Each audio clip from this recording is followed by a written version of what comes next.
Yang Fengcheng, a famous expert in the history of the Communist Party of China. Professor and tutor of PhD candidates from Renmin University of China, concurrently serves as the vice chairman of Chinese Society on the Research of the Figures in the History of the Chinese Communist Party. Executive member of the Chinese Society of History of Communist Party of China and chairman of the Teaching and Research Professional Council under the Society of History of the People's Republic of China. He is mainly engaged in studying the history of the Communist Party of China, the history of the People's Republic of China, the localization of Marxism in China, etc. He has held a number of research projects supported by the National Social Science Fund, Philosophy and Social Science Fund of the Ministry of Education, Philosophy and Social Science Fund of Beijing, etc., and has published several books and nearly 100 essays. Recognizing and Understanding China series. Preface. The Communist Party of China, History, Organization, Theories, and Governance. As a Marxist political party born in China, the Communist Party of China has experienced an extraordinary course more than 9 decades since its founding in 1921, during which there were both endeavoring march forward and hard times. As China's national power and world influence get strengthened quickly, the People's Republic of China has attracted more and more attention from the international community. It even becomes a rising and shining star in the international family. The Communist Party of China, as the ruling party in China, interests more and more people. Therefore, its lasting governance of China becomes one of the most important contents and manifestations of the political system with Chinese characteristics. All the achievements that China has made, even everything in China today, are closely tied up with the Communist Party of China.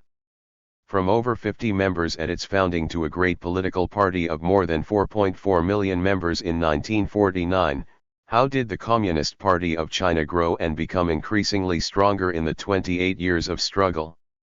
Why did it choose to establish the socialist system in an underdeveloped agricultural state after it assumed national power? How did it lead China to socialism? What are the unique features of its explorations on the construction of socialism based on the Chinese national reality? What are the achievements? What are the main course and contents of the reform and opening up undertaking led by the Communist Party of China, an undertaking that has attracted world attention and seen enormous achievements? What's the password to its success? Compared with the Western political parties, the Communist Party of China sets great store by theoretical construction and ideological unity. Well, what's the background, main contents, and role of theories of building socialism with Chinese characteristics, i.e., the most and primary theoretical system upheld by the Communist Party of China now? As the world's largest political party with more than 80 million members, how does the Communist Party of China absorb members, select and promote cadres? Why is this ultra-large party able to function efficiently and in an orderly manner? Given the long-term governance of the Communist Party of China, how does it effectively prevent corruption and win the public?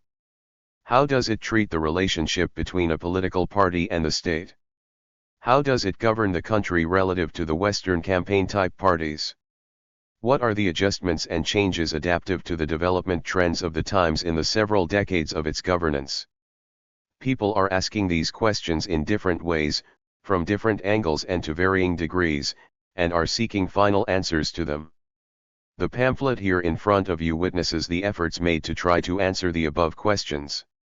From 4 dimensions, i.e., the history of the Communist Party of China, its organization and operation, its leading ideology and its governance, it strives for introducing the Communist Party of China in a multifaceted, three-dimensional, and objective way so as to allow people to get an overall glimpse of the historical course of its leading the Chinese Revolution, construction, reform and opening up, especially the historical course and the complete picture of the reform and opening up, understand the organizational structure and operational mechanism of the Communist Party of China, its mode of selecting, training and administering party members, its party member selection and performance examination system and its Trinity management system, comprehend the historical background, main contents, ideological features, and the role of the theories of building socialism with Chinese characteristics upheld by it, and find out its philosophy on state governance and main practices, successful experience, and the tests it's faced with, as well as its self-evaluation on the means and status quo of state governance. This book is a popular literature for the Chinese and foreign readers who want to know about the Communist Party of China. In the writing process, attention has been paid to the stance and needs of the general readers to imagine the contents of their interest and the ways of helping them understand such contents in an easier way. Therefore, when introducing the Communist Party of China, this literature tries to use fewer or no specialized concepts or nouns that the general readers feel ag. Strange, even incomprehensible, but trying to make the book easy to understand and comprehensive. It is really not easy to introduce the Communist Party of China in a relatively comprehensive way in such a short length. For scholars, it is easier to expound on than simplifying some questions from certain angle, and it is easier to make an academic statement than a popular statement. Since to be popular and simple, one has to have an overall grasp of the object to be introduced, make drastic trade-offs of the raw materials, and have a better ability to use the language. The hardships therein are obvious. Of course, it does not mean that the pamphlet has done a flawless work in the above-mentioned aspects. Limited by time and personal academic deposits, there must be some unsatisfactory places herein. It's a good thing that we intend to use it just as an initiator, and we humbly ask for your suggestions and feedbacks. Yang Fengcheng. May 29, 2012. Contents. Chapter 1, The Revolutionary Road of the Communist Party of China +++++++ Series. TED I Nisajnika WAVETIIGCHCRT, Arcist and Set 1.2 Being trained in the countryside and stemming from the rural to urban areas : 2.1.3 Flexible military strategies and tactics. Chapter 2. Explorations made by the Communist Party of China on the road of socialist construction.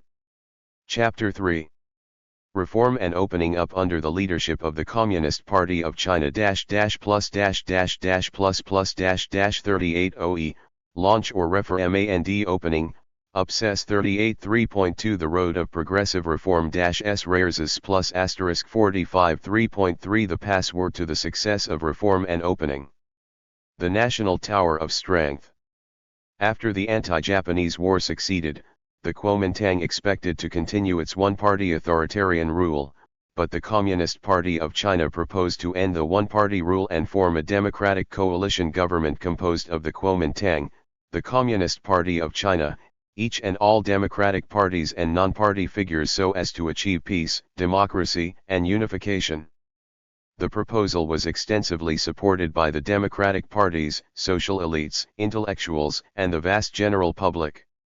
In the political negations with the Kuomintang and the gaming with other political forces thereafter, the Communist Party of China revealed its image as a party giving top priority to national and state interests and making great political concessions, even sacrifices for the bright future of China post the war, winning political initiative and praises. Even if after the outbreak of the civil war between the Communist Party of China and the Kuomintang, the Communist Party of China had always emphasized on winning the intermediate political forces between the two parties.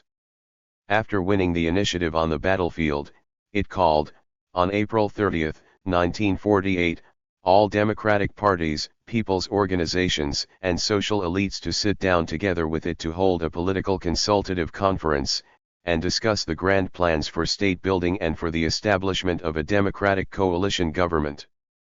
The effort was backed up by the intermediate political forces, and further expanded the political advantages of the Communist Party of China while Kuomintang was in full military and political passive.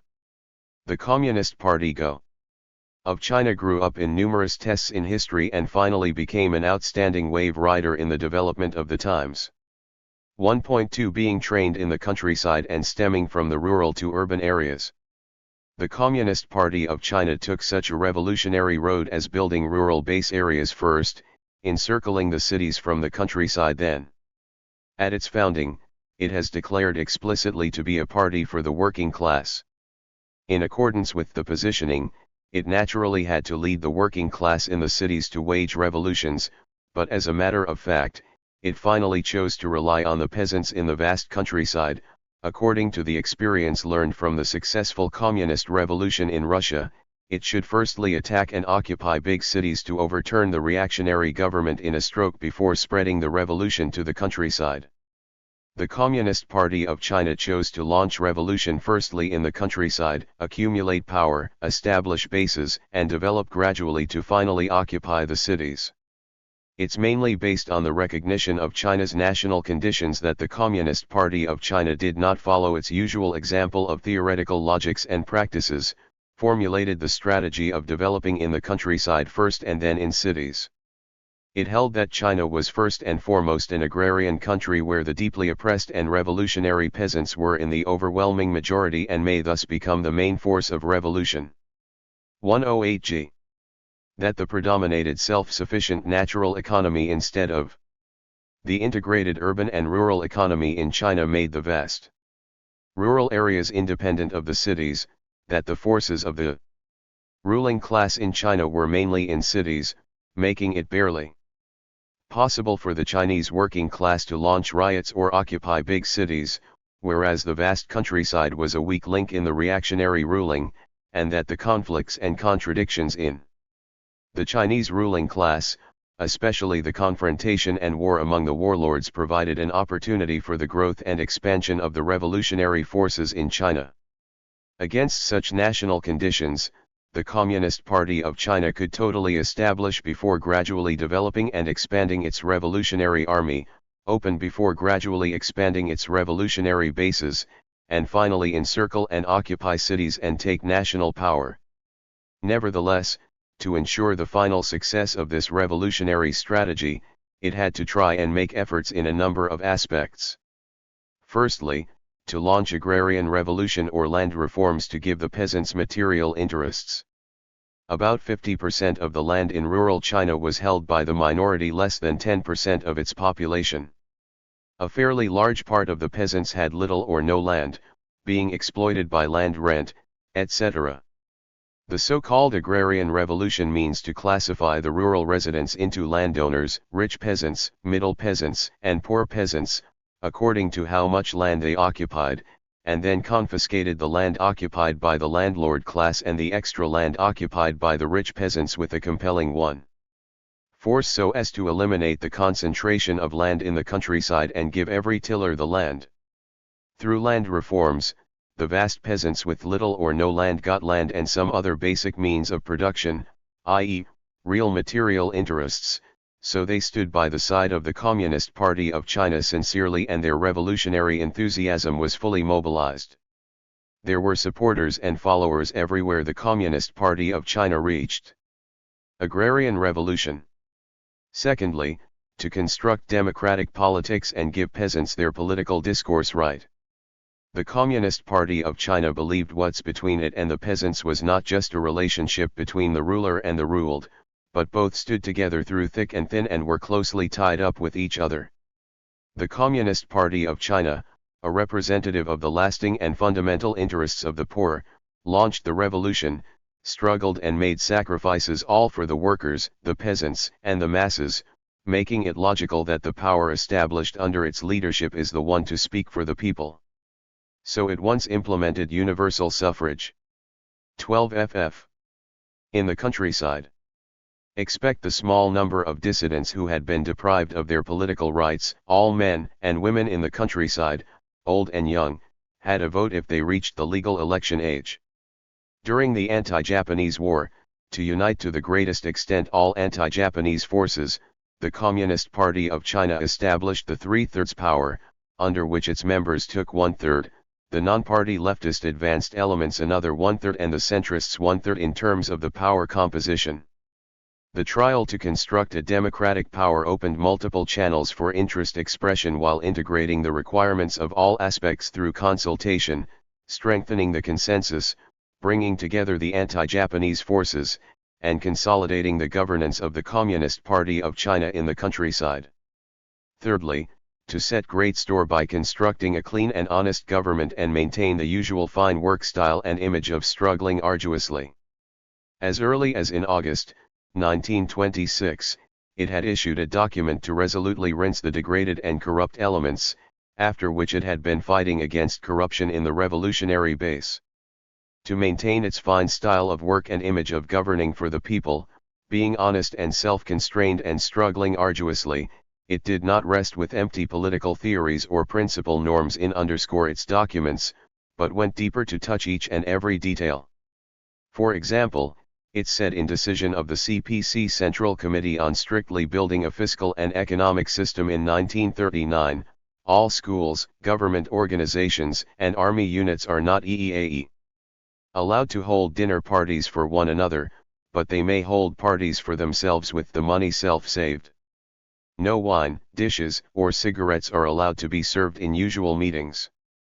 In November 1947, after it took Shijiazhuang, the first big city in North China, the Central Committee of the Communist Party of China issued a special order, demanding that no cadres and soldiers going to work in Shijiazhuang are allowed to take anything from the locals, or to make new clothes or to be extravagant in eating and drinking, but must maintain the working style of being pure and arduous. Anyone who violates the provisions herein must be sent away from Shijiazhuang immediately. The majority of party members, from Mao Zedong, Zhu De and the other senior leaders on the top to the ordinary cadres, military officers and soldiers at the bottom, could consciously maintain the working style of struggling arduously. In a sharp contrast, the Kuomintang was seriously corruptive and its officials at all levels corrupted, abused the law, and taxed the people to the bone. As a result, the Chinese people were sinking deeper into dire circumstances. Even during the 8-year-long anti-Japanese war, at the critical moment for national survival, some the Kuomintang military and government officials did not forget to make fortunes out of national crises. At the joint meeting of the magistrates in border areas held in 1939, Mao Zedong said, "Our county, district, and township heads each receive a monthly subsidy of 2 yuan, but it helps us maintain our democracy and fine style of 14 ff. Struggling arduously and help the civilians." What about the county heads of the Kuomintang? They each receive a monthly salary of 180 yuan, and know only marrying concubines, playing mahjong, blasting opium, corrupting, exploiting and oppressing the civilians. It's safe to say that maintaining an image of being clean, honest, and affectionate to the civilians is a powerful weapon for the Communist Party of China to defeat the enemies in the revolution. Displaced people under the Kuomintang's rule. Lastly, to start from people's livelihood and launch effective social mobilization to fully unite the forces in the countryside. The Communist Party of China established a variety of social organizations like mutual aid, agricultural cooperatives, production teams, militia, peasants' associations, women's associations, and children's corps in the countryside, through which it managed all aspects of the rural political and economic life in production, circulation, distribution, military. 15. Affairs and political participation, formed a new set of social operating mechanisms. The key to run the machine was people's livelihood, i.e., the peasants' immediate interests and demands. Peasants in the Soviet area once sang, "The Kuomintang brings to us no food, the Communist Party of China makes us all fed." The poor are happy for they have food even at the turn of the spring and summer, new clothes in cold winter. Once their immediate needs were satisfied, the peasants would surely and sincerely support the Communist Party of China, took the initiative in joining the social organizations established under the leadership of the Communist Party of China, while by eradicating the backward and ignorant ideas and concepts, the Communist Party of China broke the former clan forces, family authority and confines to women, and helped the peasants to get independent spiritually, which facilitated it to efficiently manage the social life in the rural society and to unite the separated rural forces together in economic production, political participation, and military drills, having very significant effects. The organized rural areas and peasants closely followed the Communist Party of China and became the source of power for its victory in the revolution. 1.3 Flexible military strategies and tactics. The determinant of the communist victory in the revolution was war, and to a great extent, winning a war depends on the proper use of military strategies and tactics. _______16. During 1927–1937, when both parties confronted each other, the Communist Party of China, given that its weak military forces, chose guerrilla warfare in the mountains and guerrilla-based mobile warfare, which limited the display of the Kuomintang's grand tactics. Mao Zedong generalized the principle of guerrilla warfare into 16 Chinese characters, i.e., we retreat when the enemy advances, we harass it when the enemy camps, we attack it when the enemy is tired, and we chase after it when the enemy retreats. The main principle of mobile warfare was to lure the enemy to the center of the revolutionary base, after which the Communist Party of China could take advantage of its familiarity with local terrain and local people to take concealed actions, bring together the advantaged military forces, attack the enemy from afar, beat the weak enemy first, and wage annihilation warfare. Under the above principle, the Communist Party of China successfully crashed the encircling and annihilation. Members of the Red Army under its guidance once reached more than 100,000 in number. During the anti-Japanese war, according to the contrast of the Chinese and Japanese military forces and the characteristics of national war, the army led by the Communist Party of China changed the movement warfare to independent mountain guerrillas.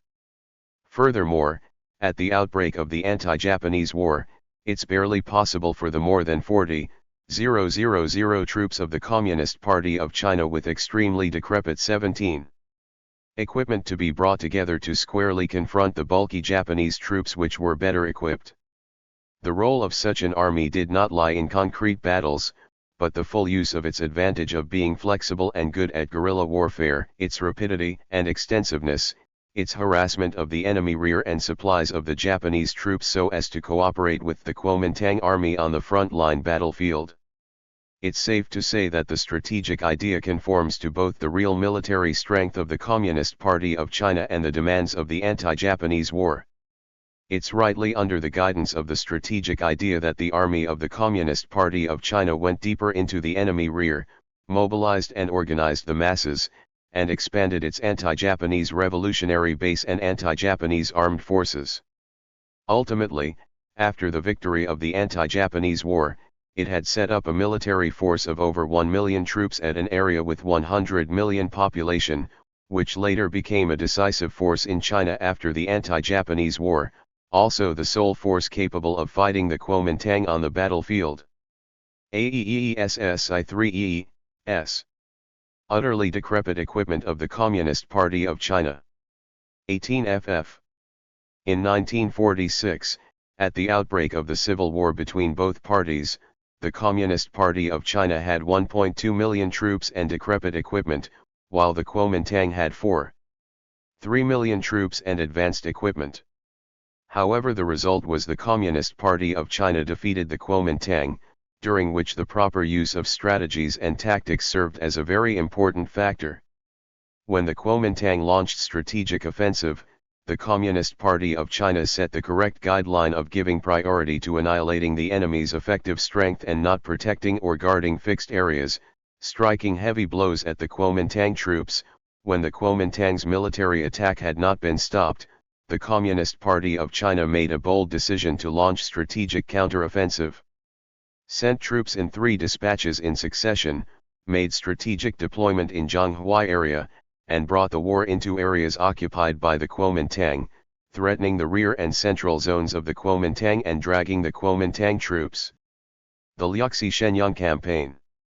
Chapter 1.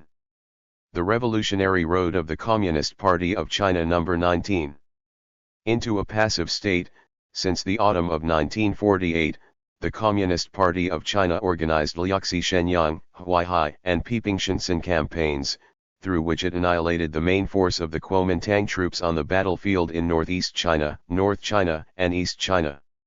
After the campaign of crossing the Yangtze River, which is ended in April 1949, the Communist Party of China made wide diversions and outflanked the Kuomintang troops in the vast areas of south of the Yangtze River, annihilating most the Kuomintang troops on the battlefield in East China, Central South China, and Southwest China.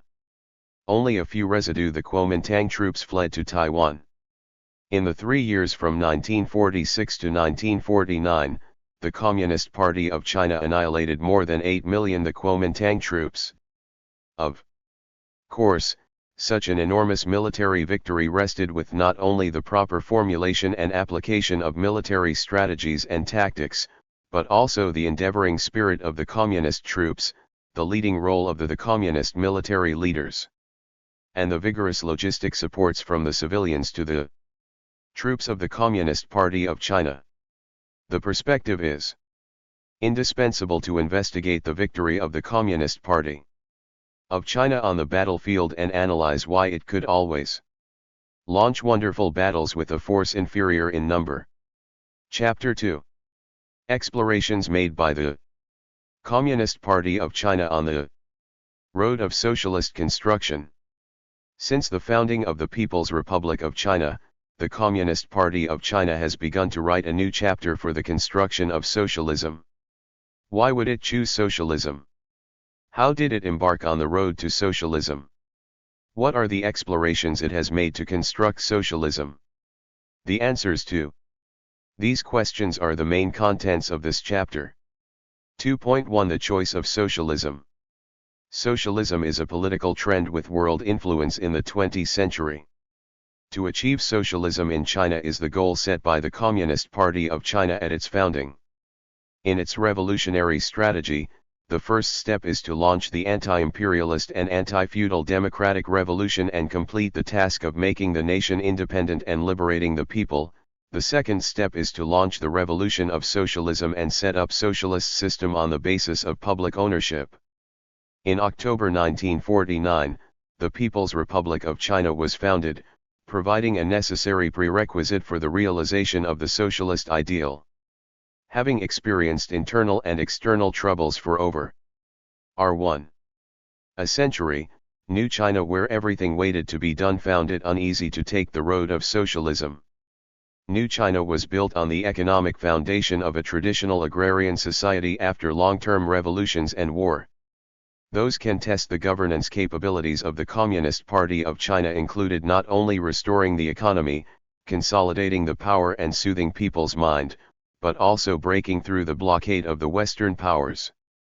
Against the international environment of the Cold War between the East and the West after World War II, the Communist Party of China, based on the historical experience of learning from Russia and to meet its real needs in dealing with domestic and foreign affairs, declared to lean to one side, i.e., to the Soviet Union, and join the socialist camp, setting its mind to take the same socialist road as that taken by the Soviet Union.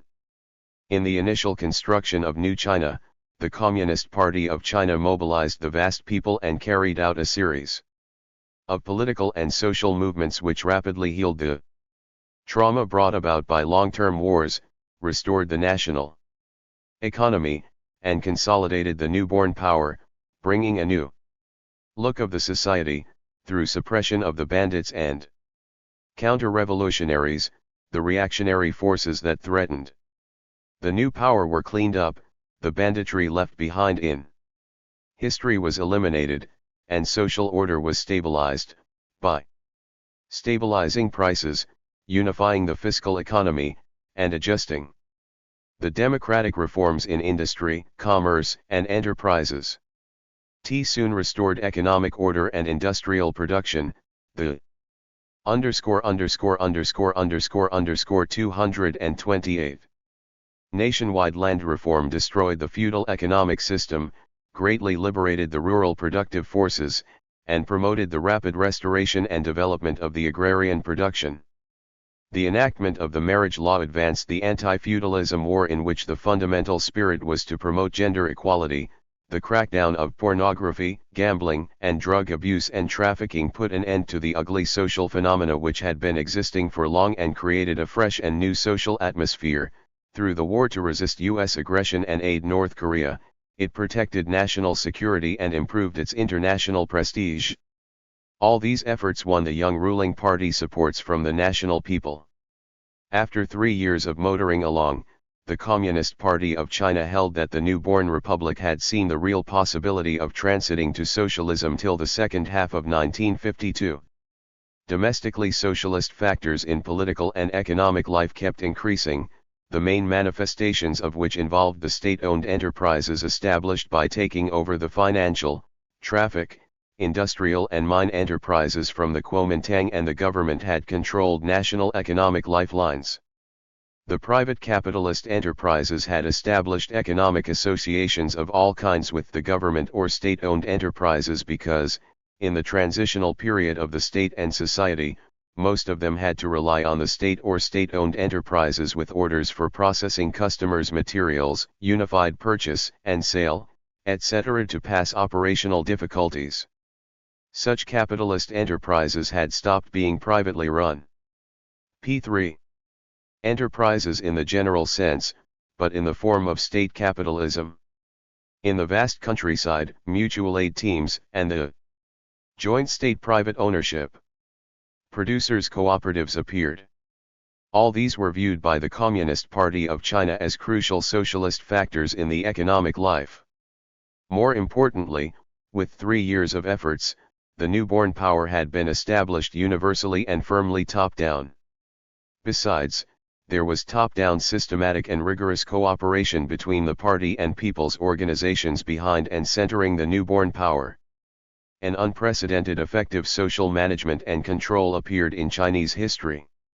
In the meanwhile, the Communist Party of China's triumph over superior forces and the fact that it brought to the state and society earth-shaking and amazing changes within a short term equals 24 of 3 years had soon helped establish its reputation among the Chinese people, who then believed that they would surely live a better life if following the Communist Party of China.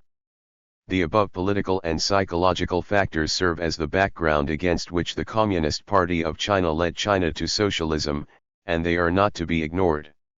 In addition, international factors had to be reckoned with, too. International communist movements developed rapidly for a time after World War, leading to a socialist camp led by the Soviet Union and composed of several Eastern European countries. The communist parties in the capitalist countries also had important political impacts domestically and internationally. Many governors in developing countries showed interest in socialism, even set the goal clearly to pursue socialism. In particular, the industrial achievements and great national strength of the Soviet Union fascinated the leaders of the Communist Party of China, which had been seeking national prosperity and the realization of communism. It's against the above background that in June 1953, the Communist Party of China formally set the plan to transit to socialism.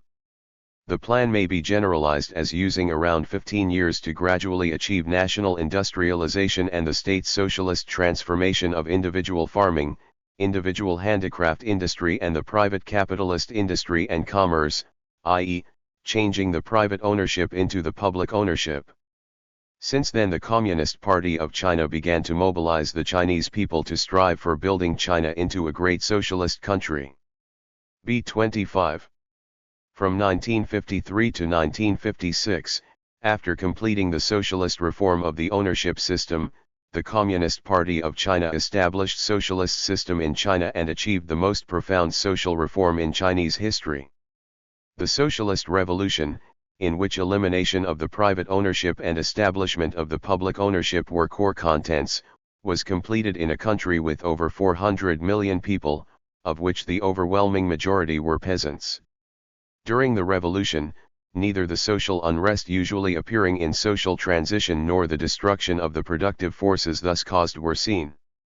What's more, the productive forces kept developing.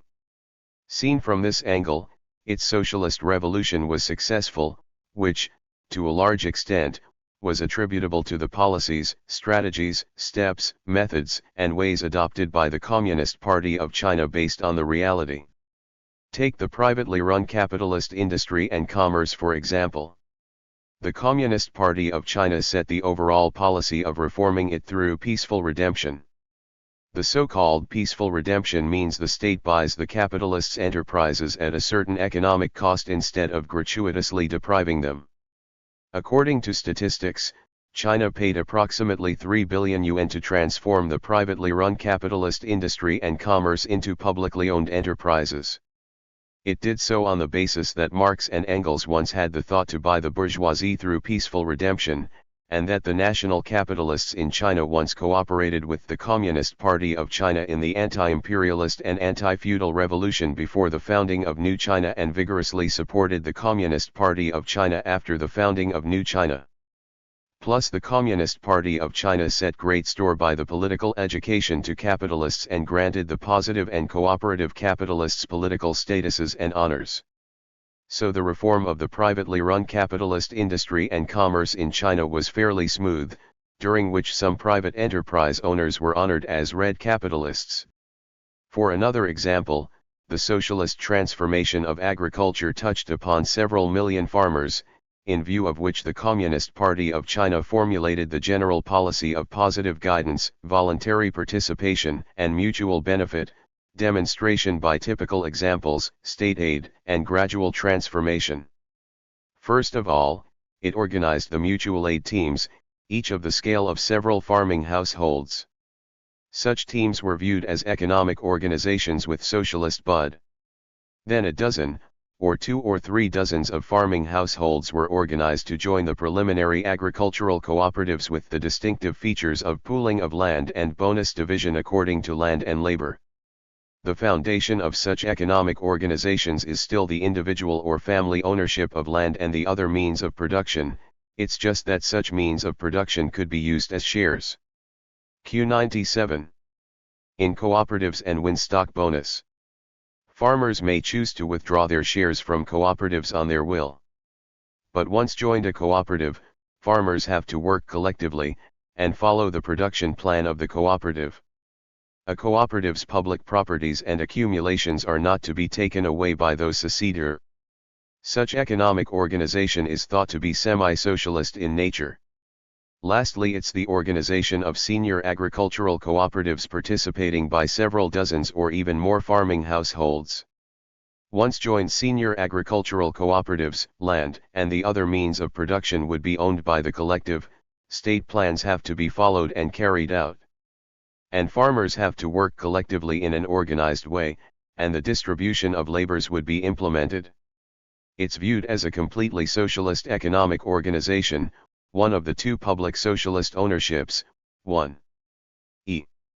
The collective ownership beyond the state ownership. The socialist transformation of independent handicrafts in counties and towns resembled that of agriculture in terms of the implementation principles and steps, it's just that both have different organizational forms or names. That is, in the socialist transformation of independent handicrafts, supply and marketing cooperative groups were firstly organized, then the supply and marketing cooperatives, finally the producers' cooperatives. Despite the problems in the socialist transformation like pursuing only the public ownership, setting harsh requirements, requiring speed, and doing work too coarsely. 28F. March 5, 1956. Yuechi County, Sichuan Province. A. Celebration of the achievement of socialist transformation. Socialist system took roots after all in China later. In the economic sphere, the public ownership of the means of production became a new economic foundation taking the absolute dominance.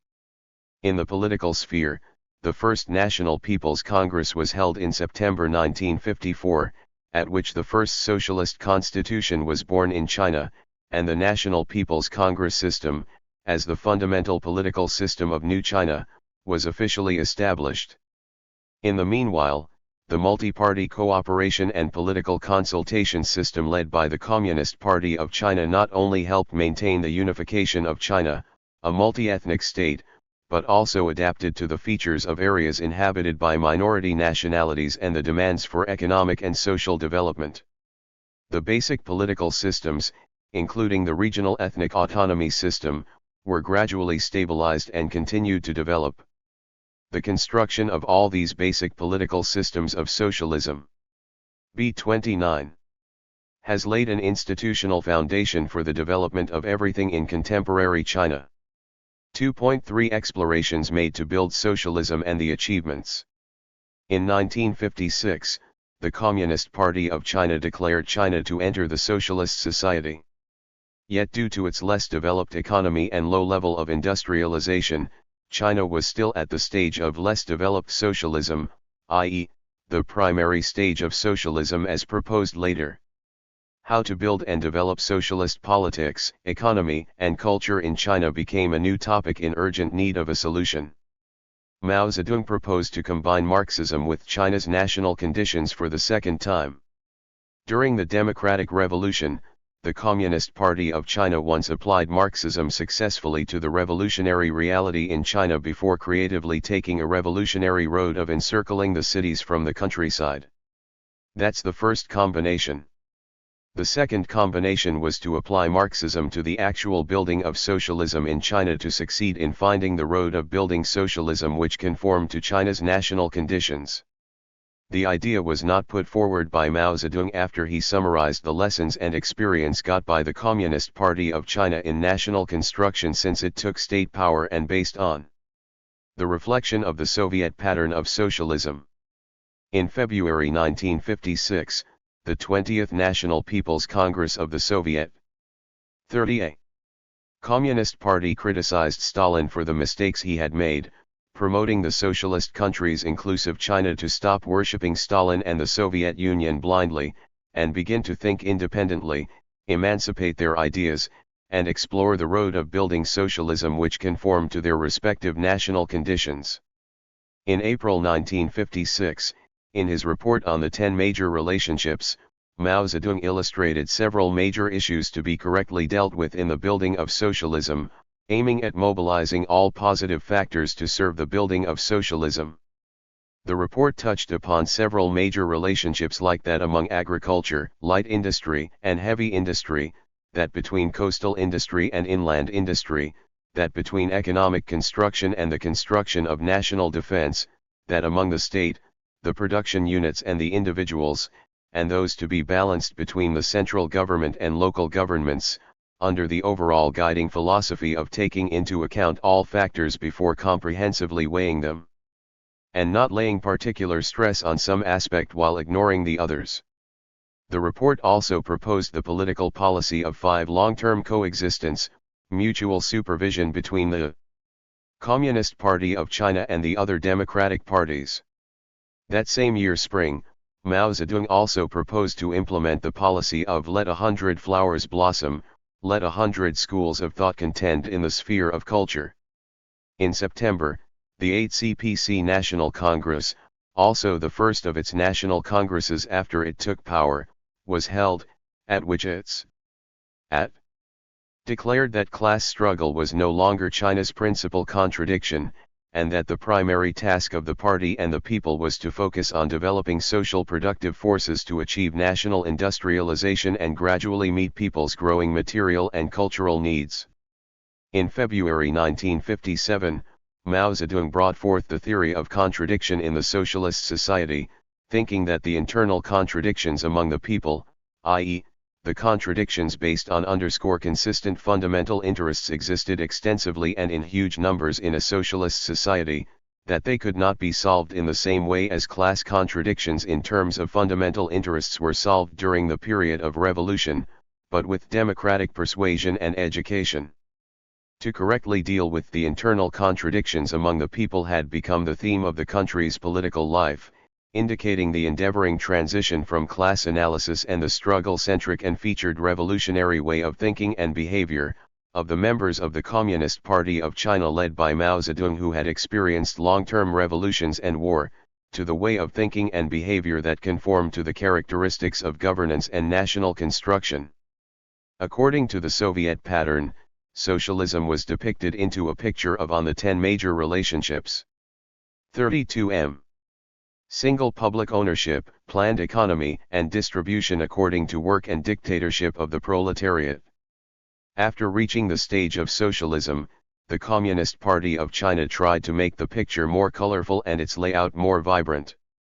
For example, as regards the ownership and planned economy, Mao Zedong once had the idea of eliminating capitalism before restarting it, and set great store by the referential role of the development of commodity economy and the law of value in formulating plans for national economic development. Chen Yun, the then state leader in charge of economic construction, put forward the idea of 3 mainstays and 3 supplements, i.e., state and collective operation is the mainstay while a certain number of individual operations the supplement, the planned production is the mainstay while the free production within a certain scope the supplement, the national market is the mainstay while the free market within a certain scope the supplement. The idea was de facto a major revision of the traditional socialist pattern, which was against the radical practice of eliminating the commodity economy and free market. Imaginably, to explore a road of building socialism in a big Oriental agrarian country is by no means easy. In trials and hardships, there were successes and setbacks, correct decisions and errors inclusive serious ones like the Great Leap and the Cultural Revolution. The so-called Great Leap tried to promote the national economy to develop in a supernormal way in the form of mass movements, which the Communist Party of China was good at, so as to achieve the goal of prospering the country and enriching the people within a short period. And of creating a miracle of modernization. It's always true that haste makes waste. Since it violated the characteristics and law of economic construction, the Great Leap encountered a disastrous failure. The so-called Cultural Revolution was to observe a socialist society from the perspective of class analysis and struggles, which then led to artificial class struggles and constant political turmoil and unrest in the ensuing decade. Despite these errors, the Communist Party of China did not lose faith in socialism or stop its pursuit of realizing national rejuvenation to become a great power. On the contrary, it's bold to learn lessons from history. As the saying goes, failure is the mother of success. It's because it had experienced the Great Leap and the Cultural Revolution, especially the Cultural Revolution which had continued for a decade, that the Communist Party of China hesitate little to choose the fundamental national policy of reform and opening up later and find a road of building socialism with Chinese characteristics. Deng Xiaoping, the general architect of the reform and opening up in China, once expressed such a thought: without such mistakes as the Cultural Revolution, China would not have been so determined and vigorous in launching the reform and opening up policy, which may further demonstrate that historical disasters are often compensated by tremendous historical progresses. Nevertheless, in the 3 decades from 1949 to 1978, the Communist Party of China led China to make tremendous achievements in socialist construction. According to statistics, from 1952 to 1978, the average annual growth rate of the total output, 34 ff. Value of industry and agriculture was 8.2%, of which that of the industry reached 11.2%. Calculated at the constant price, China's GDP reached 67.9 billion yuan in 1952, which increased to 294.37 billion yuan in 1976, and its national economic strength got strengthened significantly. The greatest achievement made during the same period was the initial establishment of an independent and relatively intact industrial system and national economic system, which fundamentally solved the problem of things growing out of nothing in industrialization and made a number of firsts in Chinese history, laying a solid foundation for the later development of the Chinese economy. Qinghai-Tibet Highway, also known as the Roof of the World Lifeline. In 1954, it successfully manufactured the primary training aircraft for the first time, putting an end to the chapter that China was unable to manufacture planes. In the same year, the whole lines of Zhejiang-Tibet Highway and Qinghai-Tibet Highway, the world's highest elevation, opened to traffic. In 1956, the first automobile was successfully manufactured by B-35. Changchun first automotive manufacturing factory, putting an end to the chapter that China could not manufacture automobiles. In 1957, the first industrial base of oil, i.e., Yumen oil field, was built. In 1959, the first tractor in China was born in Shenyang Tractor Manufacturing Factory. Since then China was able to manufacture tractors. In the same year, the first tank of China made its debut at the celebration of the 10th anniversary of the founding of New China, putting an end to the chapter that China was unable to manufacture tanks. In 1964, the nuclear test of the first atomic bomb succeeded. In 1965, China was the first one in the world to artificially synthesize bovine insulin. In 1967, the nuclear test of the first hydrogen bomb succeeded. In 1968, the largest railroad and highway in the world designed and built by ourselves, Nanjing Yangtze River Bridge, was completed building. In 1969, China successfully did its first underground nuclear test. In 1970, the first of its artificial Earth satellites was launched successfully. In 1971, the first of its submarines was completed manufacturing and put into trial sailing, and China did the first intercontinental rocket flight test. 36FF. In 1973, China was the first in the world to successfully cultivate the strongly advantageous indica hybrid rice. In 1975, construction of its first electrified railroad, i.e., Beijing-Chengdu Railroad, was completed. Besides, there were countless firsts: the first modernized electronic tube factory, the first 10,000 tons ocean-going vessel, the first independently designed large-scale factory, the first modernized telephone exchanger manufacturing factory, the first 10,000 times calculation/second computer : all these achievements were made by the Chinese people with painstaking efforts under the leadership of the Communist Party of China. In the construction period filled with people's great enthusiasm, the Chinese society experienced an era of overwhelming changes and numerous heroes, an era of soaring spirits and boundless enthusiasm revealed by hundreds of millions of people, and an era of the harmonious combination of idealism and painstaking struggles. Under the leadership of the Communist Party of China, the Chinese people worked hard and were willing to sacrifice for changing the poor, and Lei Feng, member of the less developed situation of China and Chinese People's Liberation Army, a nationwide, building it into a great socialist country. As symbols specific to the era, Lei Feng, the PLA soldier, known model for serving the people heart and soul. 837.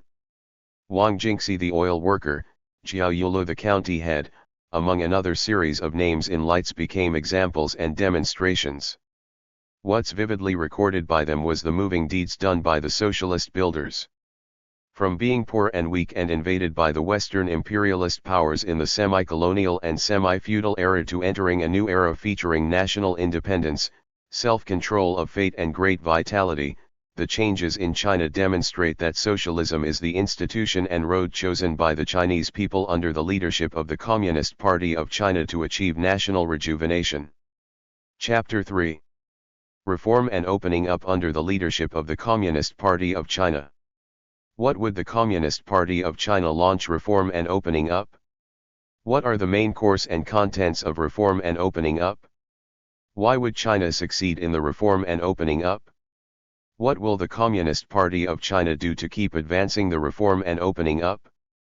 Answers to these questions are the main contents of this chapter. 3.1 Launch of reform and opening up. In October 1976, Cultural Revolution, which had lasted for a decade, was put to an end. During the Cultural Revolution, the livelihood of the Chinese people was barely ameliorated. It's even degraded in some aspects. The per capita consumption of grains was 190.12 28 kilograms in 1976, 0.71 kilograms more than that in 1966, and 14.01 kg less than 204. 29 kilograms in 1956, the highest per capita consumption of grains ever. The per capita consumption of edible vegetable oil was 160 kilograms in 1976, being lower than 176 kilograms in 1966, and 0.97 kilograms less than 257 kilograms in 1956, the highest figure before. The per capita consumption of cloths was 23.55 Chinese feet in 1976, 5.62 Chinese feet shorter than 29.17 Chinese feet in 1959, i.e., the highest figure ever since the founding of New China. During the decade, urban workers and staff in the units owned by the whole people had only one wage adjustment in 1971, and the average annual growth rate of their actual wages was negative. Seen from the per capita figures, the economy in the countryside grew slowly. The pure income of each farmer was 113 yuan in 1976, 6 yuan more than that in 1965, and presenting an average annual growth of 0.55 yuan. Till 1977, the total rural population living in poverty had reached more than 200 million. The distance between the Chinese economy and the world economy kept enlarging, too. The 1960s and 1970s were golden times for the economy in many countries to take off or continue developing.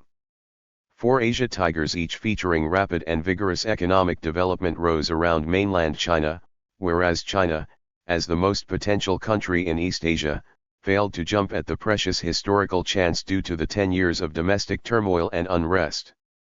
As Deng Xiaoping said, China saw a distance with the world in the early 1960s, though it's not that big. In the 11 or 12 years from the end of the 1960s to the 1970s, the distance was enlarged. China saw a small distance with Japan in terms of technologies in the 1950s, but Japan became a great economic power during the period.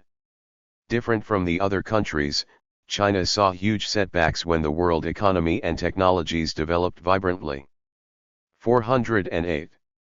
After the decade-long Cultural Revolution, the Chinese people all expected for a new life to come soon, making it necessary and urgent to change the old ideas and systems that constrained social and economic development. However, the release of two whatevers, i.e., whatever decision, as long as it's made by Chairman Mao, will be resolutely supported. Whatever instruction, as long as it's given by Chairman Mao, will always be followed, which was praised by some central leaders, confused the public once again. They were wondering if it was a symbol that China would return to cultural revolution.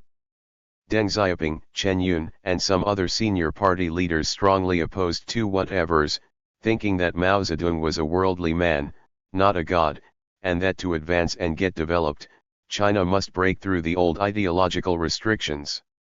In the autumn of 1977, presided over by Deng Xiaoping, the Central Committee of the Communist Party of China decided to resume the college entrance examination system, which had been stopped by the Cultural Revolution for a decade. It gave the 5.7 million Chinese young people the equal right to take the examination. It's of important symbolic significance. It meant that China was getting rid of the Cultural Revolution way of thinking and behaving and began to get into the right development orbit. In March 1978, Deng Xiaoping brought forth the slogan "Science and technology are the primary productive forces" at the National Conference on Sciences, which was of great significance, too.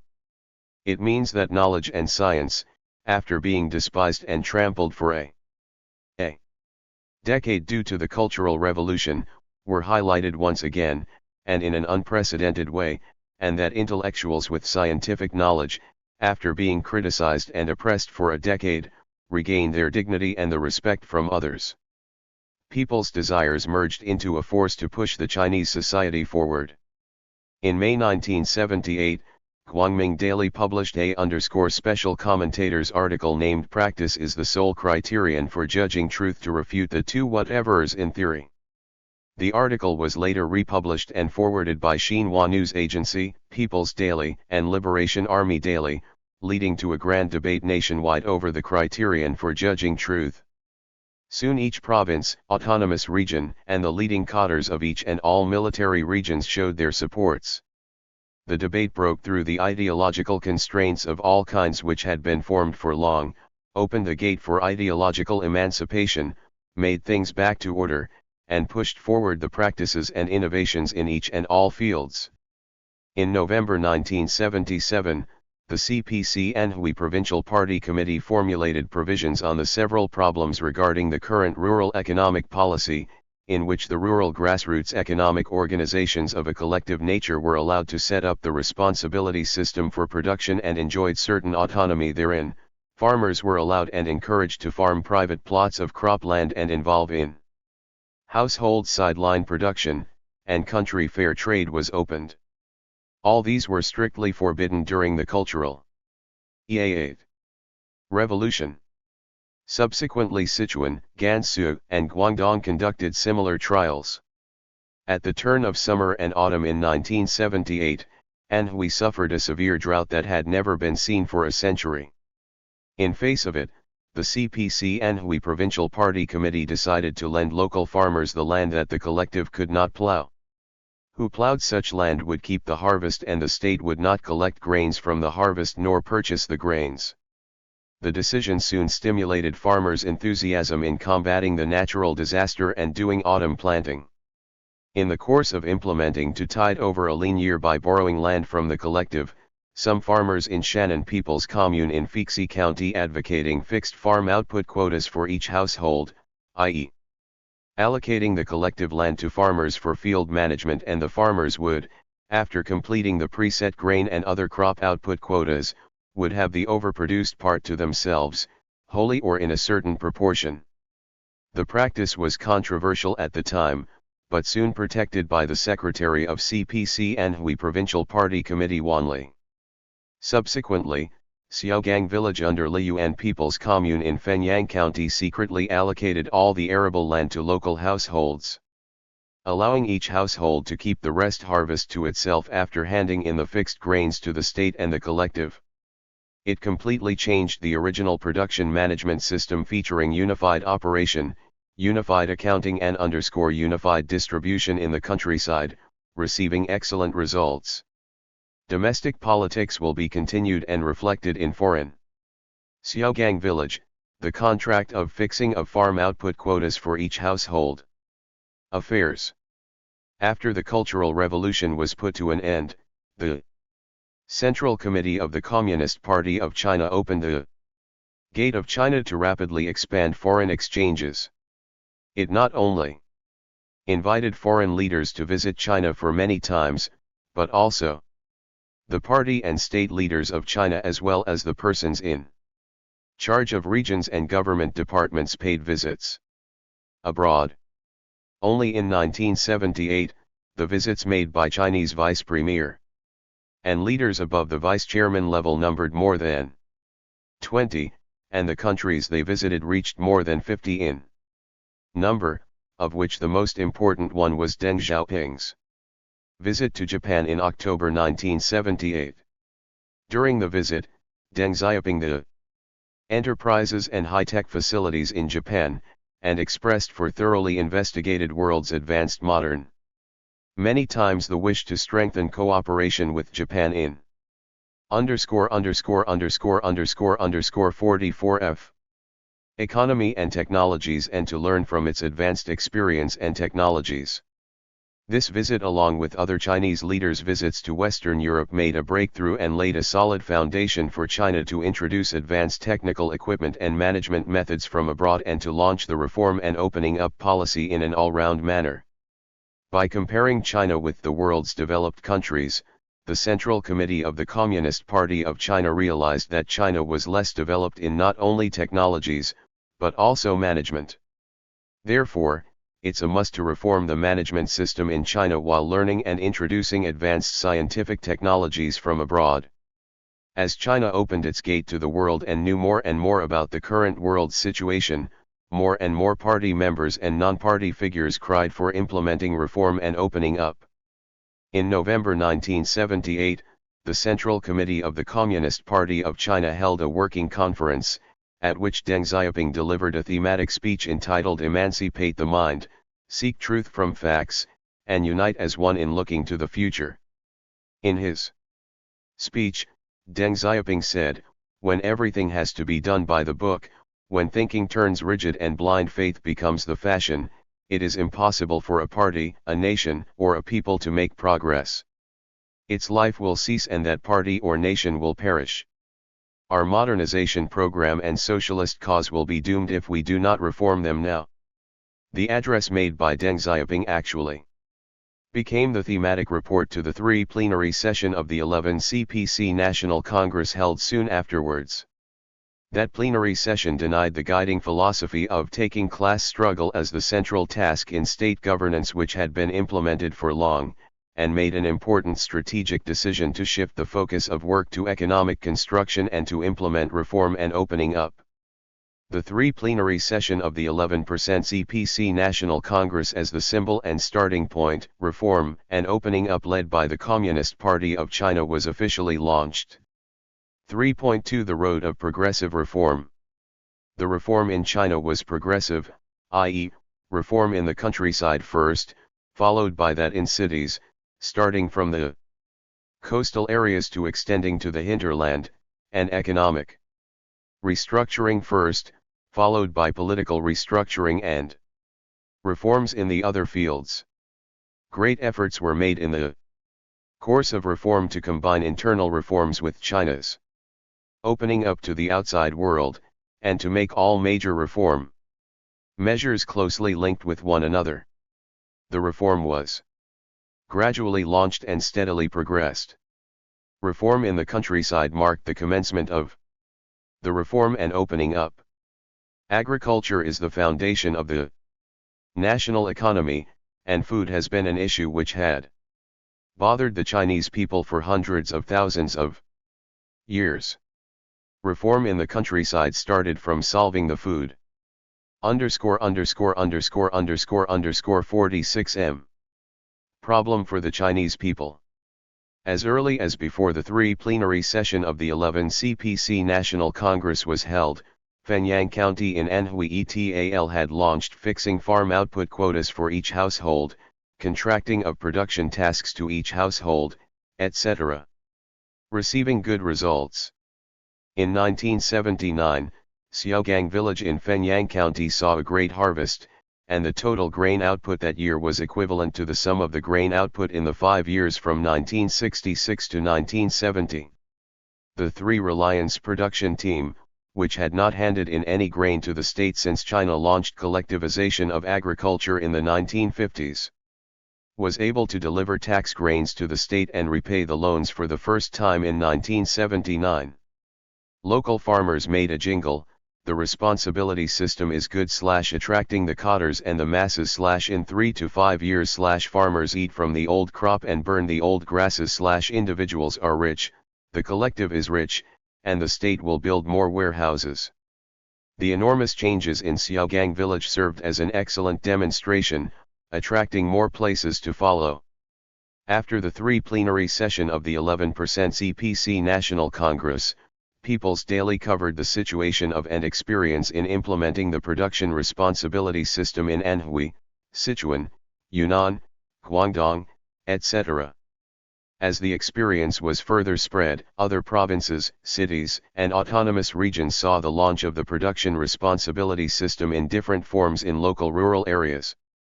Since it's simple and feasible and the production output was the most directly associated with farmers' interests, the contracting of production tasks to each household was popular with the farmers, and spread to around China within a short period of several years. On the New Year's Day in 1982, the Central Committee of the Communist Party of China replied and forwarded the minutes of the National Rural Work Conference held in Beijing in December 1981 before issuing it as No. 1. Document of the year from the central government. The document was important because it clarified that the practices of fixing of farm output quotas for each household, contracting of production tasks to each household, etc. in the rural areas. Were all the production responsibility system under the socialist collective economy, which confirmed fixing of farm output quotas for each household, contracting of production tasks to each household, etc., and eliminated the ideological barrier against the implementation of the production responsibility system in the rural areas. Since then, the double contracting responsibility system began to sweep the country. When it came to 1982, the 12% CPC National Congress fully confirmed the household contract responsibility system, whose primary form is contracting of production tasks to each household. Number 1 document issued by the Central Committee of the Communist Party of China in 1983 further confirmed and detailed the provisions on the same responsibility system. Since then, the household contract responsibility system has been set as the fundamental economic form in the rural areas in China. 48. China made enormous breakthroughs and successes in its reform in the countryside. December 1978, after the 3% plenary session of the 11 CPC National Congress, the household contract responsibility system was widely extended. Drawing on the successful experience in rural reform, China launched urban reform. In October 1984, the 3 plenary session of the 12% CPC National Congress passed resolution of the Central Committee of the Communist Party of China on economic restructuring, in which it made deployments on economic restructuring, focusing on the cities. Simultaneously, urban reform was launched in an all-round manner. The first step of urban economic restructuring was to give enterprises more autonomy. Referring to the practice of properly separating the ownership of the means of production from the business management right, China began to give urban enterprises more autonomy, on the basis of which it established contracted managerial responsibility system in enterprises. From 1984 to 1986, it saw effects in some large state-owned enterprises including Capital Iron and Steel Company, the first automotive manufacturing factory and the second automotive manufacturing factory. Soon afterwards, it was spread to metallurgy, coal, petroleum, and civil aviation industries. Till 1987, a total of over 10,000 large and medium-sized state-owned enterprises had implemented the contracted managerial responsibility system, of which the large and medium-sized state-owned industrial enterprises in Beijing and Shanghai having implemented the same system accounted for 100%. Though significantly improving enterprises' economic benefits, the contracted managerial responsibility system failed to thoroughly solve the problem of vaguely defined property rights in enterprises, thus was unable to primarily establish the duty, power, and benefit relations between capital appreciation and effective operation. To overcome these disadvantages, some enterprises, on the basis of the contracted managerial responsibility, pushed the reform to the direction of the joint stock system. After long-term experiments, till the late 1990s, with the requirement to build up a socialist market economic system, the shareholding system reform in state-owned enterprises saw overall breakthroughs, and a modern corporate system and market operation system had been established. Urban economic restructuring achieved a huge success. Reform and opening up in China is the combination of domestic reforms and opening up to the outside world. 20 ff. Therefore it's launched in the coastal areas first, then extended to the hinterland. After the 3 plenary session of 11% CPC National Congress made the decision to open China up to the outside world, building special economic zones, as a reform trial, became a breach in the opening up. Special economic zones were firstly known as special export zones, i.e., implementing, in certain regions, A series of special policies and management systems different from those implemented in other places so as to find a new road to break through the planned economic management system which has been stuck in a deadlock and to develop the economy quickly. Thanks to its geological advantage of neighboring Hong Kong and Macau, Guangdong took the lead in developing special export zones in Shenzhen and Zhuhai in 1979. In 1980, the Central Committee of the Communist Party of China and the State Council decided to set aside some area in Shenzhen. Deng Xiaoping's inscription for Xiamen Special Economic Zone Zhuhai, Shantou, and Xiamen, respectively, to launch trials. In these special economic zones, overseas Chinese, businessmen from Hong Kong and Macau and foreign manufacturers were allowed to invest to build factories or set up cooperative and joint ventures. Special economic zones soon achieved effects.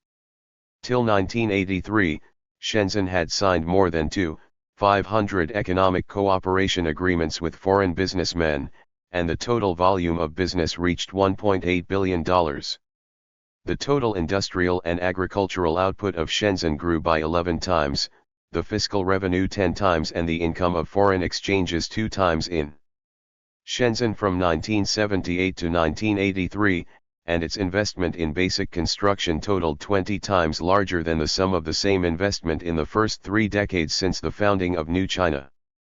All these enormous achievements provided experience for gradually expanding opening up. After that China stepped up its opening up. In 1984, the Central Committee of the Communist Party of China and the State Council decided to open 10 coastal port cities, i.e., Dalian, Qinhuangdao, Tianjin, Yantai, Qingdao, Liaoning, Nantong, Shanghai, Ningbo, Wenzhou, Fuzhou, Guangzhou, Zhanjiang and Bihai. In 1985, the Chinese government further decided to set the Yangtze River Delta, the Pearl River Delta, the Southern Fujian Delta, Liaodong Peninsula and Jiaodong Peninsula as coastal economic development zones. In 1988, China set Hainan province before making it a special economic zone. In 1990, the 52 Chinese government decided to develop Pudong District, Shanghai before opening it up. Since 1992, it has opened some border cities up, including Haihe, Swifthenhe, Huishun and Manzhouli, in succession, set Wenzhou Economic Development Zone, built free trade zones for coastal provinces and cities, and opened up Wuhu, Zhejiang, Yuanyang, Chongqing, and some other hinterland cities along the Yangtze River and all the capital cities of provinces and autonomous regions. Opening up began to present a trend of developing from the coastal areas to the hinterland. In 2001, China officially joined World Trade Organization. As the symbol, China opened up its hinterland in an all-round manner. Its opening up showed such features as being advanced from points to lines, then to surfaces. Though the reforms in China were carried out in many fields in a comprehensive way, in terms of the specific steps, economic restructuring was launched first, followed by political restructuring, then reforms in other fields. Economic restructuring was made the first step because economic interests are people's immediate interests, being closely tied up with everyone's daily life. Before the reform and opening up, the lack of the means of production and materials was the main characteristic of the Chinese economy, and to solve the problem of food and clothing for the vast people became the priorities of the Communist Party of China and the Chinese government. It's inevitable to start from economic restructuring which relates to the national economy and the livelihood of the masses. Economic restructuring was firstly carried out in the countryside.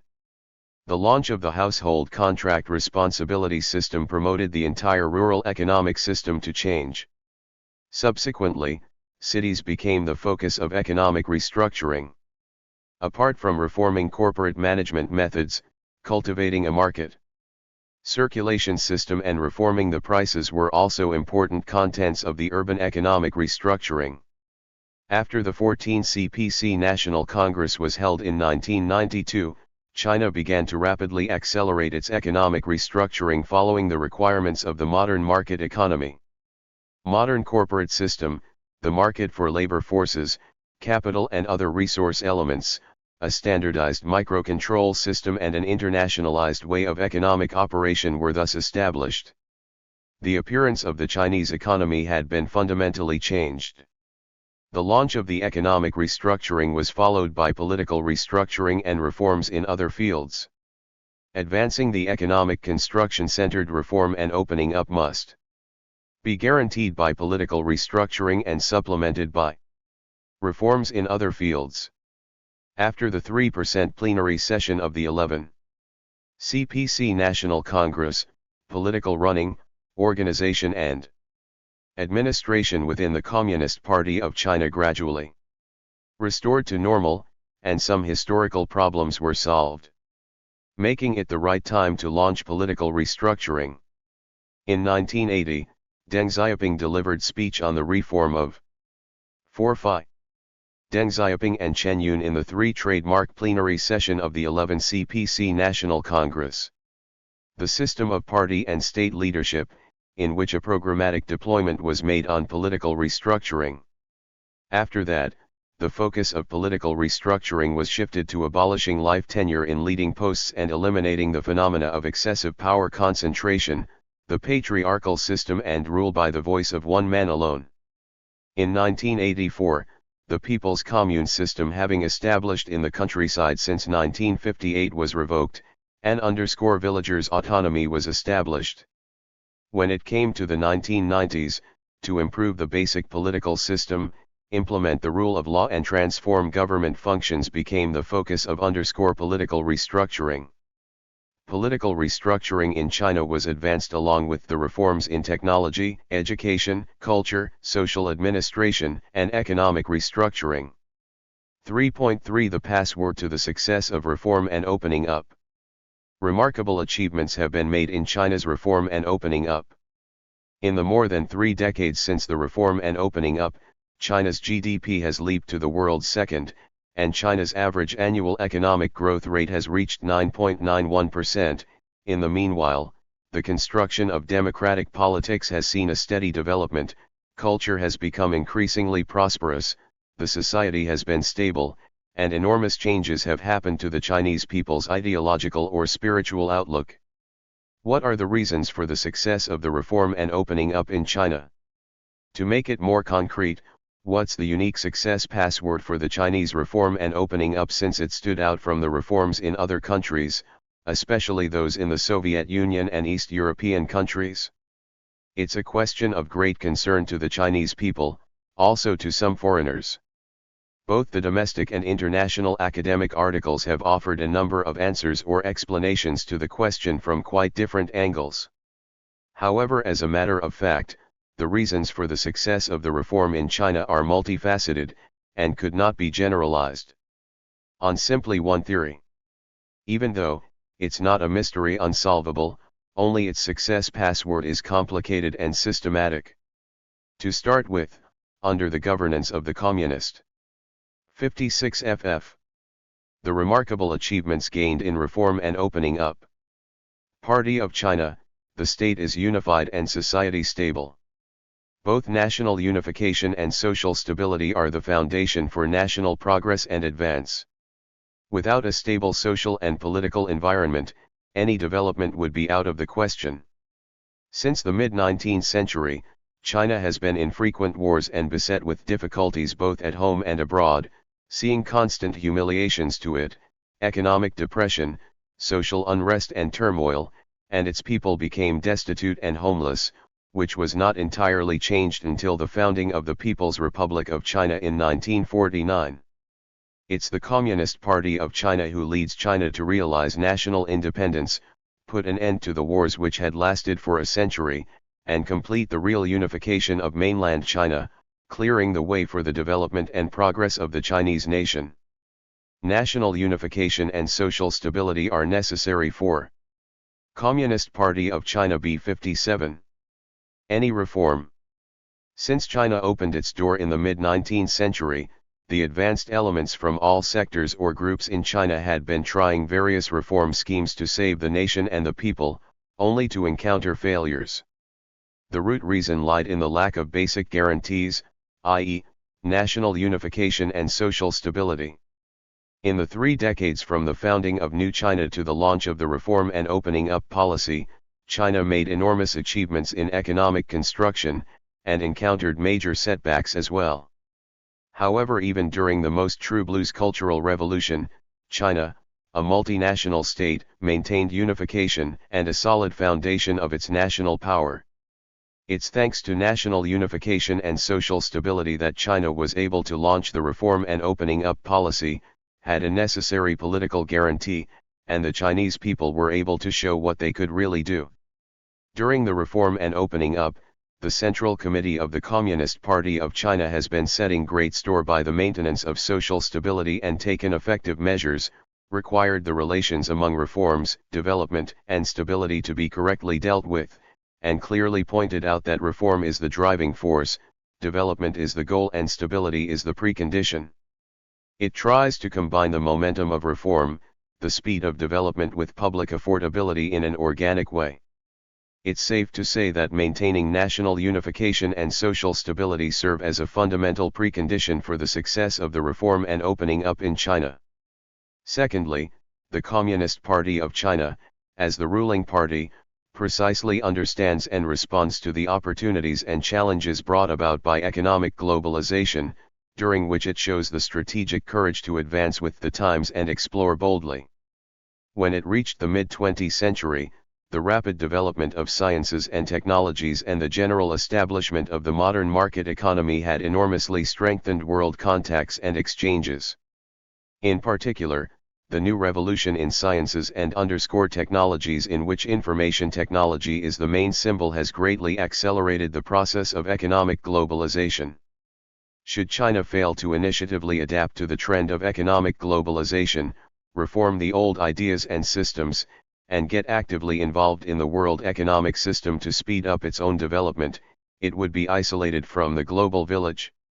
In a fairly long period after the founding of New China, due to the Cold War between the two camps, i.e., capitalism and socialism, as well as the special international environment that the relationship between China and Soviet Union deteriorated sharply since the 1960s, the construction and development in China was carried out nearly in isolation.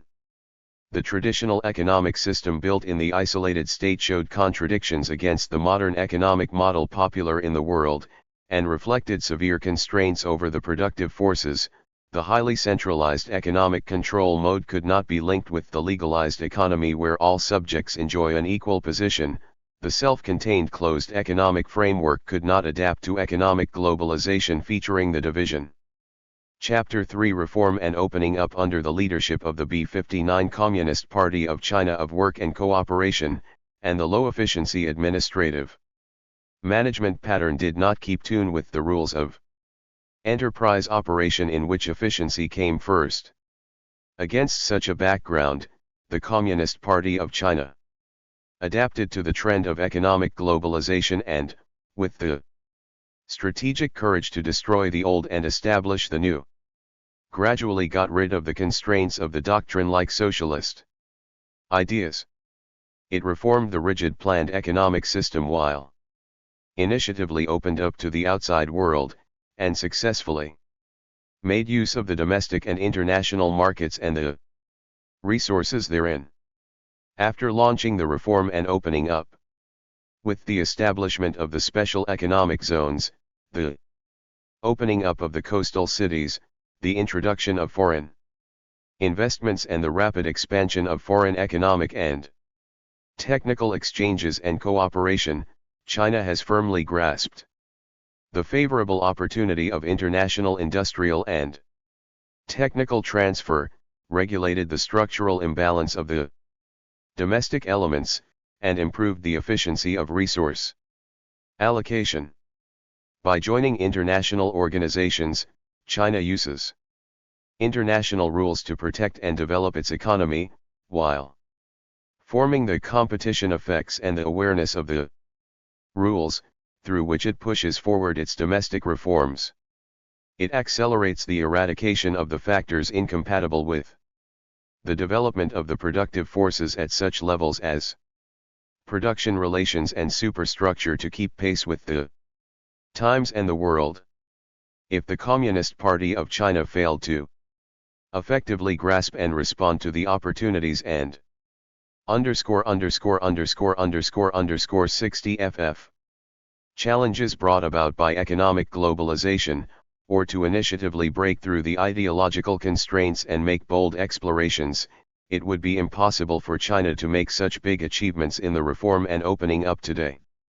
Thirdly, the Communist Party of China enjoys an advantage in party organization.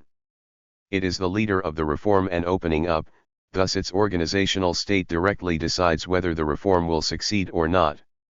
After the founding of New China, its grassroots organizations were spread in each and all districts and departments, and its centralized leadership over the government and the other fields was set. Thanks to its strict organizational principles and disciplines, it's easy for the reform decisions made by its central committee to be implemented and become the common will of the party and state. In the meanwhile, the local party committees and local governments at all levels enjoyed relatively sufficient discretion to take reform measures accordingly to promote local development, also thanks to the practice of cadres be guided by the party and the principle of democratic centralism. Its central committee was able to make sure that local development went forward under its control so as to maintain the integrity and compatibility of the overall reform and development. Thus the organizational advantage of the Communist Party of China has played an extremely important role in the course of reform and opening up. At the launch and during the development of the reform and opening up, local party committees and local governments, led by them, more than often became an important force for eradicating the malpractices under the old system and nursing new institutional innovations. Many important reforms in China were launched, promoted, and directly participated in locally. Totally different from the reforms in Soviet Union and other countries, this has become a highlight in the course of reform in China.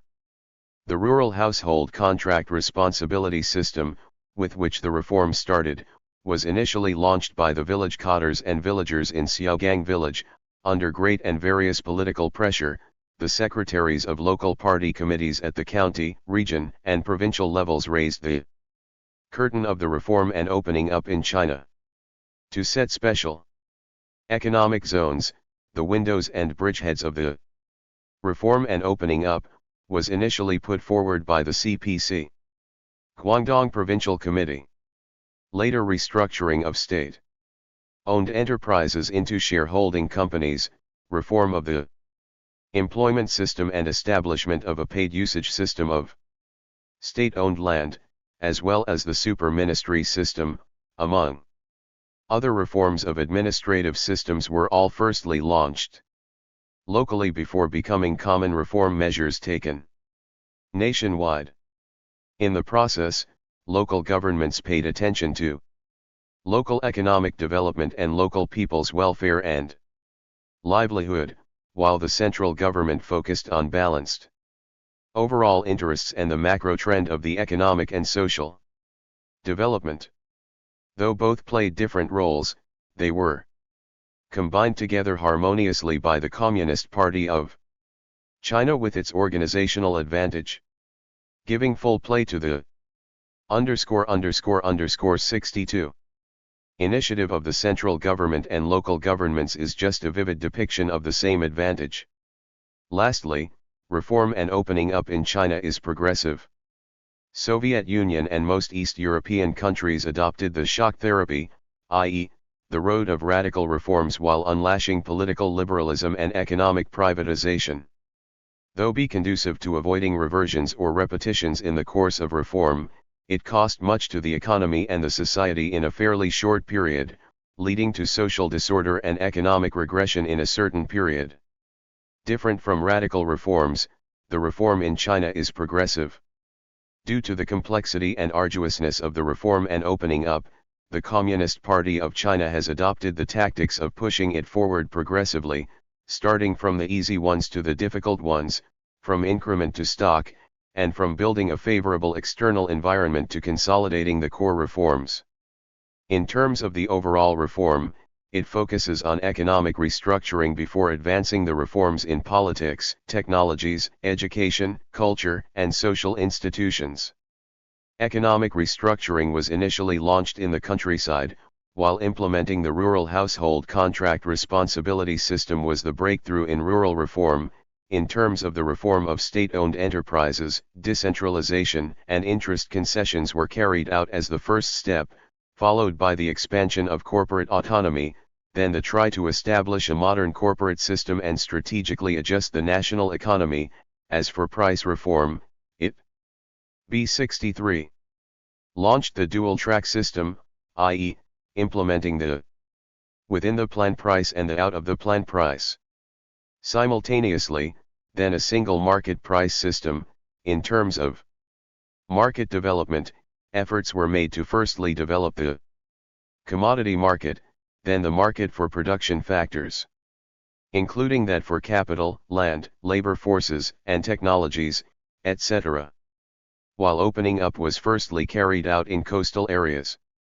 Then the hinterland, firstly in the general processing industries. Then the service industry and the capital and technology intensive industries, firstly bringing in, then going out. Being launched around the theme of how to promote the development and progress of China, progressive reforms have guaranteed the steady progress of the reform and opening up, and avoided major errors or setbacks. This has become the unique experience contributing to the success of the reform and opening up in China. 3.4 To continue pushing forward the reform and opening up. Despite the enormous achievements made in China's reform and opening up, the process of reform is far from being ended. To solve a series of problems emerging in the reform and opening up, including huge consumption of resources and the environment, prominent contradictions in social transition, etc. Maintain the continuous, rapid, and healthy development of the economy and society, and protect the stable advance of 64 FF. Democratic politics, it's the sole correct choice to keep pushing forward the reform and opening up. The Communist Party of China, being the leader in the reform and opening up, pays attention to two aspects in pushing forward the reform and opening up, i.e., to continue deepening the economic restructuring and to promote the reforms in the political system, social management system, etc. In order to continue deepening the economic restructuring, efforts have to be made to speed up transforming the mode of economic development, expand domestic demands, establish a system and institution for economic transformation, and eliminate the institutional and system barriers against the transformation of the ways of economic development, following the requirements to improve the socialist market economic system and scientific development. Priority of the reform will be deepening the reform of the state-owned sector of the economy and of national income distribution. After more than 30 years reform and opening up, the state-owned sector of the economy of China has achieved long-term development and dominated China's national economy. But in the meanwhile, the monopoly of the state-owned enterprises in some industries is not conducive to the long-term development of the economy and improvement of people's general welfare. The Communist Party of China views it important measures to keep deepening economic restructuring to push forward the reforms in monopoly industries and to guide and support the development of the non-public sector of the B65 economy.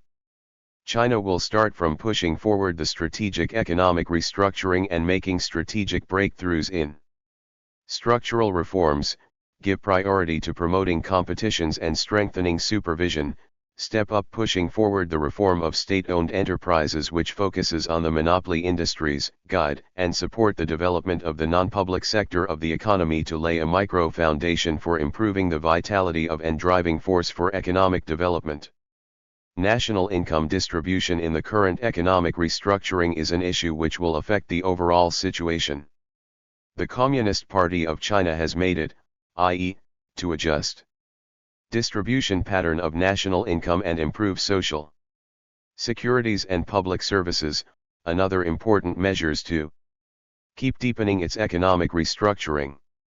Viewing the promotion of the overall development and social progress as the goal, it starts from accelerating the building of a harmonious society and achieving the domestic demands-dominated economic growth mode to regulate the income distribution among the government, enterprises, and the residents so as to form a rational, orderly, fair, and effective distribution pattern of national income. In the meanwhile, it aims at providing everyone with the basic living allowances, and sticks to the principle of wide coverage, basic security, multiple levels and sustainability to establish a multi-layered social security system, featuring unified system, wide coverage of the urban and rural areas, and to give better play to the role of social securities as shock absorbers in economic operation and as stabilizers in _668 social development. While constantly deepening economic restructuring, the Communist Party of China will put emphasis on advancing political restructuring and the reforms in social management system and other fields. Firstly, it is to promote and deepen political restructuring and develop modern socialist political civilization. Following the steps of a progressive reform, economic restructuring has to be launched before political restructuring, and political restructuring has to closely follow economic restructuring. Since the launch of the reform and opening up, each reform of the economic system in China has been followed by the implementation of political restructuring measures. Under the circumstance that economic restructuring has now entered the abyssal zone, the importance of political restructuring becomes prominent. In the next, the Communist Party of China will deepen the political restructuring, focusing on developing democracy within the party and pushing forward political restructuring. The Communist Party of China is a big party. It has over 80 million members, which is even more than the total population of some European countries. Promoting democracy within the party could effectively drive the development of social democracy. To protect the party members' democratic rights, promote the party congress system, strictly implement democratic centralism, and reform the election system within the party are all important measures to be taken to develop democracy within the party. Administrative restructuring is a necessary requirement in economic restructuring, and an important component of the political restructuring as well. In administrative restructuring, priority will be given to transforming government functions and to speeding up the establishment of an administrative management system featuring consistent rights and responsibilities, rational division of work, scientific decision-making, smooth implementation, and effective supervision so as to truly transform government functions to building a favorable development environment, providing quality public services, maintaining social fairness and equality. Accelerating the building of a service-oriented government to the satisfaction of the general public. Secondly, it is to promote and deepen the reform of social management system and that in other fields. Social management system is the short slab in improving the market economic system. In particular, the urban-rural dual economic structure has restrained further reform. The Communist Party of China will follow the idea of innovating the system, narrowing the gaps, reducing the population of farmers and promoting development, give priority to advancing rural land reform, adhere to the tenet of basic public service equalization, eradicate the urban-rural dual economic structure, and promote the overall and integrated development of the urban and rural areas. The reform will tilt more to social fields. Social securities will be expanded to cover more people and see standard improvement, i.e., accelerating the effective coverage of migrant workers in cities, flexibly employed. 68m. Population and low-income population with urban basic pension insurance, efforts will be made to establish an urban and rural cooperative medical care system under which overall social planning and personal accounts are combined, The pension insurance, medical care, and unemployment insurances of the migrant workers in cities who have been regularly employed or have a stable labor relationship will be integrated into the framework of urban social insurance system to guarantee the basic living, old age and medical care insurances of urban and rural residents. A mechanism to regulate urban and rural residents' social securities and treatment back to normal will be established, and the standard on the pension insurance will be raised. The level of medical care will be improved by raising the proportion of reimbursement, making more drugs reimbursable, expanding the reimbursement coverage of special illnesses, reducing, even cancelling the bottom line of 39 equals. May 2012, Lianyungang City, Jiangsu Previous Inc., Basic Health Service for Villagers B69 Communist Party of China. Reimbursement. Reform of the housing system will be deepened. Efforts have to be made to advance the regulation of the real estate sector and the construction of affordable housing and make sure to properly solve the housing problem for urban residents. Reform of the educational and scientific and technological system will be deepened, equal education will be promoted, and the strategy of rejuvenating the nation with sciences and technologies will be implemented more deeply. Cultural restructuring will be deepened to speed up the rapid development of the cultural industry and the sustained prosperity of the cultural undertaking.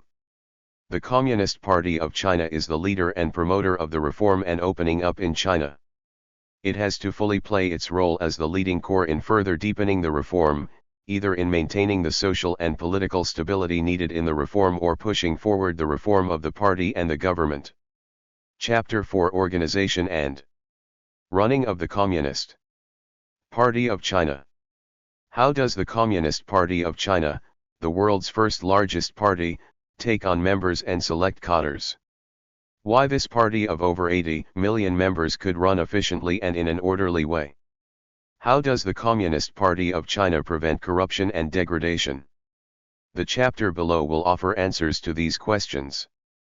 4.1 Value quantity, but quality more when taking on members. For any party, members are the foundation for its survival and development. The Communist Party of China vividly describes its members as cells of the party. In view of the importance of party members to a party, some Western scholars even take member population of a party as the main parameter to classify parties. They call a party which extensively admits members and has a large member population mass party, and a party which admits members prudently and has a small 66-member population elite party. However, the classification does not suit the Communist Party of China. Though it values quantity, it values quality more when taking on party members.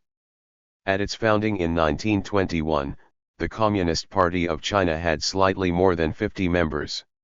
When New China was founded in 1949, the population of its members had developed to 488 million, accounting for 0.83% of the then total Chinese population. As of the end of 2010, members of the Communist Party of China had exceeded 80 million and reached 269 million in number, accounting for 5.85% of the total Chinese population. After 9 decades of development, the member population of the Communist Party of China had grown by over 1.6 million times. The amazing growth speed may confuse many people, misleading them into thinking that it's easy to become a member of the Communist Party of China. The answer, of course, is negative. Though it's a huge team of over 80 million members, each of its members is taken on after being carefully investigated and tested by grassroots party organizations. To start with, the Communist Party of China has strict requirements on the eligibility of party members. In many countries, as long as one wants, he/she can become a member of a party, and does not need to submit any application. Take the Democratic Party and Republican Party in America for example. The moment a voter votes for the candidate of some party, he/she becomes a member of the party led by the candidate. However, to apply to become a member of the Communist Party of China, one must meet the following 472 requirements. First, he/she must be a Chinese citizen aged 18 or above. Second, he/she must be an advanced element. In workers, servicemen, intellectuals, or other social classes. Third, he/she must accept the party program and constitution. And fourth, he/she must be willing to become a member of the Communist Party of China, work positively in the party organizations, follow the party's resolutions, and pay his/her membership fee periodically. Other social classes in requirement to refer to the new social classes having emerged in China since the launch of the reform and opening up policy. They include entrepreneurs and technical personnel in private technology companies, managerial and technical staff employed by foreign-funded enterprises, the self-employed, private entrepreneurs, practitioners in intermediary organizations and freelance, etc. Before holding its 16th National Congress in 2002, the Communist Party of China did not take on the above people, but since the 16% CPC National Congress, they became candidates to be taken on by the Communist Party of China.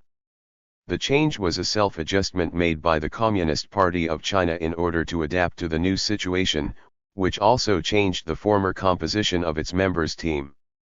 Since 2003, the Communist Party of China has begun to launch trials in the new social classes emerging since the reform and opening up, trying to take on those qualified advanced elements. During the trial period, it absorbed 226 private entrepreneurs, among others. Till the convening SOFS 17 GPG National Congress, its FF73. Members in the non-public economic organizations nationwide had reached to 863,000, accounting for 3.95% of the total population of the Communist Party of China in the same year. Only in 2010, the Communist Party of China admitted 131,000 members from non-public economic organizations, accounting for 4.3% of the total population of new party members it took on in the same year, 83,000 members from social organizations, accounting for 2.7% of the total population of new party members it took on in the same year, and 16,000 members from the new social classes, accounting for 0.5% of the total population of new party members it took on in the same year. Despite the constant increase in the number of party members from new social classes, farmers and workers remain the mainstay of the Communist Party of China. As of the end of 2010, of the more than 80 million party members, over 24 million were farmers and nearly 7 million were first-line workers, accounting for about 38.75% of the total population of the Communist Party of China. If intellectuals are seen as part of the working class in China, the proportion of farmer and worker party members is even greater. Secondly, the Communist Party of China adheres to the principle of individual admission when taking on members. Seen worldwide, parties admit members in two ways. First, members join some organization of a party by themselves directly. Second, some social organization joins a party as a collective. For example, in England, there are national and _____74J local labor unions of different types in different industries, each of which could join the Labour Party as a collective. Once a labor union joins the Labour Party, its members would become members of the Labour Party automatically. But for the Communist Party of China, to join a party as a collective helps little in selecting the advanced elements from each class, and party members taken on this way usually have a weak identity with the party. Hence it has forbidden joining a party as a collective, and stressed individual application for joining it. That individuals apply for joining the Communist Party of China is just one aspect of the principle of individual admission. When bringing forth the same principle, the Communist Party of China aimed at warning each party branch to adhere to the guideline of taking on a member only when he/she is fully qualified, but not take on many members within a short time period or with lower standards in order to expand the team of party members. Based on the same principle, different September 10, 2008, Sean Kazil applicants may experience different his party membership application probation, which not only guarantees to the party branch in number 2 the overall quality of the team of high school located in Sheki party members, but also urges those county, Henan province AE who are less qualified to be a party B75 member when submitting the application for joining the Communist Party of China to improve themselves actively. Many party members have to submit several applications to become an official member of the Communist Party of China and ask the grassroots party organizations to investigate and test them. Everyone who has experienced such strict test procedures will treasure their identity as a party member much after joining the Communist Party of China. Then, the Communist Party of China follows strict procedures when taking on party members. Those who are qualified will be viewed as activists after they submit an application for joining the party. That's the first step in becoming a member of the Communist Party of China. At this time, the grassroots party branch will designate 1 or 2 full party members to work as the contacts for each activist. The contacts have 2 responsibilities. First, to help the activist get a deeper understanding of the party, its basic theories, basic knowledge on the Communist Party of China, basic roots and the obligations and rights of a party member. Second, to investigate the daily performance of the activist on behalf of the party organization and see whether the activist could initiatively report his/her thinking, work, and study to the party organization, actively participate in the activities organized by the party organization, work hard to complete the tasks assigned by the party organization, carefully attend the trainings held by the party organization, consciously accept the investigations and tests of the party organization, etc. In ____76.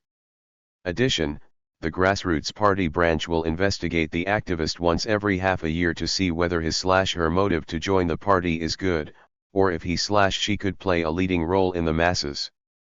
If the activist passes the investigation, it will come to the next step, otherwise the grassroots party branch will suggest the activist to take remedies for the problems he/she has so as to help the latter progress and to continue investigating the latter until the activist is qualified.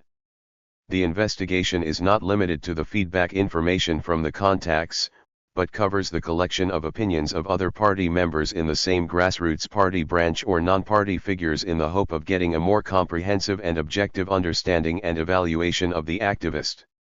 Submit an application for joining the party. Be chosen as an activist. Be chosen as a key candidate. Be approved to be a probationary party member.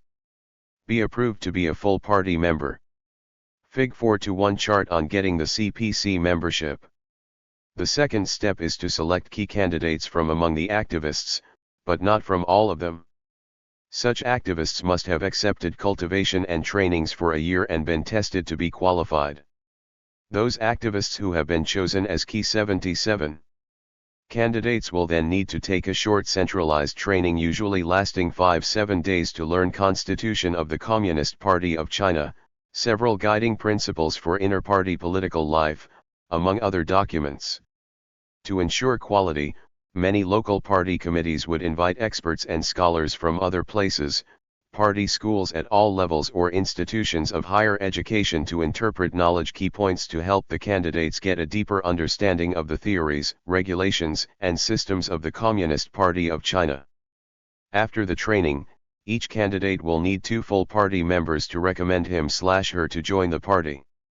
Normally, the 2 recommenders are the candidate's contacts when he/she submits the application for joining the party, or may be invited by the candidate himself/herself, or designated by the grassroots party organization. Recommenders shall bear greater responsibilities than those undertaken by the contacts. On the one hand, they have to explain to the referral party program and constitution, party member qualifications, obligations, and rights, and understand the referral's motive to join the party, political consciousness, ideological quality, work performance, experience, etc. before reporting them to the grassroots party branch to which both the recommenders and the referral belong. On the other hand, the recommenders have to help the referral fill the application form for party membership and carefully write down their own opinions. After all of the above procedures are done, committee of the party branch has to strictly review the application form for party. A 478.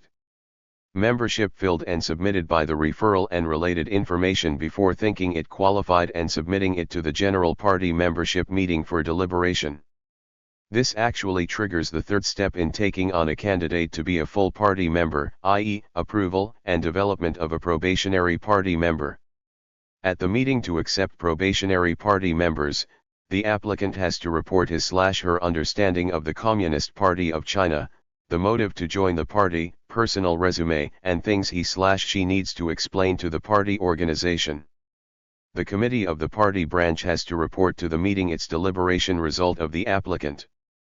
Participating party members have to fully discuss whether the applicant could be admitted before voting by raising hands or in the form of secret ballot. Only when the approver party members exceed half of the full party members with the right to vote in number could the resolution to take on probationary party members be accepted. Nevertheless, a party branch meeting has no right to decide whether to approve probationary party members. It has to report related materials to the higher level party committee, which then will specially designate someone to review the submitted application form, party membership and related materials, listen to the opinions from party members and non-party figures extensively, and talk with the applicant to make a further investigation. Based on that, the party committee may, through collective deliberation and resolution, decide whether to approve the applicant to be a B79 probationary party member or not. In case the applicant is approved to join the Communist Party of China, the higher level party committee will notify the party branch which submits the applicant's materials, and the latter shall timely notify the applicant and announce it at the general party membership meeting. In case the applicant is not approved to join the party, the higher level party committee will also notify the party branch which submits the applicant's materials and the applicant himself/herself, explain specific reasons, encourage the applicant to make more efforts to improve his/her overall quality as soon as possible. Becoming a probationary party member is actually joining the Communist Party of China. The probationary party member will have to not only vow in front of the party flag, but be involved in a party committee or a party group to attend STEAWA/0. July 1%, 2011, in Shanghai, where the Communist Party of China was founded, hundreds of young people were taking their party admission oath. 8097A. That all party branch members will take unified actions and work actively, requiring powerful and competent leaders. There is a saying in China, i.e. Ka pair, 4AE 4K. Similarly, a political organization, regardless of its size, needs core figures or a leading agency. According to the rules set by the Communist Party of China, when a party branch is smaller than having 7 members, there is no need to establish a leading agency therein, but when it has 7 or more members, a branch committee has to be established to lead its work. The committee of a party branch is not designated by the higher level party organization, but elected, before being established, by all members of the party branch by voting at a meeting. Similarly, a general party branch comprising several party branches also needs a committee elected by its entire members by voting at a meeting.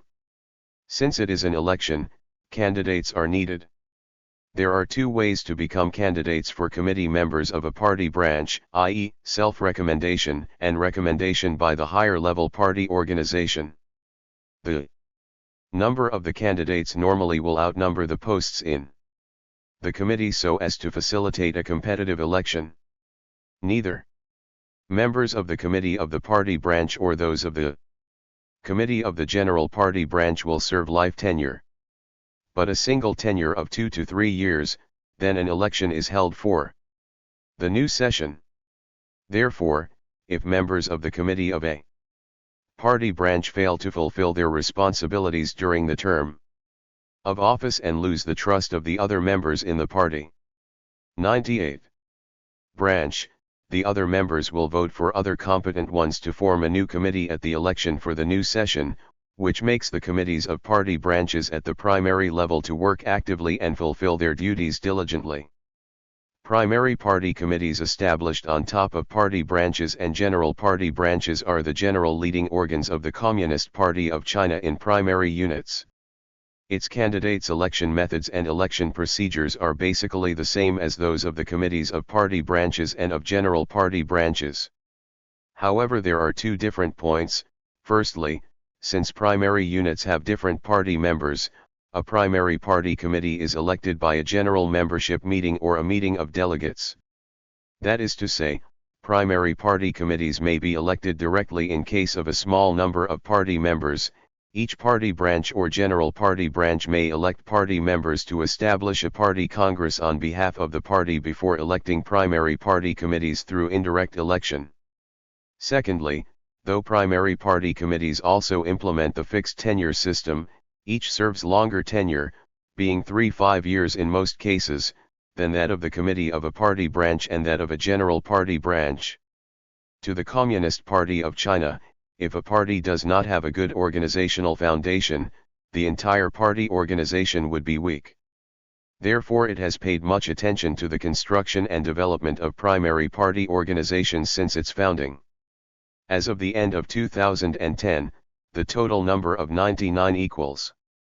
Primary party organizations had reached 3,892,000, of which 187,000 were primary party committees, 242,000 were general party branches, and 3.463 million were party branches. Apart from the large number, the Communist Party of China also pays special attention to its coverage of the grassroots society. As of the end of 2010, party organizations had been established in 6,869 urban neighborhoods, 34,000 towns and counties, 82,000 communities and 594,000 administrative villages nationwide. The coverage of primary party organizations in administrative villages and residence communities had reached 99.9% nationwide. In the meanwhile, of the 700 enterprises which met the requirements for establishing primary party organizations, 749, 600 had seen the establishment of party organizations, accounting for 99.9% of all. Of the 235, 900 government departments which met the requirements for establishing primary party organizations, 235, 800 had seen the establishment of party organizations, accounting for 96% of all. Of the 498, 300 public institutions which met the requirements for establishing primary CPC organizations, 492, 600 had seen the establishment of party organizations, accounting for 98.9% of all. In particular, the coverage of primary party organizations in colleges and universities reached 99.9%. While maintaining the original basis, the Communist Party of China has made great achievements in new social organizations and in establishing primary party organizations therein. In 2010, of the 145 feet 3,700 inches social groups which met the requirements for establishing a 108 primary party organizations nationwide, 200 had seen the establishment of party organizations, accounting for 96.6% of all. Of the 300 privately run non-public enterprises which met the requirements for establishing primary party organizations nationwide, 900 had seen the establishment of party organizations, accounting for 98% of all. Obviously, the Communist Party of China has established an extensively distributed, tight and improved, powerful system of primary party organizations. On top of the primary party organizations comprising party branches, the general party branches and primary party committees are the local organizational system of the Communist Party of China. Establishment of the local organizational system mainly responds to China's administrative division, i.e., being divided into three levels: top-down, provinces, autonomous regions, and municipalities, municipalities with districts under their jurisdiction and autonomous prefectures, and counties, autonomous counties, and municipalities with no districts under their jurisdiction and urban districts.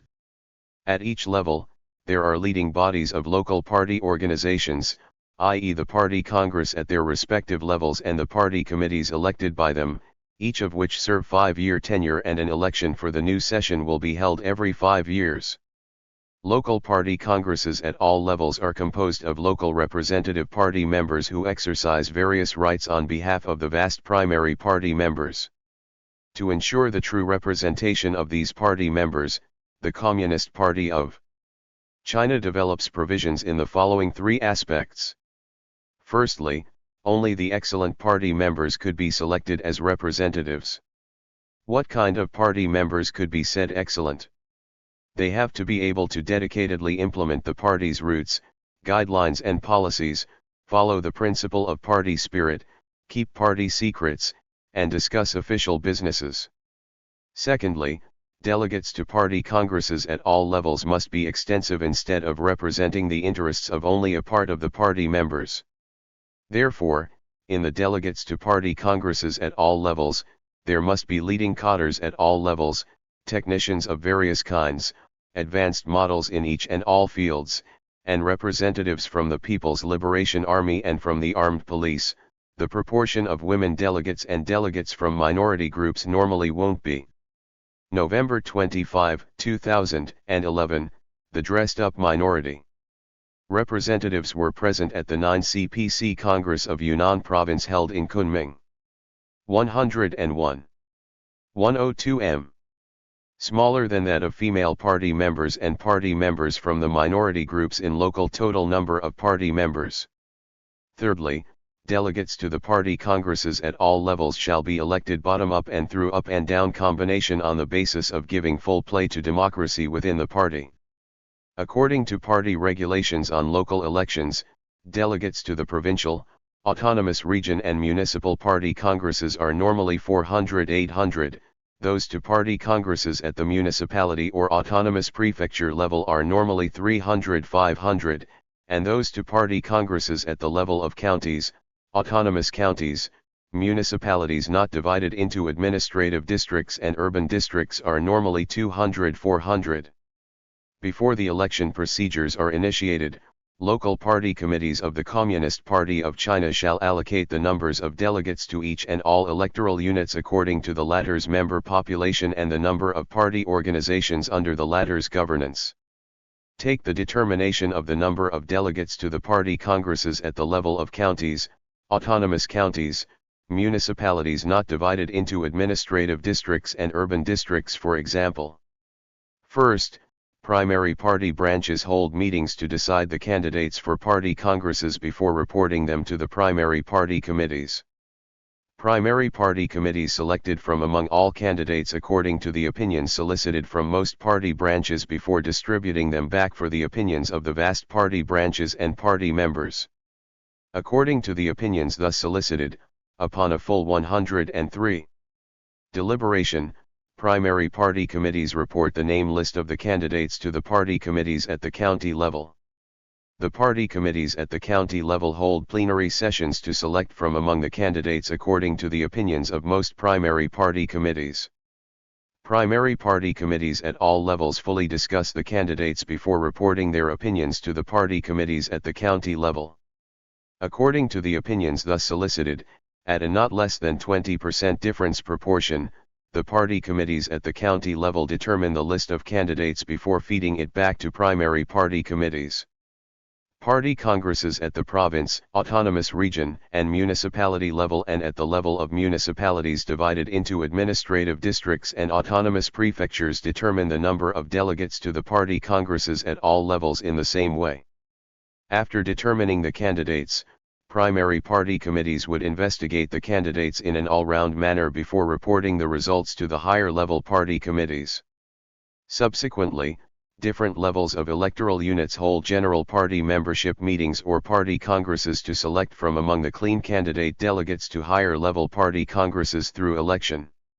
Such way of electing delegates to party congresses has given full play to the spirit of democracy and presented the opinions of primary party members and the masses, in electing delegates to party. 104M. Congresses. Local party congresses at all levels are held once every 5 years. Apart from deliberating local important issues and making resolutions, one important responsibility of them is to listen before examining and deliberating the reports made by the party committees at the corresponding level, and select new generation party committees at the corresponding level. The local party committees shall, the party congresses of the given areas are not in session, carry out the directives of the next higher party organizations and the resolutions of the party congresses at the corresponding levels, direct the work in their own areas and report on it to the next higher party committees at regular intervals. Each local party committee is composed of official and alternate members. Normally, alternate members. October 19, 2008, Huadian Village, Hongjian Town, Huaying City, Sichuan Province. The party members were submitting their votes seriously for township standing party representatives. Shall not be less than 15% of the total number of the committee, and enjoy the priority to become a full member of the party committee at the corresponding level. That is, if some full member in the party committee at the corresponding level loses his/her post, an alternate member may substitute and become a full member. Local party committees at all levels are the local leading corps, responsible for not only making decisions on local economic construction, social development, the self-building of the Communist Party of China, among other major issues, but also recommending important cadres, establishing leading party groups in the leading organs in local state organs, mass organizations, economic, cultural and other non-party organizations while mobilizing and organizing the leading party group in which they work and the vast party members to make coordinated efforts to complete the tasks assigned by higher-level leading party groups, etc. But local party committees at all levels meet in plenary session at least twice a year. Plenary session is not a permanent body. The local party committees at all levels elect, at their plenary sessions, their standing committees. The standing committees of the local party committees at all levels exercise the functions and powers of local party committees when the latter are not in session. As can be seen from the authorization relationship between the local party congresses at all levels and the local party committees at the corresponding level and the latter's standing committees, the standing 105. 105. Committees actually handle the day-to-day work and exercise important functions in local work. Party Congress of a province/municipality/county. Plenary session of the Party Committee of a province/municipality/county. Standing Committee of the Plenary Session of the Party Committee of a province/municipality/county. Fig. 4-3. The authorization relationship between the CPC. Local organizations at the corresponding levels. Central organizations of the party are the topmost of the organizational framework of the Communist Party of China, and direct the entire work of the party. The National Congress of the party held once every 5 years and the Central Committee thus elected are the topmost leading organs of the Communist Party of China. The establishment of the delegates to and members of the National Congress of the party and its Central Committee is similar to that of the delegates to and members of the local organizations of the party. Nevertheless, the Central Committee of the party elects the Political Bureau and the Standing Committee of the Political Bureau which exercise the functions and powers of the Central Committee when the Central Committee is not in session. It is different from the local organizations of the party, where a Standing Committee of the plenary session of the Central Committee is established upon election. This being one difference between Chapter 4 Organization and Running of the Communist Party of China FF 107_. The central and local organizations of the party. There are other minor differences between both in other establishments of the organizational structure. National Congress of the Communist Party of China. Central Committee. General. Secretary of the Central Committee. Military Commission of the Central Committee. Standing Committee of the Political Bureau. Political Bureau. Secretariat of the Central Committee. When the Central Committee is not in session, the central organizations of the Communist Party of China involve its top leader and three leading organizations, i.e. the Political Bureau, the Standing Committee of the Political Bureau and the Military Commission of the Central Committee, all of which are elected by Central Committee in its plenary session. The General Secretary of the Central Committee of the Communist Party of China is the title for the highest CPC leader. It is responsible for convening the meetings of the Political Bureau and its Standing Committee and presiding over the work of the Secretariat. The Political Bureau and its Standing Committee exercise the functions and powers of the Central Committee when the Central Committee is not in session. However, due to the excessively cumbersome routine work for the whole country, the Secretariat of the Central Committee is established. 108. To serve as an administrative body of the Political Bureau and its Standing Committee. The members of the Secretariat of the Central Committee are nominated by the Standing Committee of the Political Bureau, and subject to endorsement by the Central Committee in plenary session. The Military Commission of the Central Committee, being the highest military leadership and authority led by the Communist Party of China, exercises direct leadership over the nation's armed forces and holds a relatively special position in the organizational structure of the Communist Party of China. So the members of the Military Commission of the Central Committee are decided on by the Central Committee, not through election. From the central organizations to the local organizations at all levels and then to the multitudinous primary organizations. The organization framework of the Communist Party of China is quite strict, yet abnormally huge. How to operate such a huge multiple organization favorably with no splits and coordinate its strength to collaboratively accomplish the strategic decisions formulated by the Central Committee of the Communist Party of China. The role of democratic centralism can never be neglected therein. Democratic centralism is the fundamental organizational principle of the Communist Party of China.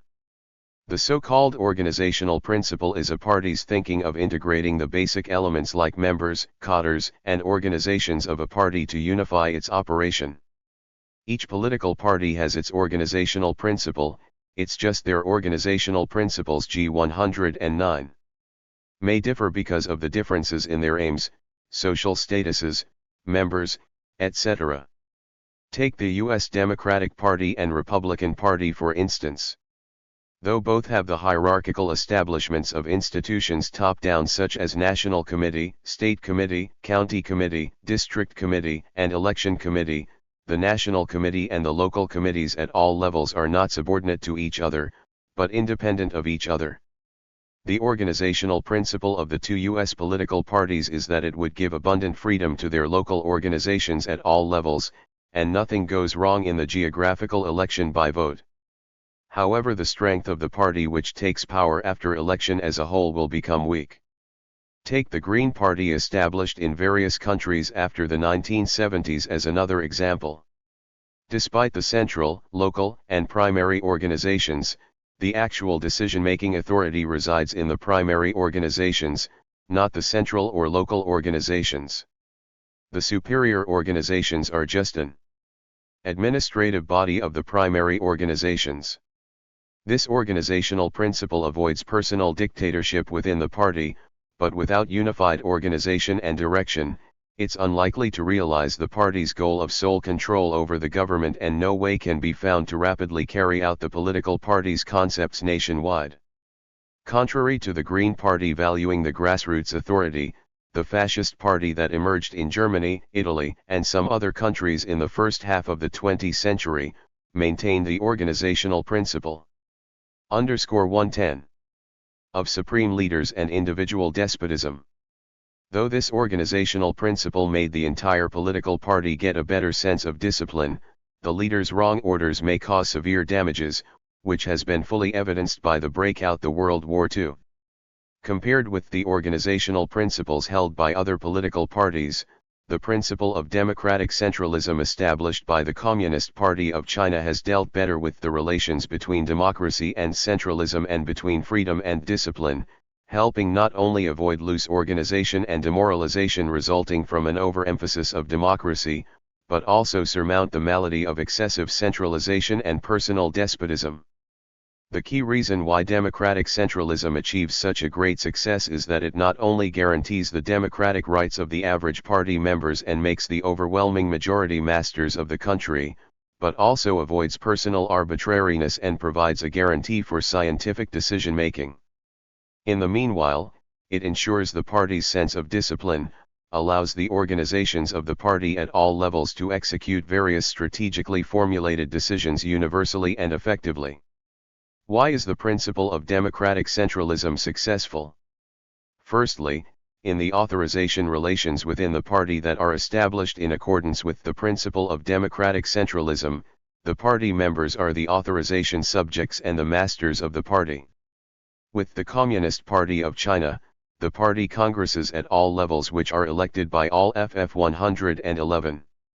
The party members, directly or indirectly, have the highest authority, and the party committees at all levels are held responsible for and report on their work to the party congresses at the corresponding levels. It's the most fundamental guarantee for the party members' subject status.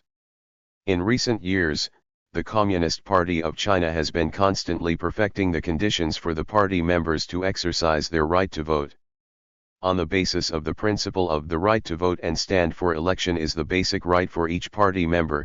Regulations on guaranteeing the rights of members of the Communist Party of China passed in 2004 has made more detailed provisions on the right to vote of the full member of party, including that party member voters have the right to inquire about the candidates, demand a change or reject one, support another.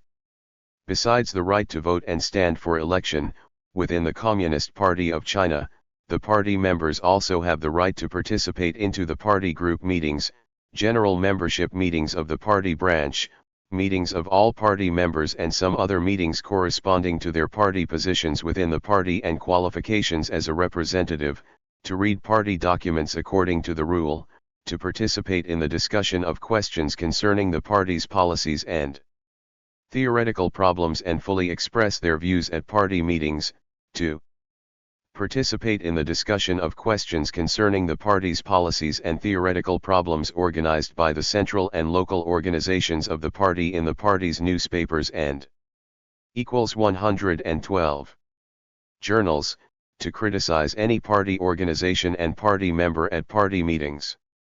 In the meanwhile, higher party organizations shall pay attention to the views of lower organizations and the rank and file party members, and solve the problems that they raise in good time.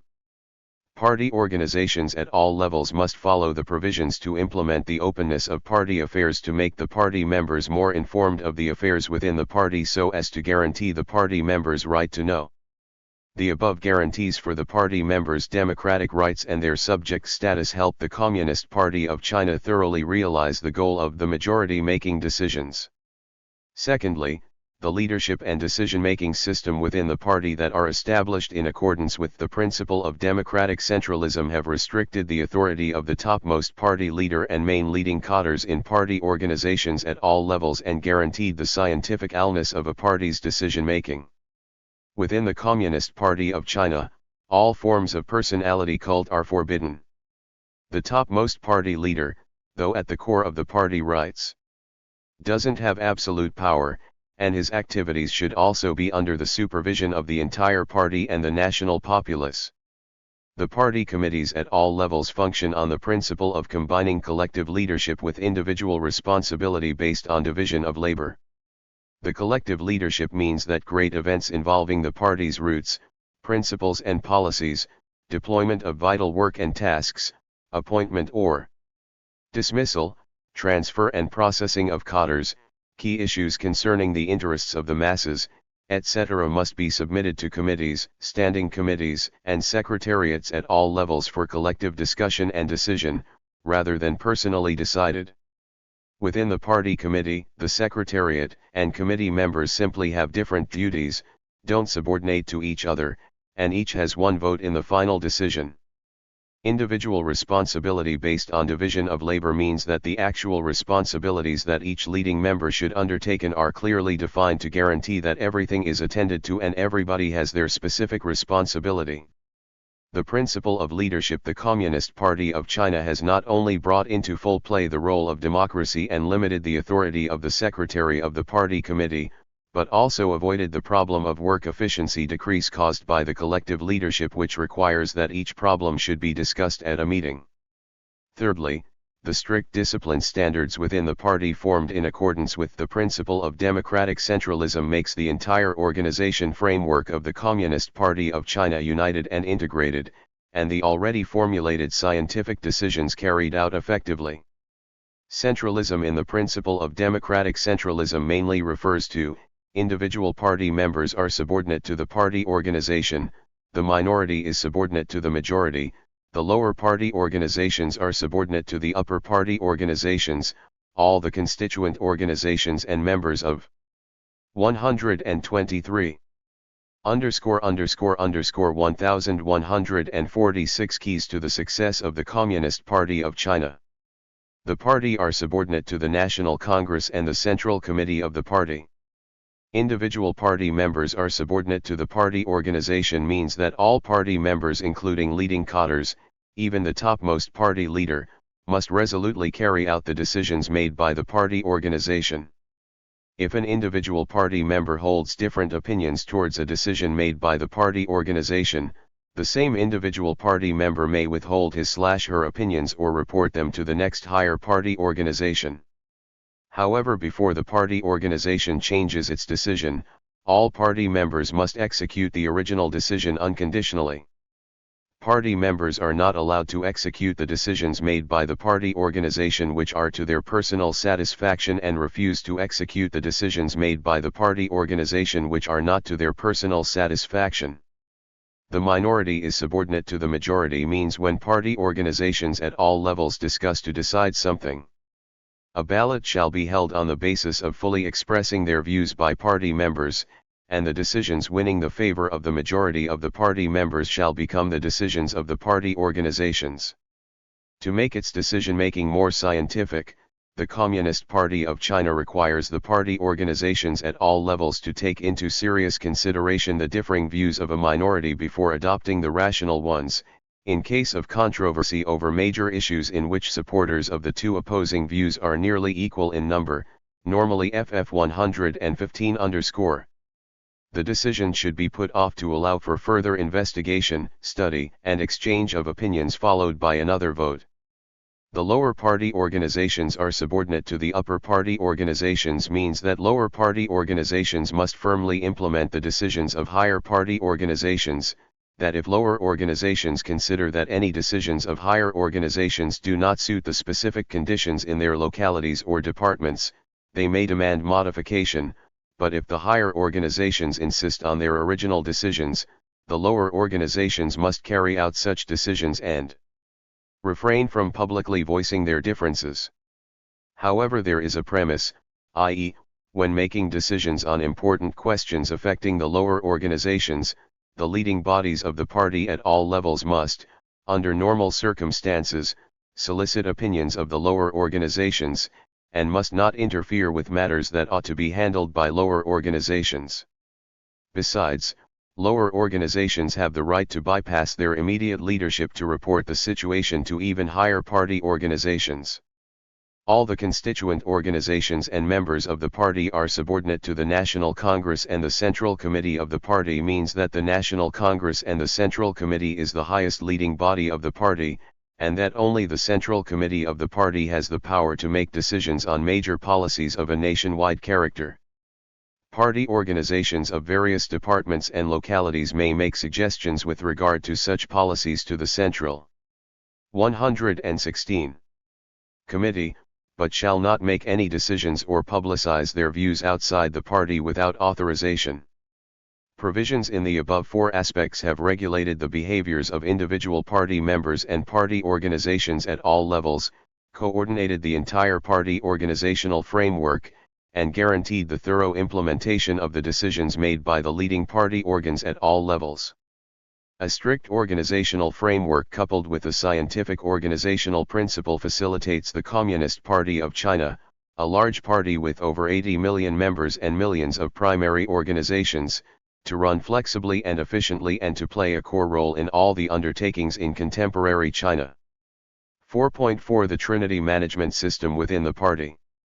A standard party member recruitment system helps recruiting the advanced elements of all classes into the Communist Party of China.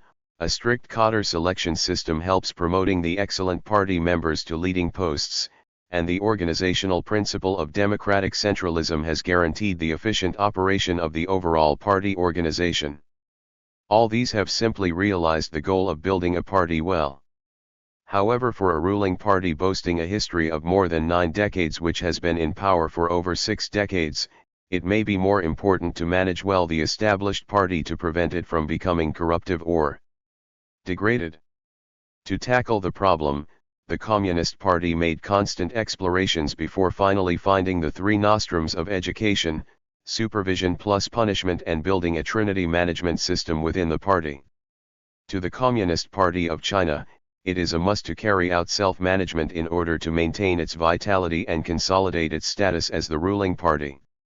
The first step of self-management is to strengthen the education of party members, especially the leading cadres, to help them truly identify themselves with the party's roots, programs and policies, obtain the fine accomplishments, and the moral values to be government officials which a party member has to have, enhance their awareness of law and the discipline within the party, especially to help them establish a common political will and value orientation.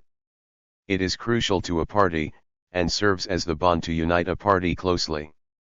Education is significant in that it has lasting and imperceptible influences, and helps prevent such phenomena as party members having wavering belief, party cadres becoming corrupt or greedy, etc. within a party from the origin, but 1 or 2 trainings are not enough to stimulate the display of the role of education. Regular and institutionalized organizational behaviors are necessary. The ordinary party members are educated in the party branch's daily activities, and education contents are integrated into the party classes, discussion and communication on real issues, appreciation and analyses of video materials, etc. In the meanwhile, online classrooms. Et. 118. Blogs, forums, and mobile newspapers, among other emerging media, help all party members establish a common political will and value orientation in day-to-day education. In view of the important role of the leading cadres within the party, the Communist Party of China has made a full range of institutional arrangements over the education and training of its cadres. Seen from the mode of education, there are centralized off-the-job trainings and on-the-job learning. To meet the needs of the party cadres at all levels studying in a centralized way, the Communist Party of China has established party schools, administration institutes and cadre academies at all levels nationwide, as well as corresponding cadre education and training institutions in some departments and industries too.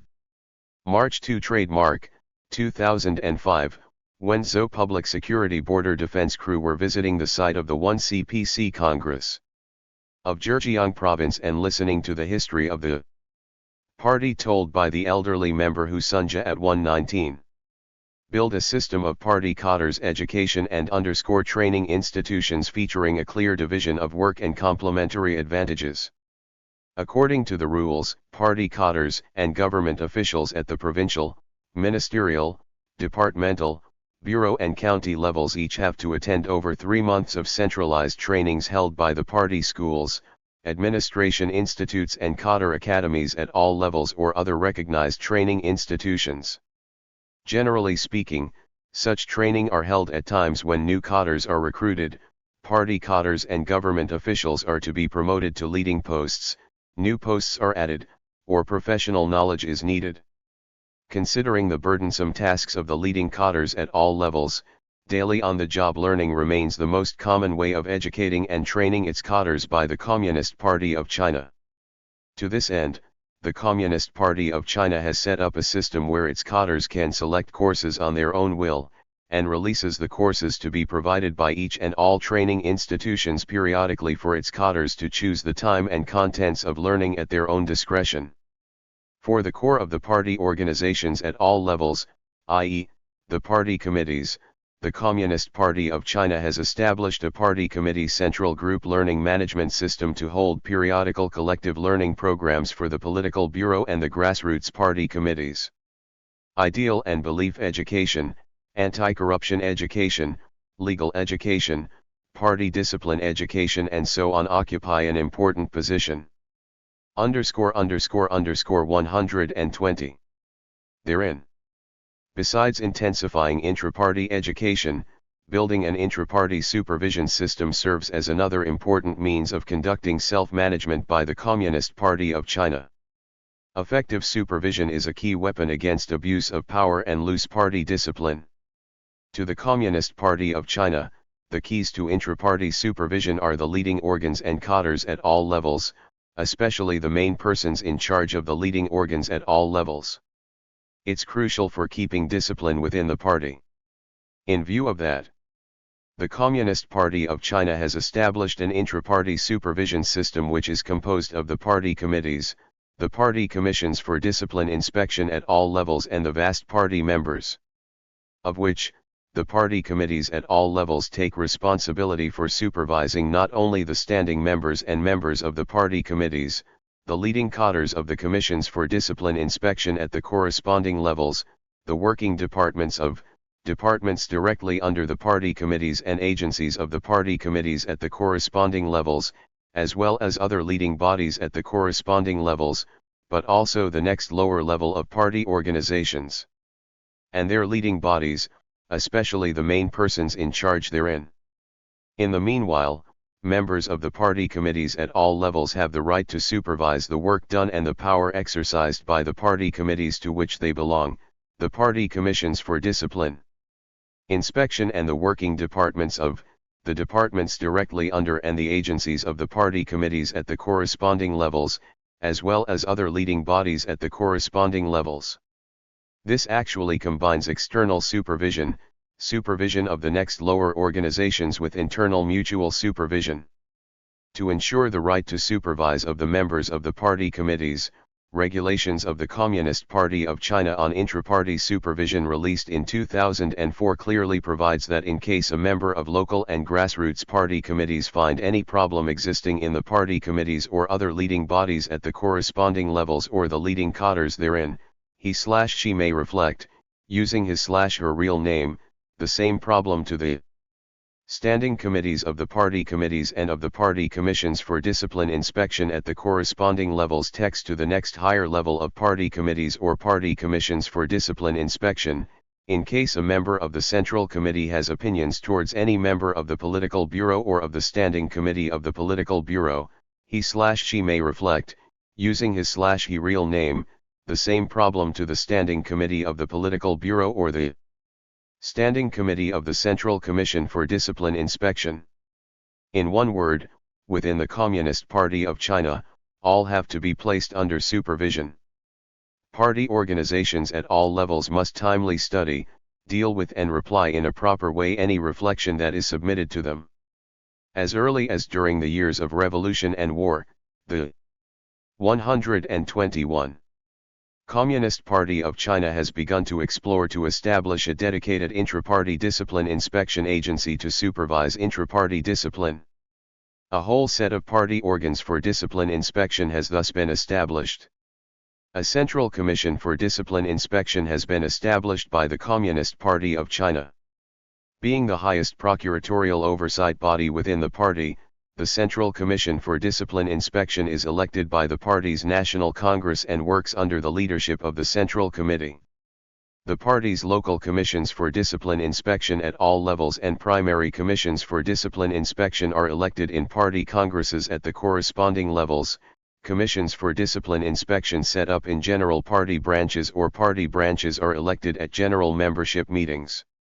The party's local commissions for discipline inspection at all levels and primary commissions for discipline inspection function under the dual leadership of the party committees at the corresponding levels and the next higher commissions for discipline inspection.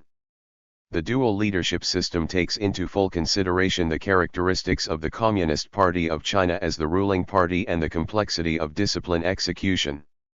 Implementing the system would not only place the party organs for discipline inspection at all levels under the leadership of the party committees at all levels and facilitate the latter to study, direct and be concerned about the work of the organs for discipline inspection according to the real situation, but also allow the FF 123 commissions for discipline inspection at all levels to carry out their work independently and effectively so as to guarantee, in terms of the organizational structure, the supervision of the party committees and their members by the commissions for discipline inspection at corresponding levels.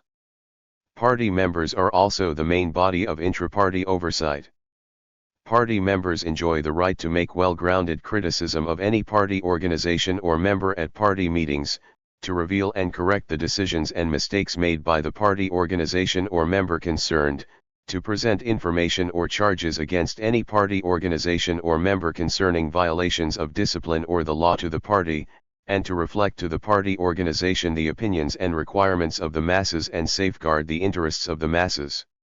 To facilitate the three main supervision bodies to exercise their right to supervise, the Communist Party of China provides that the party committees at all levels have to inform their subordinate party organizations and party members of the resolutions and decisions made by the party committees in plenary sessions, that party organizations have to timely report major situations and issues concerning the overall situation and social stability in their localities or departments or units to the higher level party organization, that the leading cadres at all levels have to truthfully report important personal matters to the party organization to receive supervision consciously. To prevent the abuse of the right to supervise, all reflections or equals 1241 opinions will be carefully investigated and carefully dealt with. Education is significant since it prevents and supervision is adopted in order to restrict. It is not enough to keep good party discipline with education and supervision alone, but need an intra-party punishment mechanism. As a matter of fact, every party will develop a corresponding punishment system in order to intensify the binding force of its discipline. It's just that concrete measures and efforts are different. Some may punish the disciplinary members by forbidding them to elect or stand for elections, and others may punish their disciplinary members in the aspect of promotion. The most serious punishment would be expelling the disciplinary members. Since its founding, the Communist Party of China has set great store by severely punishing the party organizations and members that violate party discipline. Within the Communist Party of China, what behaviors are disciplinary offenses? What are the disciplinary measures taken to punish the party members and organizations concerned? 10 categories of behaviors are viewed as disciplinary offenses within the Communist Party of China. Firstly, behaviors that violate political discipline, including organizing or attending anti-party meetings, parades, demonstrations, etc. Refusing to implement the party's guidelines, policies, and work deployments, joining foreign intelligence organizations or providing information for them, etc. Secondly, behaviors that violate the party's organizational and personnel discipline, 125. Including violating the constitution and other statutes of the party, violating the principle of democratic centralism, refusing to put into practice the decisions made by the party organization, etc. Thirdly, behaviors that violate the provisions on self-discipline, including taking advantage of the offices to illegally possess state, collective or personal properties which are not self-run or to seek interests for others, wasting public properties, etc. Fourthly, corruption and bribery. Behaviors, including taking advantage of the offices to embezzle, steal, or swindle public properties, to extort others' properties or to misappropriate public funds for personal purposes, etc. Fifthly, behaviors that disturb the socialist economic order, including smuggling, engaging in illegal operational activities, running business or enterprises illegally, etc. Sixthly, behaviors that violate the fiscal discipline, including concealing or withholding state revenues, depositing public funds as an individual, causing losses of state assets because of violation of the provisions, etc. Seventhly, dereliction of duty and malfeasance, including the abuse of power and dereliction of duty in work, loss of secret documents, leaking of state secrets, etc. Eighthly, behaviors that violate the rights of the party members and citizens, including obstructing and suppressing the criticism, accusation, and complaint made by party members or citizens, making false allegations to frame others, violating the right to vote and to stand for election of the other party members or citizens, etc. Ninthly, behaviors that severely violate the socialist morals. 12,688. Including playing tricks, getting honors by cheating, refusing to assume the obligations of raising and educating children or the duty of maintenance, being indifferent to the serious threats to state properties and people's lives and properties, etc. Tenthly, behaviors that hinder the order of social management, including prostitution, taking drugs, gambling for profit. 8.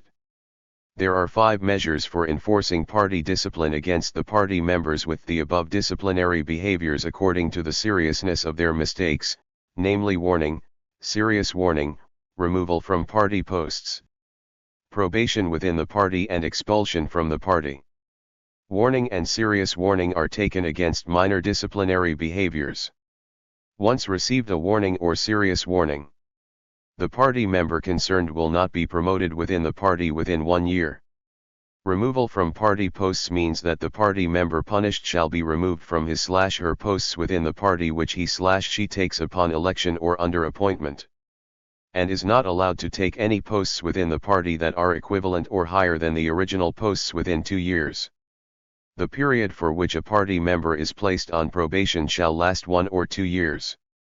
During that period, the party member concerned has no right to participate in voting or elections or standing for election. A party member who during that time truly rectifies his or her mistakes shall have his or her rights as a party member restored upon the expiration of the probation. Party members who refuse to mend their ways shall be expelled from the party. Expulsion is the harshest party disciplinary measure. A party member who is expelled from the party is not allowed to rejoin the party within 5 years. In case a party organization seriously violates party discipline, it shall be reorganized. In case a party organization sees all of its members or most of its members seriously violate party discipline, it shall be dissolved. Within the Communist Party of China, all party members and organizations must obey party discipline, without any exception. The Constitution and other statutes of the party are the basis which disciplinary measures are decided on. A collective discussion must be held in order to decide on disciplinary measures, and any individual or the minority shall have no right to decide on a disciplinary measure. To take measures against disciplinary behaviors is an important content of the self-management of the Communist Party of China, and an effective means adopted by the Communist Party of China to fight against corruption and prevent corruption and degradation under the market economic conditions. 127. Chapter 5 The Guiding Theories of the Communist Party of China. The Communist Party of China is a party which sets great store by the guidance of theories, while the theory on the socialism with Chinese characteristics reflect the most important idea and ideal of the Communist Party of China in governing China in a concentrated way, thus become the theoretical basis of building socialism with Chinese characteristics. What are the main contents of the theory? What are the primary views that reflect the value pursuit of the socialist system and the socialist characteristics of China in it? Answers will be offered to the above questions in this chapter. 5.1 The theory of building socialism with Chinese characteristics.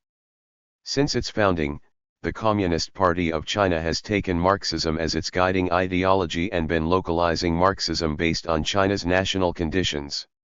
It then established Mao Zedong thought and the theories of socialism with Chinese characteristics in succession. If Mao Zedong thought contains more of the theories on the revolutions in FF 129. China, the theories of socialism with Chinese characteristics, taking shape before getting developed in the reform and opening up since the end of the 1970s, mainly contains Deng Xiaoping theory, the three represents theory and the scientific outlook on development. Since China established the socialist system in 1956, it has begun theoretical explorations on the building of socialism. In the process, it has seen both valuable ideological achievements and the leftist wrong theories inclusive the expansion of class struggles. On the other hand, since the 1990s, the Soviet Union and other socialist countries in East Europe had gradually abandoned socialism, leading to the collapse of the Soviet Union and the dramatic changes in East Europe. It promoted the Communist Party of China to think over the development mode of socialism and the issue of reform. After the 3% plenary session of the 11th CPC National Congress, Deng Xiaoping had relatively mature ideas and summarization of a series of questions relating to the theories and practices of socialism, such as the basic task and essence of socialism, the development stages of socialism, the nature, goals, principle to follow and steps to take in the reform, the relations between planning and the market, the building of socialist ideology and culture and political restructuring, etc.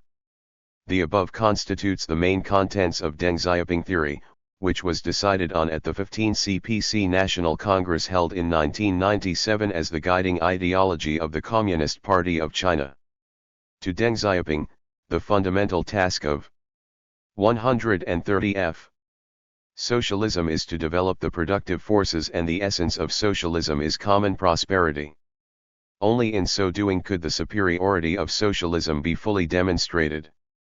As regards the situation of socialism in China, Deng believed that China remained at the primary stage of socialism, a stage that would last for at least a century, and that economic construction was the main task at the primary stage of socialism.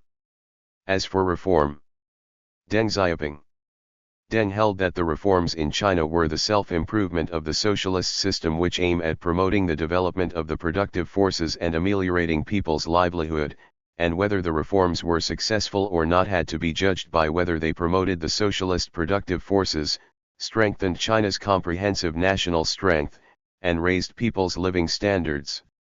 Speaking of the political guarantee and external conditions for the construction of socialism, Deng held it a must to stick to the path of socialism. People's democratic dictatorship, the leadership of the Communist Party of China, Marxism-Leninism and Mao Zedong thought, to launch reform and opening up in an international environment where peace and development have become the theme of the times, and to absorb and introduce the advanced civilization achievements from developed capitalist countries. To Deng, both planning and market were means of resource allocation, and did not belong to socialism or capitalism, and that China aimed at building a socialist market economic system through economic restructuring. Going much deeper than Deng Xiaoping theory, the important thought of three represents, which was formed at the turn of centuries, further answers such questions as what socialism is and how to build socialism, and creatively answers what kind of party to build and how. When it came to the 1990s, enormous and rapid changes happened to the domestic and foreign environments faced by the Communist Party of China. Internationally, the world's socialist movements went down in the dumps along with the dramatic changes in East Europe and the dissolution of the Soviet Union. Economic globalization developed fast, scientific advances changed with each passing day. Economic globalization and the development of its core high technologies greatly changed people's way of life and production, as well as the international economic and political relations, and the competition in economy-based technology-led. Comprehensive national strengths became increasingly fierce. Domestically, after China succeeded in achieving the goal of building a well-off life for its people, 1. E. 13d. 132q. Its per capita GDP reached $1,000. It brought its reforms deeper, during which some deep-rooted conflicts were revealed, and the task to coordinate the interests of multiple stakeholders became increasingly arduous. The Communist Party of China saw major changes in itself. The number of new party members increased significantly, and a large group of young party cadres took leading posts, which not only brought new vitality to the party, but also raised new questions. How to further improve party leadership and governance, the capacity to resist corruption, prevent degeneration, and withstand risks became two historical subjects that the Communist Party of China had to solve well. It's against the new changes in the above world situation, national conditions, and within the Communist Party of China that the General Secretary of the Central Committee of the Communist Party of China Jiang Zemin put forward the important thought of three represents, i.e.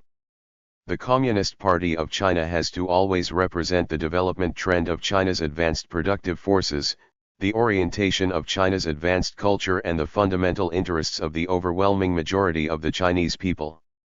Around the subject of building socialism with Chinese characteristics, the important thought of three represents, in close combination with the new features of the times, puts forward a series of new ideas and conclusions, which mainly involve the idea of establishing a socialist market economic system, that of the basic economic system with the public ownership as the mainstay and the joint development of diverse forms of ownership at the primary stage of socialism, that of launching the strategy of opening up in an all-round manner, that of developing the socialist material civilization, political civilization, ideology, and culture in an coordinated way, the idea that development is the primary task of the Communist Party of China in governing and rejuvenating the country, the idea of correctly dealing with the relations between reform, development, and stability, that of building a socialist country under the rule of law, that of combining the rule of law with the rule of merits, that of consolidating the party's class foundation and expanding the party's mass foundation, etc. At the 16th CPC National Congress held in 2002, three represents was put into party constitution and became one of the guiding ideologies of the party. October 22, 2003, Fengcheng Yangchuan City. Committee and government organized three represents entering villages activities. 133. 134. The scientific outlook on development is another important idea put forward by the Communist Party of China after entering the new century. To the Communist Party of China, through enormous changes have happened to the Chinese nation and society after over 3 decades of reform and opening up, China remains the world's largest developing country at the primary stage of socialism. On the other hand, China sees a series of new stage characteristics after entering the primary stage of socialism in the new century, which are mainly manifested in the following aspects. China's economic strength has been strengthened significantly, its GDP has increased from $148.2 billion in 1978 to $879.1 billion in 2010, it has become the world's number 2 from the world's number 10, but its overall level of productivity is yet to be improved, its independent innovation capability and core competitiveness are not strong, and the long-established structural problems and the mode of extensive growth have not been changed fundamentally. The socialist market economic system has been initially built while the system, institutional barriers against development remain there, deep-rooted conflicts and problems appear in front of difficult issues in the reform, though the Chinese people lives a well-off life on the whole. The trend of an enlarging gap in income distribution has not been reserved fundamentally, there is a considerable number of poor and low-income people in cities and townships, and it has become more difficult to accommodate the interests of all aspects. Significant achievements have been made in the coordinated development, while the situation of a weak agricultural foundation and backward rural development has not been changed, making the task to narrow the development gap between urban and rural areas and among districts and to promote the coordinated social and economic development more arduous. The socialist culture has become increasingly flourishing while people's ideological activities have become more and more independent, selective, changing and differentiated, thus higher requirements have been set toward developing socialist advanced cultures. Social vitality has become significantly strengthened, while profound changes have happened to the social structure, forms of social organizations and the layout of social interests, bringing to China many new tasks in social construction and management. The reform and opening up has been expanded gradually while the international competitions faced by China have become increasingly fierce, and the economic and technological advantages of the developed countries have existed for long, causing more predictable or unpredictable risks and setting higher requirements on coordinating domestic development with opening up. All in all, China's stage characteristics in the new century are the realistic foundation for the proposal of the scientific outlook on development. Contemporary world development practices and concepts have provided an important reference for the scientific outlook on development. After World War, it became a common knowledge to accelerate economic growth worldwide, and the human race made unprecedented 135. 136. Achievements in terms of economic growth. Nevertheless, due to the problems and disadvantages in social institutions in some countries, and the development pattern of pursuing economic growth alone, ignoring social development, the settlement of social equality, conservation of energies and resources and the ecological environment, some serious problems appeared in the development of the world. Some countries, for taking the road of developing before controlling, paid a high price for the serious deterioration of the ecological environment.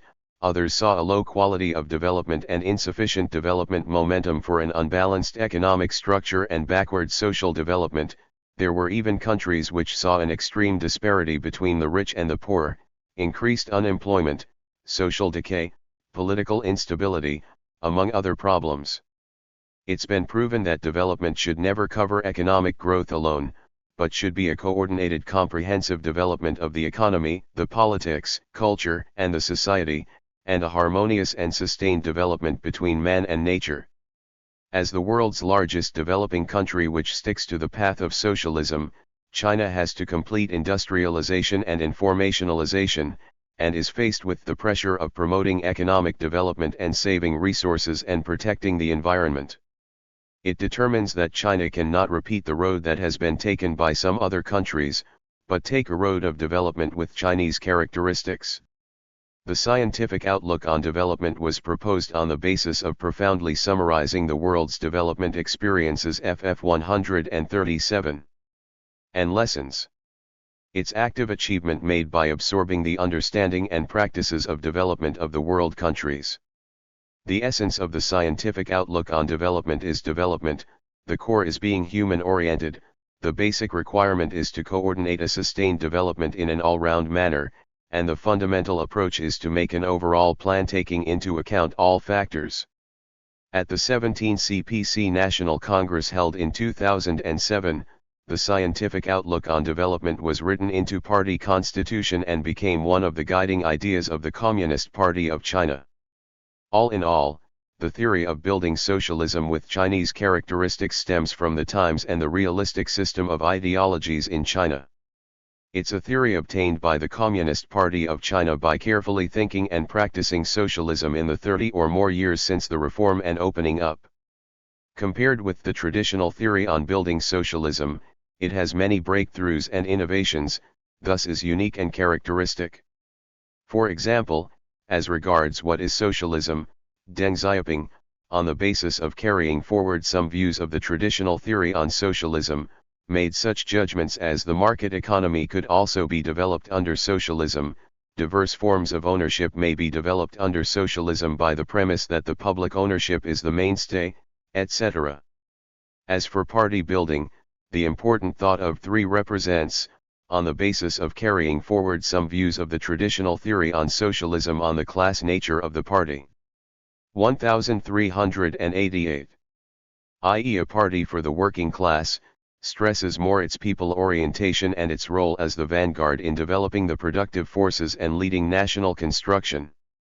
The scientific outlook on development remedies the shortcoming of paying too much attention to the speed of economic development and pursuing a single pattern of development by the traditional socialist outlook on development, and emphasizes more on a scientific, balanced and sustained development, while the theory on building a socialist harmonious society, an important component of the scientific outlook on development, is different from the traditional theory of socialism which makes a feature of class analyses and struggles, for it has clearly set the new strategies and goals of the building of a socialist society, A harmonious society is a society embodying democracy and legality, fairness and justice, honesty and friendship, vigor and security, maintenance of social order and concord between the nature and man. It also highlights that social harmony is the essential nature of the socialism with Chinese characteristics, indicating that profound changes have happened to the governance philosophy upheld by the Communist Party of China. 5.2 The primary stage of socialism. Though China established the socialist system in 1956, the system was established on a relatively low level of the productive forces. The judgments about this national condition and about the development stage of socialism in China thus concluded can be said a highlight of the construction of socialism with Chinese characteristics.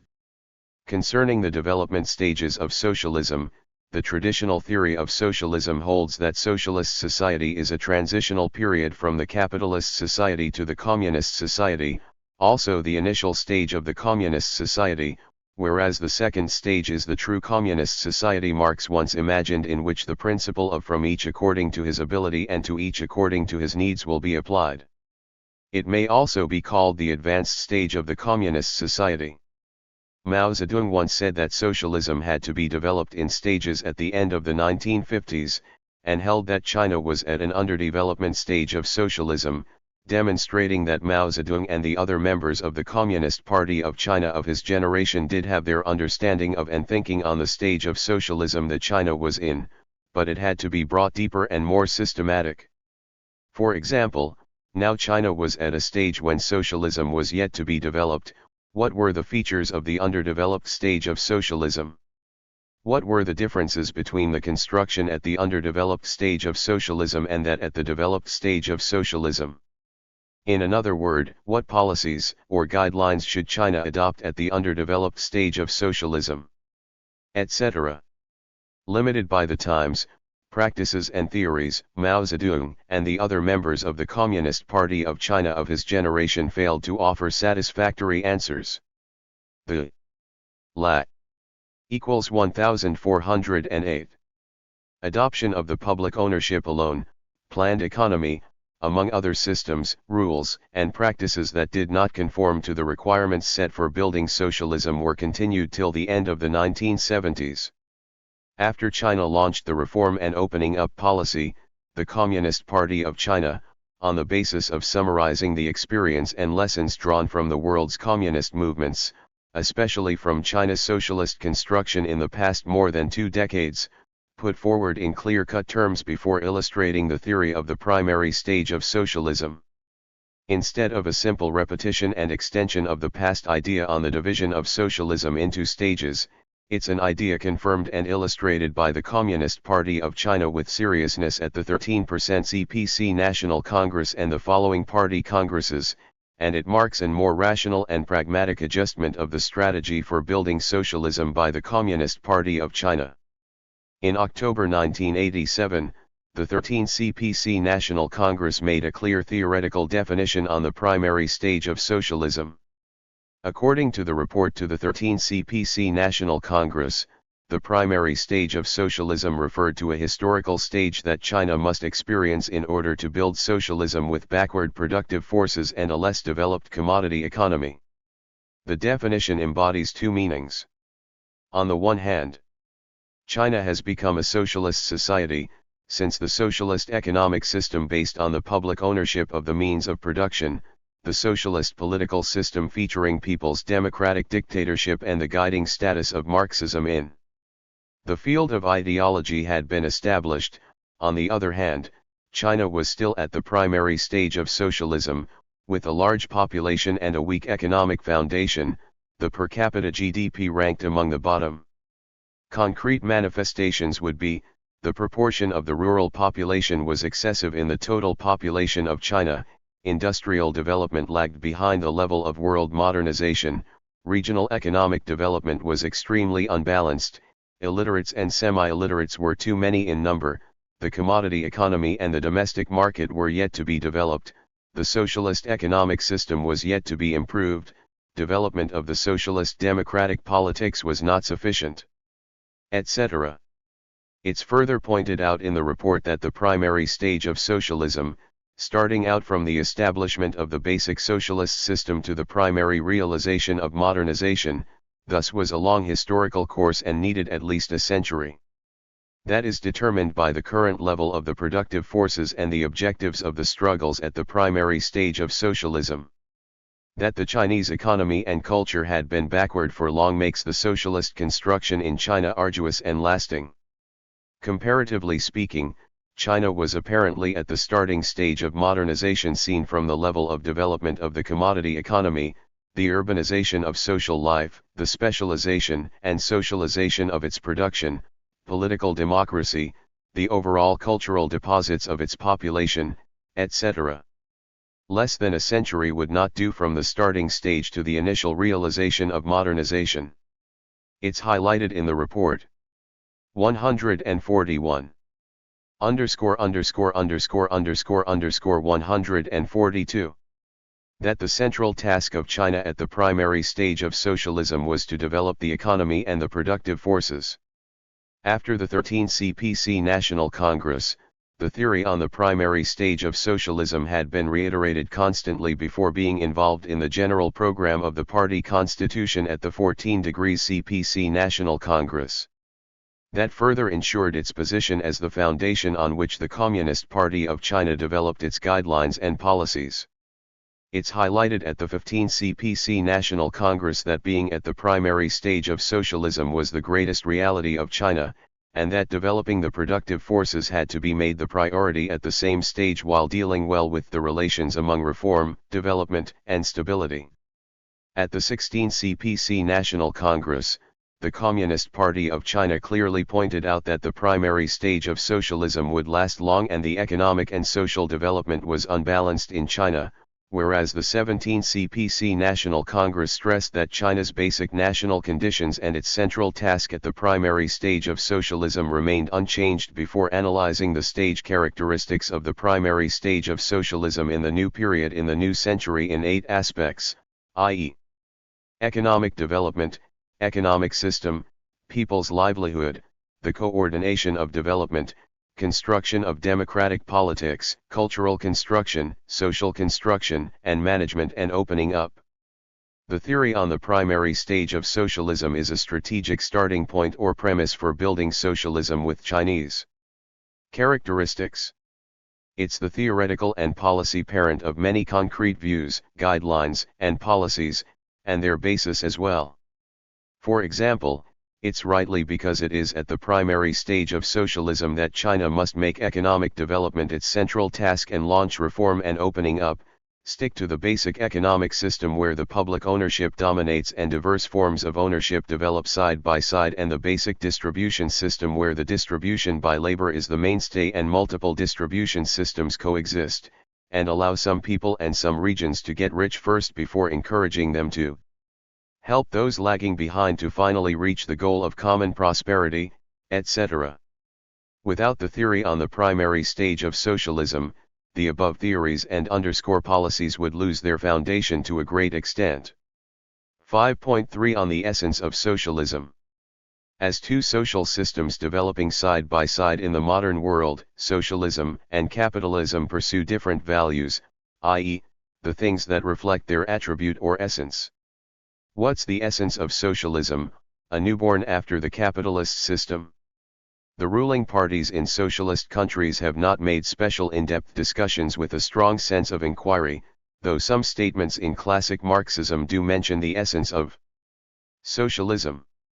For example, Marxist held that socialism was a society where classes and class differences were eliminated and production was organized based on the public ownership. Lenin. 143. _______144.9. Compared socialism to a society which was newer and better than capitalism, and stressed that socialism had to make improving the labor productivity its priority so as to eliminate the differences between classes, the urban and rural areas and mental and physical labors, thus vigorous efforts must be made to develop the productive forces. China failed to focus on developing the productive forces in a fairly long time after it became a socialist society, in particular, during the Cultural Revolution, it ignored to constantly improve people's livelihood on the basis of developing the productive forces. It's a good lesson. After the reform and opening up, Deng Xiaoping, by summarizing the historical experience and lessons, began to understand socialism from a number of angles, like the material foundation, institutional features and value goals of socialism based on some Marxist views, before generalizing the essence of socialism in his talks in South China in 1992. According to him, the essence of socialism is to liberate and develop the productive forces, eliminate exploitation and polarization, and ultimately achieve common prosperity. Deng's judgment over the essence of socialism actually embodies three levels. To start with, the material basis of socialism is the development of the productive forces. Of the many tasks in building socialism, to develop the productive forces is the fundamental one. Only by developing the productive forces could social wealth be accumulated rapidly to meet people's material and spiritual needs and present the 145. Superiority of socialism. Secondly, the institutional feature of socialism is the public ownership of the means of production. Deng stressed eliminate exploitation and polarization actually on the basis of sticking to the connotation of the public ownership. According to Deng, as long as the public ownership took the dominance in the economy, polarization could be avoided. Since public ownership lost exploitation and polarization the institutional basis. Deng held that the public ownership of the means of production was a reflection of the essence of socialism in economic system. That, as a matter of fact, clarified that sticking to the public ownership of the means of production was adhering to socialism. Thirdly, the value goal of socialism is common prosperity. Deng believed that common prosperity was the prime advantage of socialism, something that best demonstrated the essence of socialism. However, the huge population, the underdeveloped economy and the vast territory with drastic regional differences made common and simultaneous prosperity impossible. Some regions and people had to be encouraged to get rich in advance with diligent labor, then those who got rich in advance could help those lagging behind to ultimately achieve common prosperity. The gap between the rich and the poor would exist naturally within a time period. How to properly enlarge the income gap while avoiding polarization? Deng imagined that, after a period of development, the regions and groups who got rich in advance, which were mainly in the eastern coastal areas, equals 146. In China, had to actively help the backward regions and groups, which were mainly in central and western China, in their development, and that the state and people had to take into consideration the overall situation in order to achieve common prosperity. To Deng, public ownership and common prosperity were two fundamental socialist principles that must be adhered to, and that polarization could be avoided as long as they were followed. After entering the new century, the Communist Party of China continued deepening its understanding of the essence of socialism.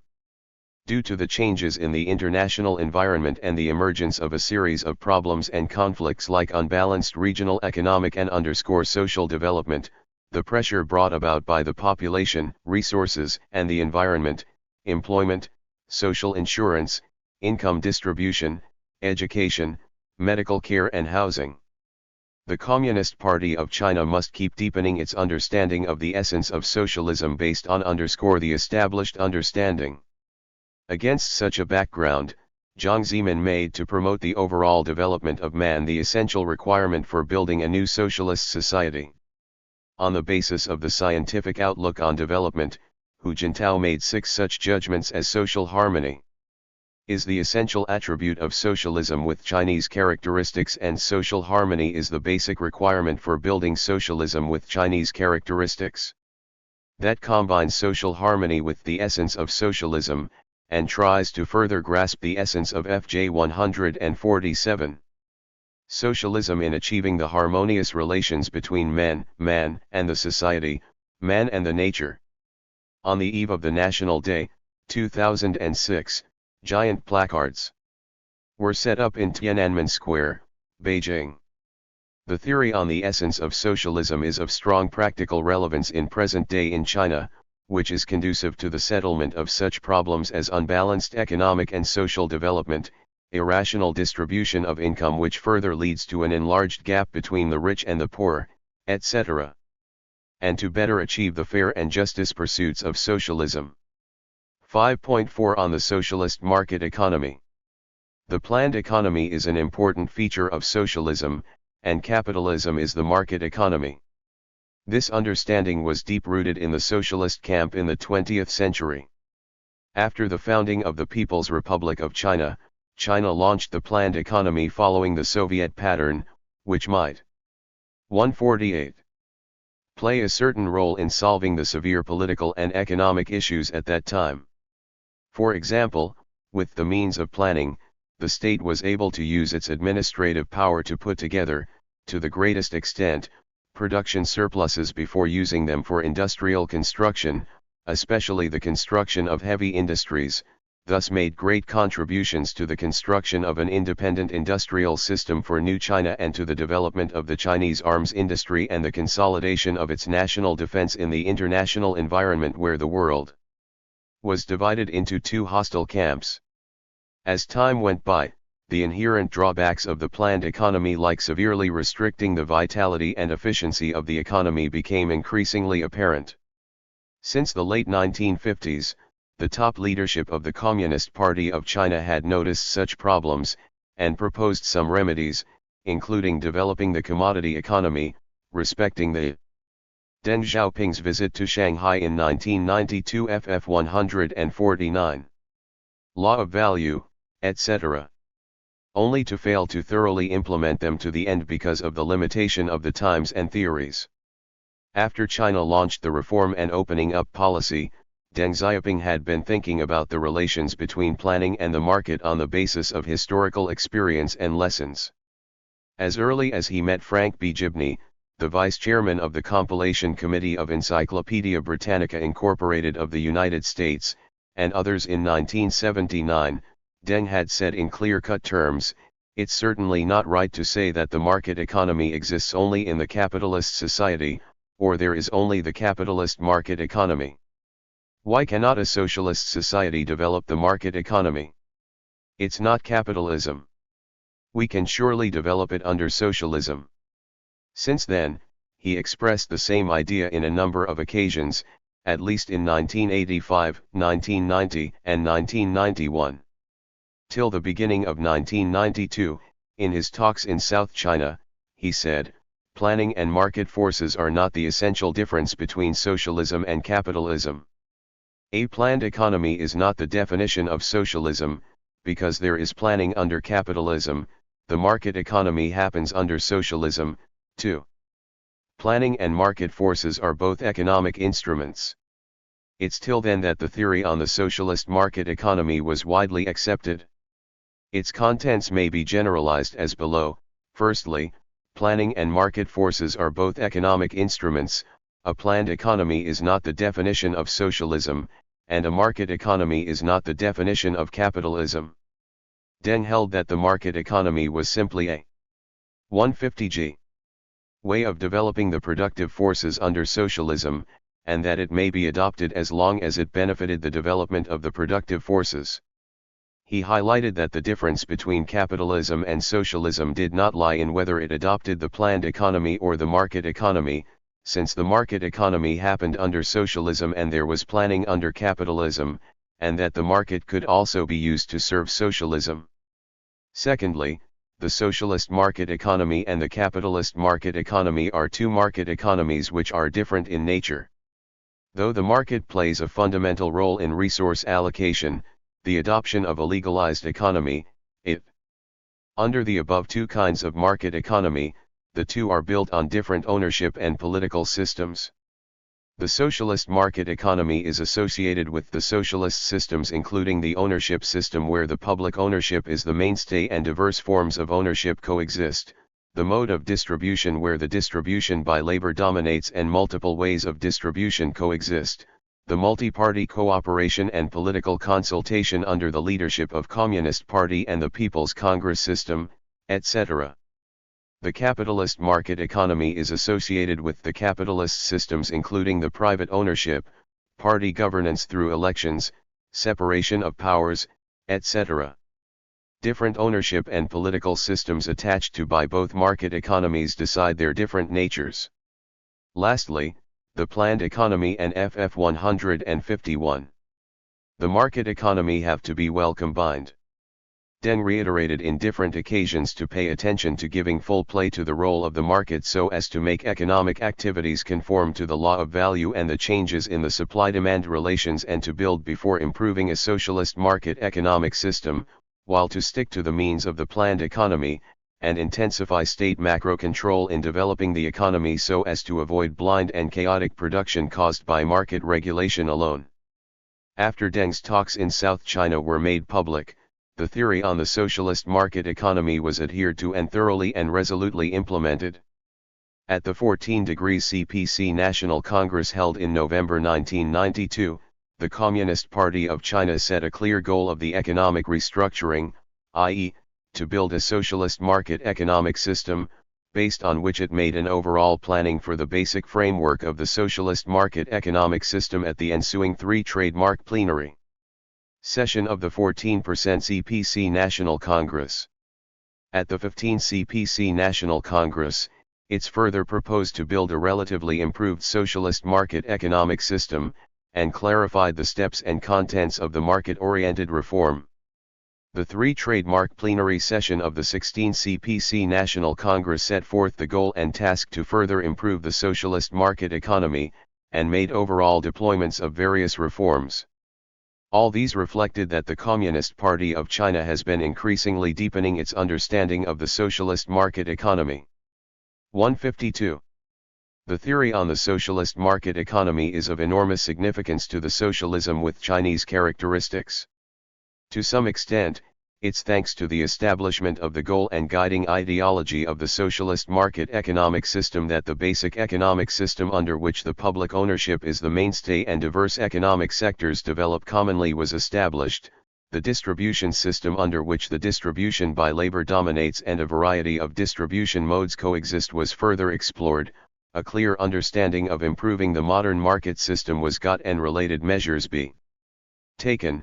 The reform of state-owned enterprises aiming at building a modern corporate system could be launched, and a macro control mechanism, which is different from the administrative means during the period when China implemented the planned economic system, and follows the rules of economic development, could be gradually established, and China got the strategic insight to go global while bringing in, i.e., to make investments overseas and to play its role on the stage of the world economy, etc. All in all, the theory on the socialist market economy is a strategic idea which is crucial for the socialist economic construction with Chinese characteristics and the reform and opening up in China, and a powerful engine for China's modernization as well. Chapter 6 State Governance by the Communist Party of China. The Communist Party of China has been governing China since it took power in 1949 through revolution. How does it see the relations between a party and the state? How does it govern the state in the past several decades? What adjustments or changes have it made to adapt to the trends of the times? How does it display the state image of China against economic globalization and frequent international exchanges before displaying its capacity of state governance? In this chapter, readers will get answers to the above questions, which constitute an important aspect to getting a deeper understanding of the Communist Party of China and its unique qualities. 6.1 Thought on State Governance upheld by the Communist Party of China.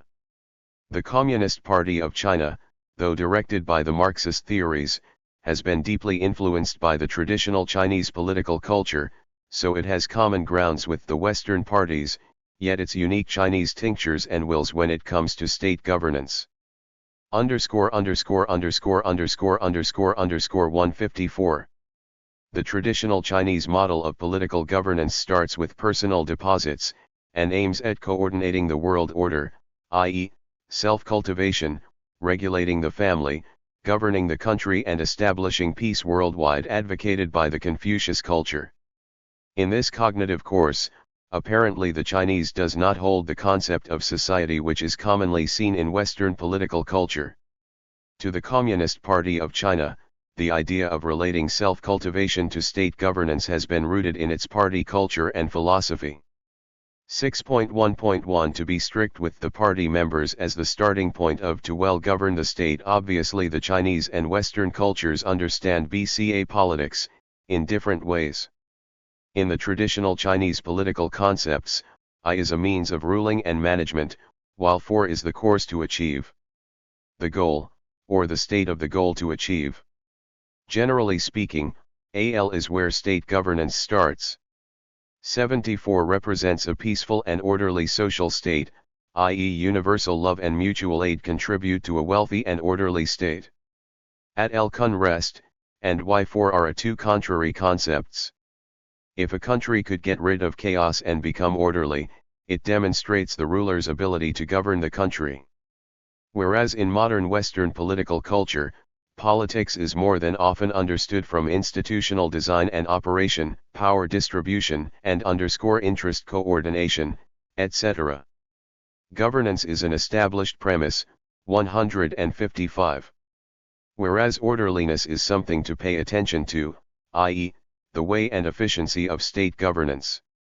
Therefore, China tried to learn from the West at the beginning of the 20th century to achieve the change from traditional politics to modern politics, during which Sun Yat-sen, pioneer of the democratic revolution in China, balanced out the understandings of politics by the Chinese and the Westerners, and said, HW is of everyone's business, Yen at is management, thus politics refers to the management of everyone's business. How does the Communist Party of China understand politics after it took power? It's always held that the most fundamental feature of a party lies in its being political. In political activities, state governance is the priority of priorities. According to Marx, politics is to participate in national affairs, give direction to the state, and determine the form, tasks, and contents of national activities. Apparently, after 1949, the Communist Party of China started from the above idea to consider the issues regarding state governance at the macro level of politics. After developing major policies, it usually mobilizes the masses to get involved in economic construction, i.e., considering the positive human factors more, but the non-human factors in the implementation of policies less. Human factors once played a decisive role in the history of the Communist Party of China, since they brought to the Communist Party of China severe setbacks, yet helped it finally succeed in revolution. Hence the Communist Party of China has ____1568 set strict requirements on the organization and discipline of party organizations, which is significantly different from Western parties. Western parties are usually loose in organization and rarely constrain their members through constitution, member management regulations or require their members to keep loyal. In view of that, the Communist Party of China raised party building to the level of national politics. As early as during the Revolution and War, Mao Zedong, the leader of the Communist Party of China, had viewed party building as one of the treasured weapons against the enemies. To him, party building must be closely tied up with the party's political lines. Party program and political routes decide the general direction of party activities, and party building as well. What's hidden behind his remarks was the requirement that the Communist Party of China must be able to maintain pure and advanced organizations with its advanced politics. In the meanwhile, the Communist Party of China has always taken forceful countermeasures against the ugly phenomena within the party organization. In 1952, the 3 year after the Communist Party of China took power, Lu Qingshan, the secretary of the CPC Tianjin Municipal Committee, and Zhang Zishan, the clerk at Tianjin Commissioner's Office, took advantage of their posts to embezzle public funds, engage in illegal operational activities, exploit rural workers, and corrupt, etc. before being sentenced to death. It's known as the first corruption case in New China. Since both were senior CPC cadres and had made great contribution to the Chinese Revolution, Mao Zedong, the then topmost CPC leader, questioned them in person and said that Liu and Zhang had to be executed just because they held high positions, had made great contribution and enjoyed great influences. Only by executing them could the Communist Party of China save many more CPC cadres who had made mistakes to varying degrees. In three oppositions, i.e., opposite corruption, opposite waste, and opposite bureaucracy, launched in 1952, of the over 383 million participating people from the party and government organs, 108,000 were investigated to have embezzled over 1,000 yuan. Of those who were found to have embezzled over 10,000 yuan, 942 were sentenced to limited terms of imprisonment, 67 to lifelong imprisonment, 42 to death, 9 to death with the suspension of execution. From the above numbers, we can see the determination and intensification of the Communist Party of China to punish corruption at the beginning of its governance. The Communist Party of China had been in power for nearly half a century when it came to the 1990s. In the environment of the market economy and opening up in the new era, it further realized the close association between party building and party vitality and governance capacity, put forward clear slogans like "to govern the state well, we have to be strict with the party, to govern the party well, we have to be strict with the party members." 15d. Underscore 158.8. The party must handle party affairs and be strict in party discipline, etc. in the hope of improving its governing capacity and enhancing its ruling legitimacy. Mao Zedong once summarized, "To govern the state is to well manage its government officials." After the Communist Party of China took power, most government officials were designated party well-managed members and cadres. Hence it is a must to government officials in order to well govern the state, while to well manage government officials, it is a must to be strict with the party members. That's logical.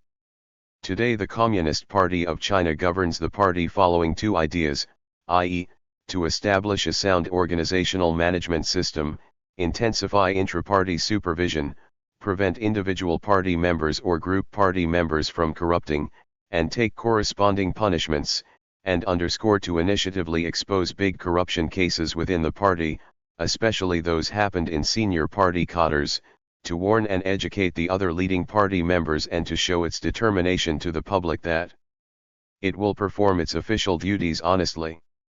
However, it's been proven in history that it's not right to achieve orderliness through politics or to presume that correct political routes would naturally guarantee the party's advanced nature and great governing capacity. The reality also shows that, in the existence of a variety of external temptations, it's hard to avoid the party's leadership power from being abused simply relying on the moral consciousness of the party members or the discipline of the party organization. FF 159. Therefore the Communist Party of China has adjusted its ideas to state governance, changed the past practice of laying too much emphasis on the objective instead of the means taken, and gradually highlighted the importance of orderliness. That is, it has changed the past rule of man and adopted the present rule of law. OMEZ to push forward institutional reform with system accumulations. Despite the importance of human factors, state governance has to rely more on systems, which is the development trend of the world politics, and one of the lessons drawn by the Communist Party of China in its governance in the past 60 years or more as well. The deep-rooted concept of rule of man will form a general rigidness in systems in its actual implementation, to change which it calls for a process of gradually accumulations. As a matter of fact, the Communist Party of China has had a sober understanding of it. In the early 1980s, Deng Xiaoping had expressed the idea on reforming the party and state leadership system. The idea was believed to commence the automatic political restructuring by the Communist Party of China. It's since then that the Communist Party of China began to establish a cadres retirement system, vigorously promote young cadres, decentralize the authority, expand grassroots autonomy, etc. However, at the close of the 1980s, dramatic changes happened to the external environment for its 160. Accelerating the political restructuring. On the one hand, the great changes in Soviet Union and the socialist countries in Eastern Europe had made the Communist Party of China extremely alert to the Western political uproar. On the other hand, under the circumstance that the legal system was yet to be improved, immediate launch of political restructuring helped little in guaranteeing smooth economic restructuring and stabilizing the status of the Communist Party of China as the ruling party. Since the 1990s, the Communist Party of China has begun to take a particularly cautious approach towards political restructuring, i.e., to regulate the established system progressively instead of pursuing any prompt overall breakthrough. It firstly reformed the administrative system in the hope of making the operation of the administrative powers more transparent and opener. By streamlining government organs and administrative examination and approval formalities, reviewing before revising legal provisions and articles, setting new laws and regulations, etc. System compositions have been increased gradually in the course of state governance. Later some people used it to deny the willingness and strength of the Communist Party of China to launch political restructuring, thinking that Deng Xiaoping once said at the beginning of the 1990s, each step forward of the current economic restructuring would make us keenly feel the necessity of political restructuring. If we fail to reform the political system, we would be unable to protect the achievements made in J161. Economic restructuring, nor push economic restructuring forward, which will hinder the development of the productive forces and the realization of the four modernizations. It's not a correct thing to say so actually. The revolution in China succeeded just because it's progressive instead of being a shock therapy like what's adopted by Soviet Union, where the collapse of the political and economic systems in a twinkle placed its people at loose ends and made its economy suffer a disastrous decline. The Communist Party of China once thought deeply over what's happened to the socialist countries worldwide before drawing lessons therefrom. China did not follow any example in carrying out its political restructuring. According to Western political commentators, it seemed that the Communist Party of China should establish a political system and mode which was similar to the separation of powers in Europe and the United States, yet that's just what the Communist Party of China was highly alert to. After the ending of the Cold War between socialism and capitalism, the Communist Party of China proposed to seek common ground while reserving differences with the West in terms of political ideas and institutions, advocated diversified development modes. It was not perfunctory, but a result of the party principle to which the Communist Party of China has been adhered to. Therefore, to enhance national economic strength, improve the welfare of the people, consolidate the ruling and leading position of the Communist Party of China through economic restructuring, and 162J. To constantly create conditions for the entire political restructuring by institutional improvements and minor adjustments within the political system so as to make the Communist Party of China more vigorous and constantly improve its governance capacity conforms to not only the doctrine of mean in the traditional Chinese culture, but also the Marxist dialectic principles, especially the law that quantitative changes will lead to qualitative changes. At present, the Communist Party of China is working hard to create an institutional environment to create opportunities for making overall breakthroughs in the future. Political restructuring. Wen Jiabao, Premier of the State Council, expressed in public that it's impossible to carry the economic restructuring all the way to the end without successful political restructuring, in which case the achievements made may also be lost. Apparently, to push forward political restructuring actively and steadily has become a consensus of the higher leadership within the party. With actively, the Communist Party of China shows its initiative and willingness, and that it's not forced to do so, while with steadily, the process will be progressive instead of abrupt. 6.1.3 To learn from external experience with an open mind the organization and self-operation of the Communist Party of China, a Marxist party, is generally closed to the outside world, which adds to its mysteriousness. But it's not FF 163 milliseconds really the case. It's perhaps that the Communist Party of China sets great store by organization and discipline, that it came into power through revolution, and that it rarely contacted the world's other countries, especially Western countries, in a fairly long time since it took power, that it has left such an impression to the outside world.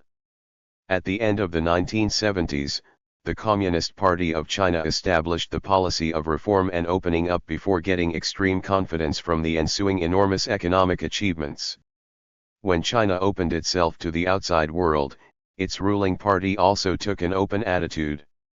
Within the party, in pace with the changes in the domestic economic environment and the development trend of the world politics since the 1990s, the Communist Party of China took a stance of advancing with the times and put forward the new idea of taking on not only workers, farmers, and intellectuals, but also the advanced elements from the other social classes, so as to expand the foundation of representatives of its governance.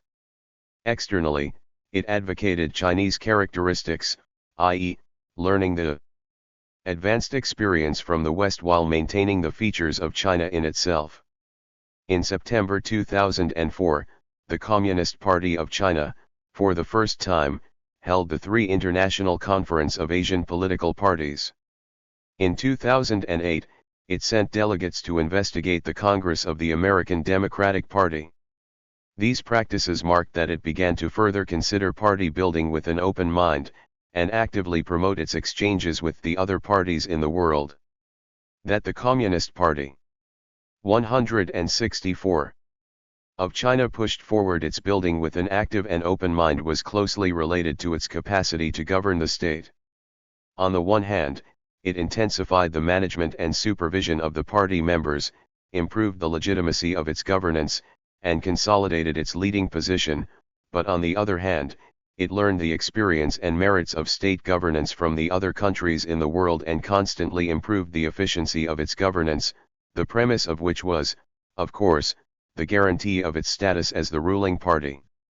September 2004, Hu Jintao and Zheng Qinghong met with the representatives of the Three Trademark International Conference of Asian Political Parties in Beijing.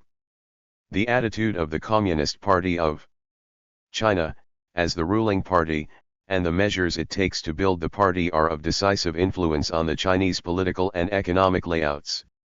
To the Communist Party of China, the shifts in party philosophy and understanding, adjustments of the leading staff and staffing system, power allocation and restriction must be J165A. Active and controllable. Hence, as long as it treats party building with an open mind, it would not harm its status as the ruling party. Each adjustment and reform of the institutions within the party would be reflected at the national and social level before further driving the adjustment and reform of national economic and political systems. For example, in the early 1980s, the Communist Party of China realized that power within the party could not be centralized to individuals, thus highlighted collective leadership, which drove the political mechanism of the whole nation to develop more democratically. It realized that party leaders did too much excessively detailed management before proposing to improve party leadership and launching the reform of separating party from government affairs and government from the operation of businesses, etc. It's safe to say that the adjustment and reform strategies taken by the Communist Party of China under different historical conditions and in different environments are effective.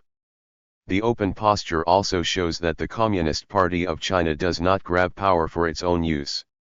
With the gradual establishment of the socialist market economic system, the consolidation of its status as the ruling party and the improvement of its governance capacity, the Communist Party of China has set up more confidence and become more tolerant towards errors in the reform. It has become more tolerant mainly because it's able to take the party's leadership power as the bond to integrate the party, the state, and the society into a concentric political system. Hence, _____166.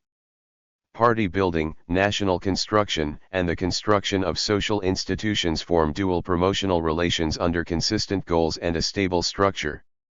In recent years, many political observers interpreted new ideas or have discovered traces of reform intention from the political texts issued public by the Communist Party of China. As a matter of fact, what's behind such texts is the understanding of democracy and of the citizen society by the Communist Party of China. Though understanding democracy differently from the West, the Communist Party of China has made the realization of socialist democracy an important goal in its political restructuring. Since the 1990s, it's been actively exploring new ways of realizing democracy within the party, made it clear to drive and promote national and social democracy with intra-party democracy, and tried to construct a system with unique characteristics at the theoretical and institutional level. It's been proven by facts that, as the socialist market economic system is being built and improved, the Communist Party of China is withdrawing state political power from social fields in an orderly way, and practicing grassroots social democratic management and self-governance. All these have created necessary conditions for cultivating a citizen society in China. 6.2 Means of state governance adopted by the Communist Party of China. Do/E2RHW, FER was a depiction of the ideal state of a country in ancient China. It means that with clear politics, social harmony, dutiful government officials and a peaceful life for the people, state prosperity could be reached. When it came to the 1980s, the Communist Party of China began to notice to adapt its means of state governance to the goals of state governance, and tried to improve the capacity and efficiency of state governance through institutional construction and reforms. 6.21 Equal emphasis on control and management. There is an ancient story in China about water control by Gun and Yu. Gun tried to control floods by blocking them, only to encounter failure and see running floods everywhere. His son Yu controlled floods by dredging them, letting the floods drain in an orderly way, finally taking floods under control. Similar to taking floods under control, in state governance, dredging is better than blocking. The Communist Party of China knows well the traditional statecraft of China. Control and management are means of realizing the ideal state of a country, but they are different. Control is to deal with chaotic social phenomena, while management is to solve social relations. Party policies are one of the most important ways adopted by the Communist Party of China in governing the state. Policies decide all was the basic principle in national and social management. Many party guidelines and underscore policies were 167. Underscore 168. Formulated top-down and naturally viewed as in line with public opinions. Thus policies were instilled in the society. Since party policies were developed out of a good intention, they would naturally bring about good results. According to the same logic, people must strictly follow party policies, or they would be punished for being illegal. The blocking way of management once cost the Communist Party of China a high price. For example, at the end of the 1950s, the Communist Party of China launched the policy of establishing people's communes, took back the family plots of the farming households, forbade family sideline production, and adopted egalitarian distribution, which not only were resisted by the farmers, but also severely discouraged their enthusiasm for production, even led to the phenomenon that farmers openly resisted party policies. Agricultural output therefore declined dramatically, and the Chinese economy was stuck in a plight. Agricultural production was not ameliorated till the policies were adjusted. Given the high political risks of governing the state by blocking, Deng Xiaoping gradually changed the practice of instilling party policies into the society and people, which was popular, but adopted the dredging approach and did not forcefully provide what's allowed to do and what's not allowed to do. Party policies were only fundamental general outlines. As long as they did not violate the political bottom line, people may adopt any specific ways or means they wanted. Deng's policies were apparently more popular with the masses. Let the masses take any form they want, and if it is illegal, make it legal.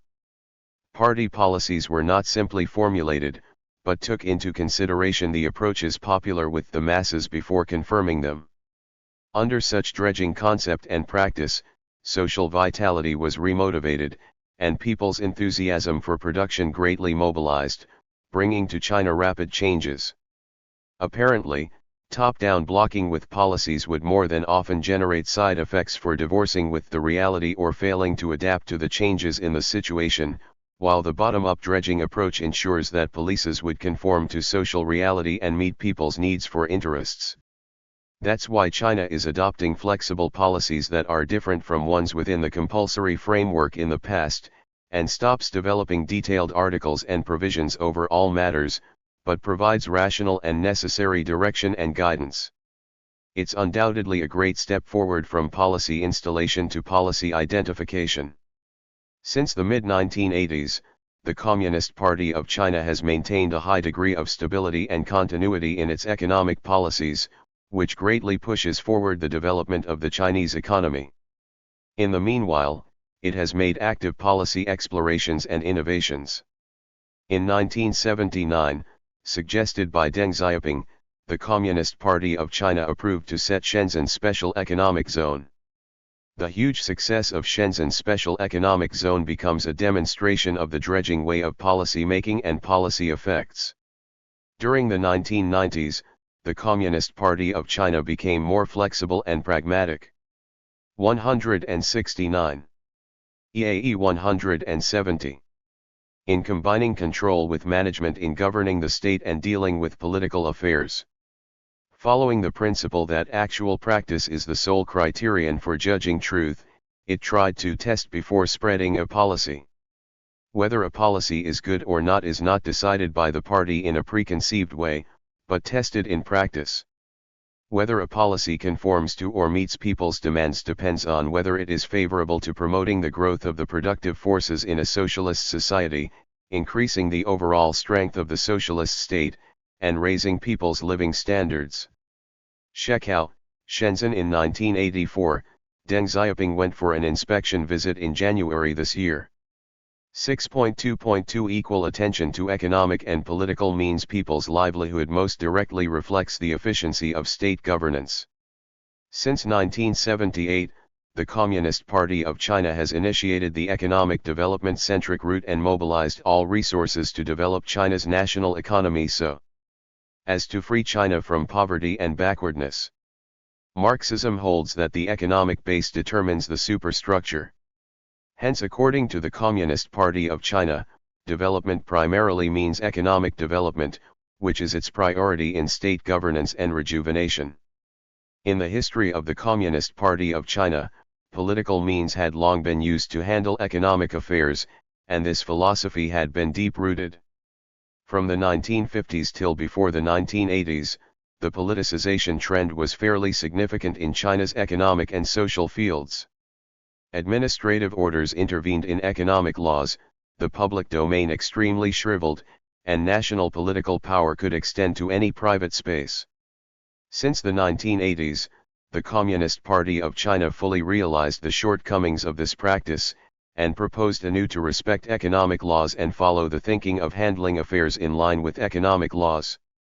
As the conception of building a socialist market economic system was advanced, the economic field was further extricated from excessive political interference and fetters. In 1978, China's economic aggregate reached 364.52 billion yuan, and its per capita GDP reached 381 yuan. In 2010, China surpassed Japan for the first time in terms of the economic aggregate, ranking the world's number 2.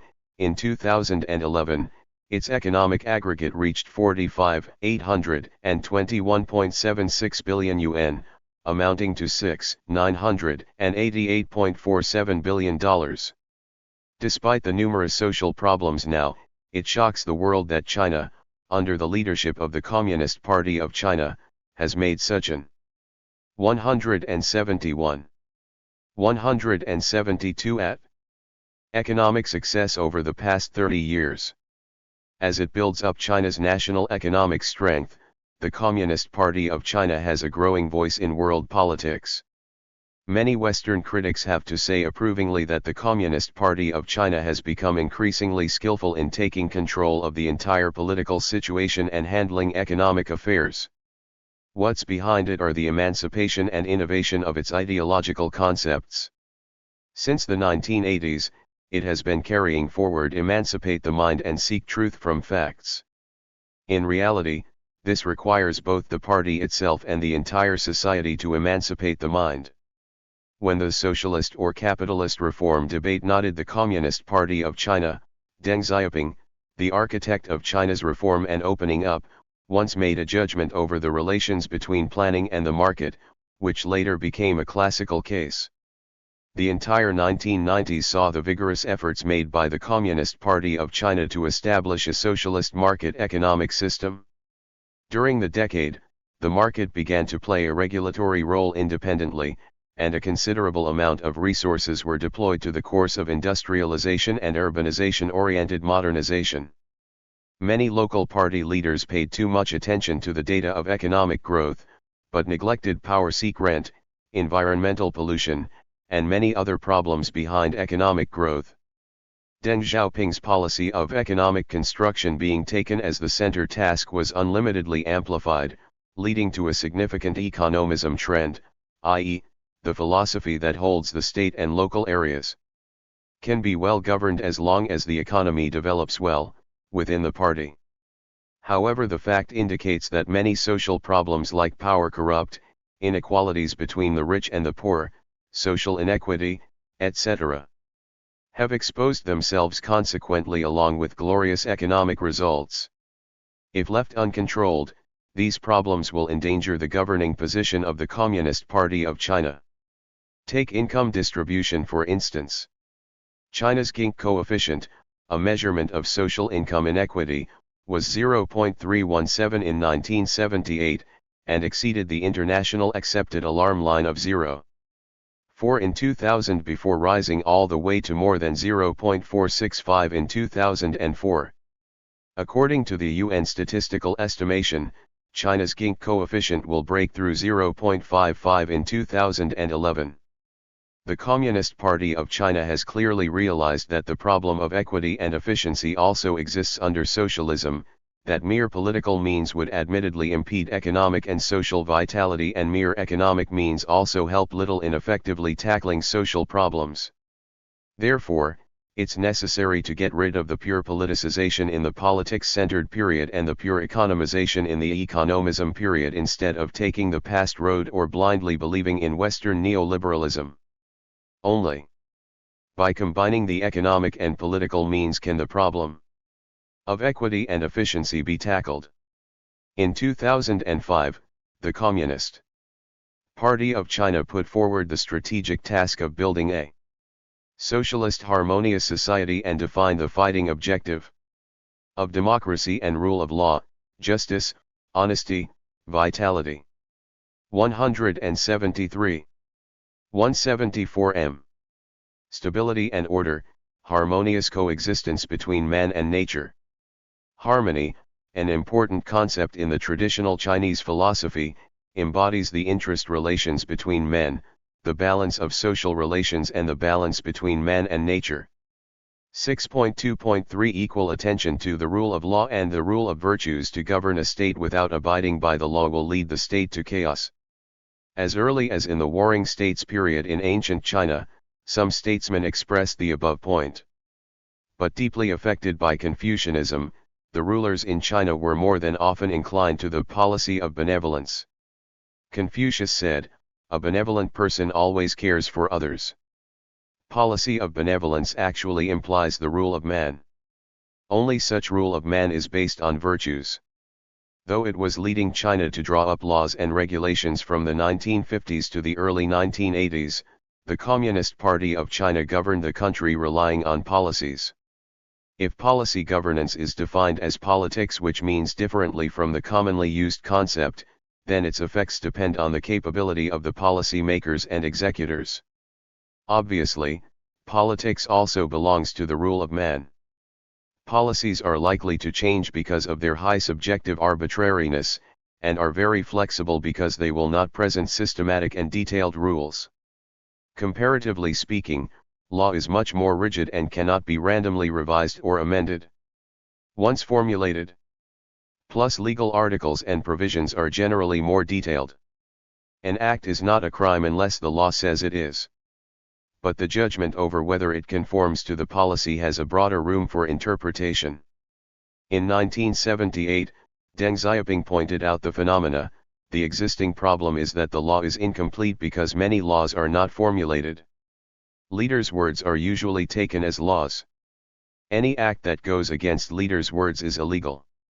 As leaders' words change, laws alter accordingly. Entering the 1980s, the Communist Party of China turned its hand to establishing and improving the national legal system while advocating that the party members and all social levels had to act in accordance with the law. In 1997, it proposed to improve the socialist legal system, manage state affairs in accordance with the law and build a socialist country under the rule of law. The rule of law has since then become the CPC's basic strategy for governing the state. But China is different from Western countries in social values. Thousands of years of ethical etiquettes make it very difficult for the Western-style concept of the rule of law to go deep into the Chinese people's mind. Western countries usually emphasize the law knows no kindness, but in China, human emotions are still a contact bond between man and the society. Thus, the Communist Party of China tries to consider the reality and tackle problems with an innovative thinking. In 2011, it clearly proposed the state policy of closely combining the rule of law with the rule of virtues. Wes._176. The pattern under which the rule of virtues supports the rule of law could both maintain traditional Chinese values and serve as a system construction with Chinese characteristics. The rule of law is in the context of the whole society, where the law is both rigid and equal, forsaking the practice of criminal law not applying to senior officials. By claiming requirements against those in office, the rule of virtues utilizes virtuous persuasion, advice, and warning to ensure that power is not abused by such officials, and to serve as an example for the common populace so as to improve the level of social morality as a whole. 6.3 Assessment of the status of state governance by the Communist Party of China. The status of state governance is reflected in both the course and the effects of state governance. Generally speaking, there are two ways of assessment, externally and internally. Externally, people are the most qualified to make the assessment since the status of state governance directly influences their welfare. If governing the state well, the regime and those in power would be supported, otherwise resisted. Internally, those in power may conduct self-assessment on the status of state governance to check the effects of state governance and reflect on the process of state governance. Seen from the overall status of state governance, achievements made in economic construction are only one aspect. Social order, public needs, the living environment, etc. 177. April 30, 2010, the opening of Shanghai World Expo. It is broadly regarded as a proof of the greatly enhanced overall national strength of China. Are aspects that have to be taken into consideration. To judge how people think about the status of state governance in a comprehensive way, many politicians and economists have begun to study National Happiness Index, which is used to measure people's feelings and experience of their survival and development status. To put it simple, it is used to check whether people could feel happiness in their country. In 2009, British New Economics Foundation released its annual Happy Planet Index survey report, in which China ranked the world's number 20, and the happiness index of the Chinese people was higher than a number of developed countries in the West. Public recognition of the ruling party's governance capacity and status is consistent with public assessment of the status of state governance, also directly relates to the public attitude towards the state. In the international community, a state could =178 m. survive only after it's accepted by its people and the international community. National affiliation is a country's citizens' recognition of their home country and their assessment of and feelings on its composition, like politics, culture, ethnic groups, etc. At the beginning of 2012, the world's largest independent public relations firm Edelman released the results of its 2012 annual Global Trust Survey. It's indicated in the survey that, against the background that the composite global trust index has declined from 55% to 51%, China sees the world's highest composite global trust index, being 76%. That the Communist Party of China is able to develop an originally poor and backward country into the world's second largest economic entity today in its 6 decades of governance is an unmatchable achievement. In these 6 decades, it has made positive explorations over the construction in politics, the economy and culture, and other fields, and encountered setbacks and won successes, from which it has drawn a lesson. 1.e. In the process of reform and opening up, Chinese characteristics are a major principle that must be stuck to in state governance. 6.3. 1. Economic growth and development. The year 1978 is of political significance in the Chinese history. Since that year, the Communist Party of China put forward the idea of reform and set out to advance national institutional reform centering on economic construction. Reform and opening up pushed the once closed socialist 2179 country to the world economy. Great amounts of foreign investment flooded in China. Shenzhen Special Economic Zone being the miniature, the economic construction in China presented new changes on each passing day.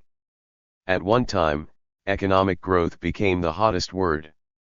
During the 1980s, the annual growth rate of the Chinese economy reached 9.3%, being higher than that of the 4 Asia tigers. When it came to the 1990s, the Chinese economy grew at a speed of higher than 10% for 3 consecutive years, making China the fastest growing country in the world economy and making a Srouth miracle universally acknowledged.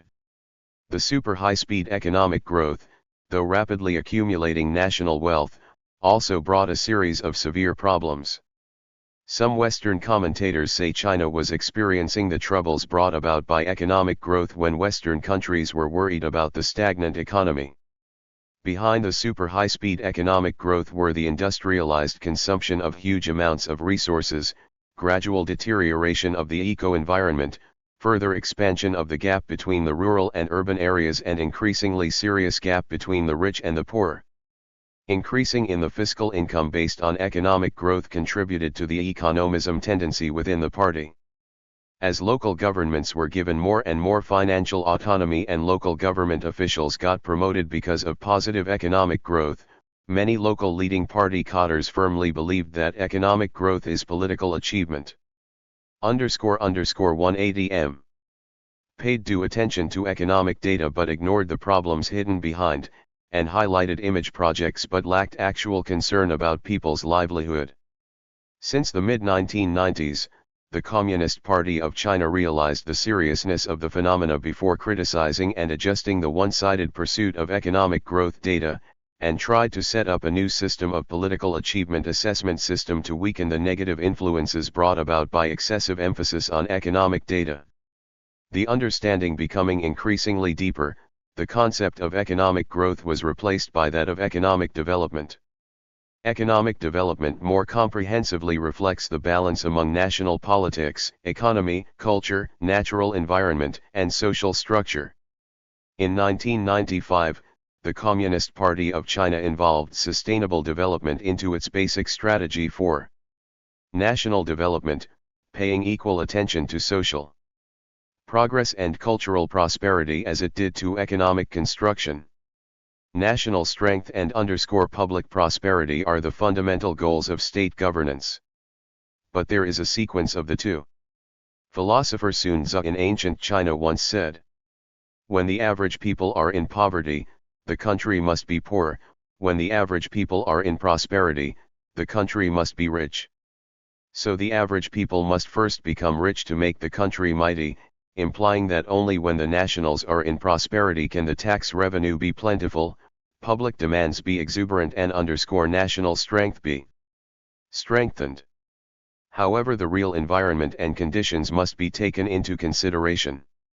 After the Communist Party of China took power through revolution, it began to struggle for realizing the century-long dream of numerous Chinese people with lofty ideals to strengthen the country, but in the international environment of the Cold War between the East and the West, it was impossible to adopt the strategy of enriching the people than the country for the sake of the independence of New China and international dignity.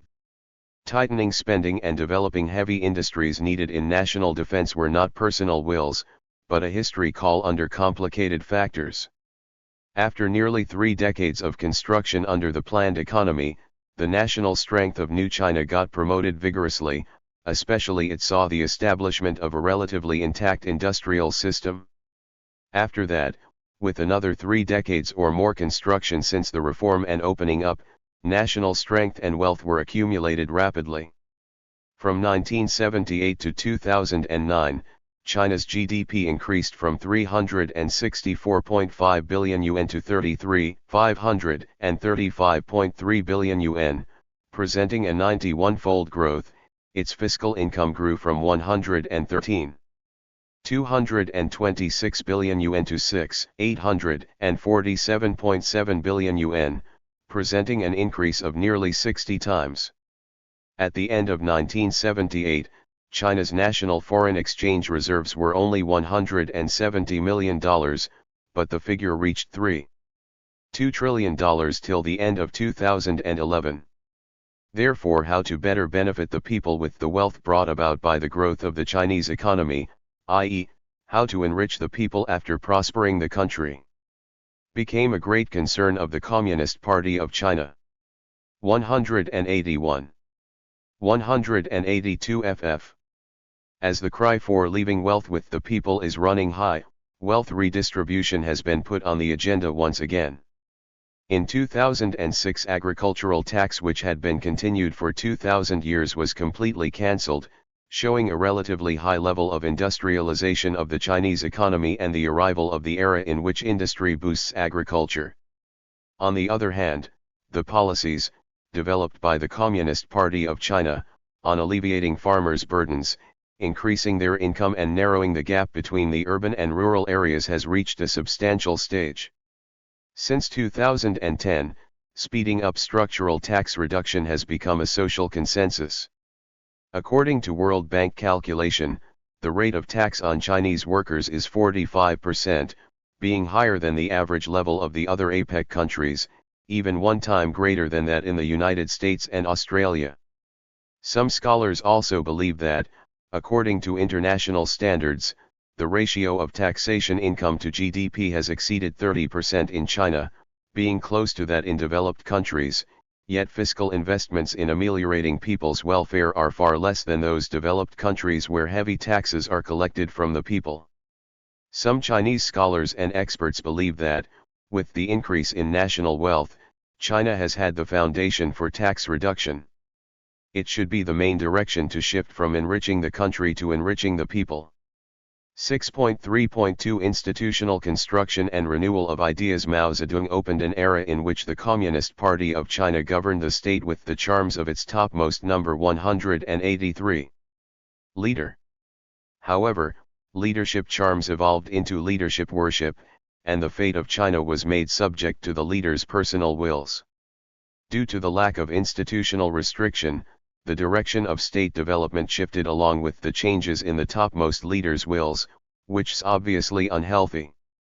That's why Deng Xiaoping highlighted democracy and the rule of law after China launched the reform and opening up policy, and proposed, it's a must to institutionalize and legalize democracy to make the system and law consistent instead of changing with leaders, or being altered by the changes in leaders' opinions and attention. Deng Xiaoping felt keenly and understood deeply such issues as the lack of institutions within the party and the state, system imperfection, etc. He once summarized, though the mistakes we made in the past had something to do with some leaders' ideas and working styles, the problems existing in organizational and working systems are even more serious. With good organizational and working systems, bad men could not do as they will, but with bad organizational and working systems, good guys could not devote themselves to doing good deeds, even would go opposites. Institutional issues are more fundamental, global, stable, and lasting. Therefore, since the 1980s, under the leadership of Deng Xiaoping, the Communist Party of China began to push forward institutional construction within the party and the state. In particular, it strengthened legal construction of the state. It has made a number of adaptive revisions of its constitution, formulated regulations on organizational management, cadre selection, and supervision. 184. Etc. within the party, creating conditions for implementing intra-party democracy. That the constitution has been revised a number of times, a great number of criminal, civil, and economic laws and regulations have been formulated and promulgated, which have contributed to a sound and improved legal system in China. From there are no laws to abide by to there are laws to abide by, it is a big step forward in institutional construction. One of the experiences the Communist Party of China got in the 60 years of governance is that systems shall go beyond people instead of people going beyond systems. Amendment to the Constitution of the People's Republic of China in 1999 clearly changed system of law into state under the rule of law, which marks a deepened understanding of systems by the Communist Party of China. There shall be laws to abide by belongs to institutional construction, while laws shall be strictly abided by falls into the category of ideological construction.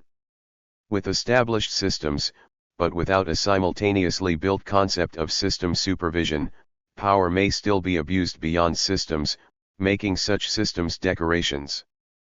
Deng Xiaoping had deep views.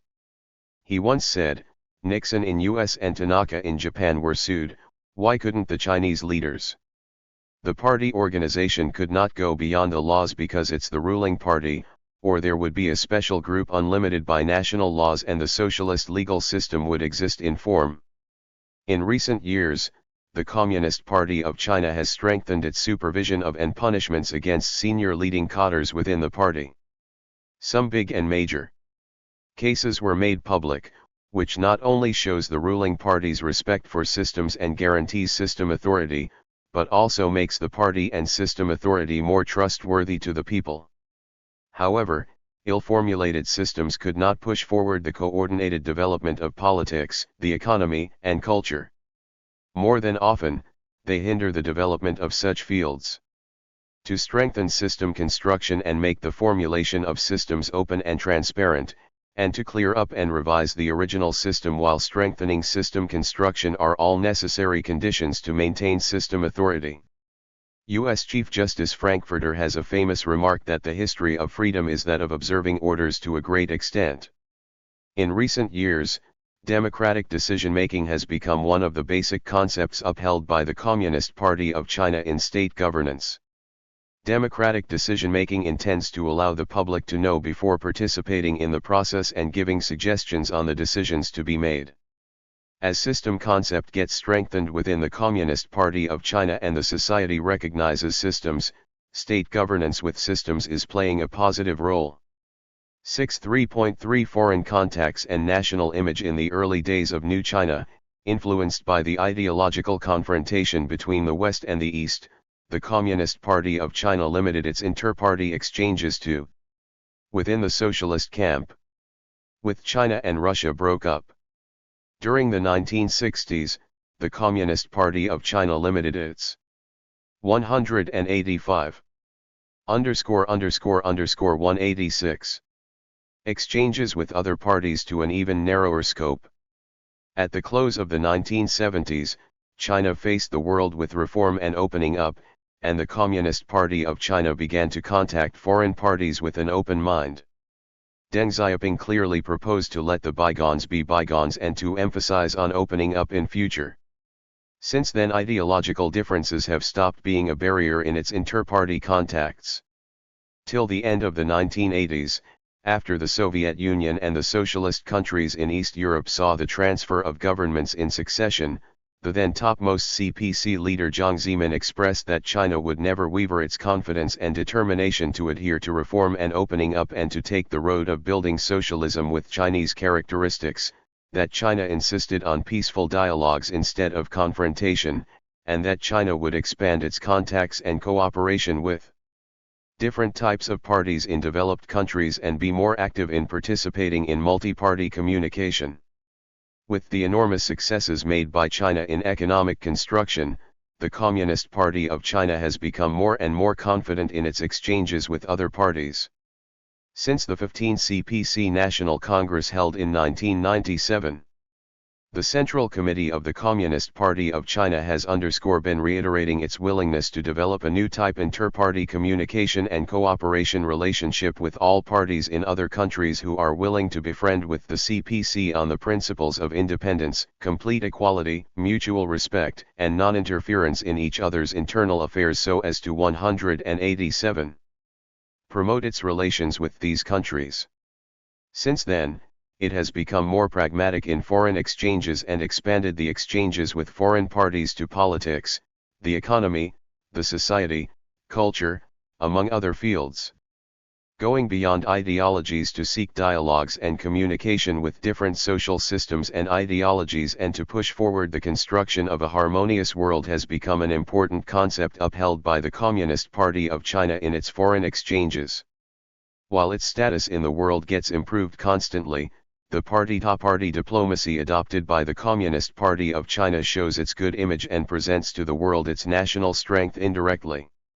In 2001, China joined World Trade Organization, marking its deep integration into the world's economic system. Despite the amazing achievements it has made, China is still mysterious to many foreigners. For historical and cultural reasons, China has always focused on domestic development, and rarely involved itself in international affairs, which restrains the West from understanding and recognizing China, to some extent. Not only preconceived prejudice and misunderstanding, but also artificial factors have contributed to the Western impression on China. It's hard for them to treat China rationally, but either romanticize or demonize China. Many Westerners' impression on China stopped at the Cultural Revolution period, even the close of the Qing dynasty. In 1988, Red Sorghum by Chinese film director Zhang Yimou won the Golden Bear Award at Berlin International Film Festival and 188 FF. Presented to the world a poor China.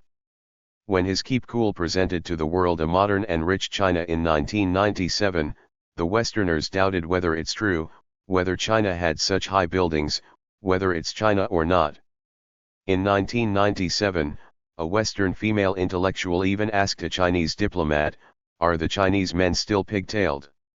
In 2003, when Shenzhou V manned space flight was shot, making China the world's third greatest power with manned aerospace technology, following only after the United States and Russia, New York Times was dubious and expressed that shooting was easy, the key was to get down.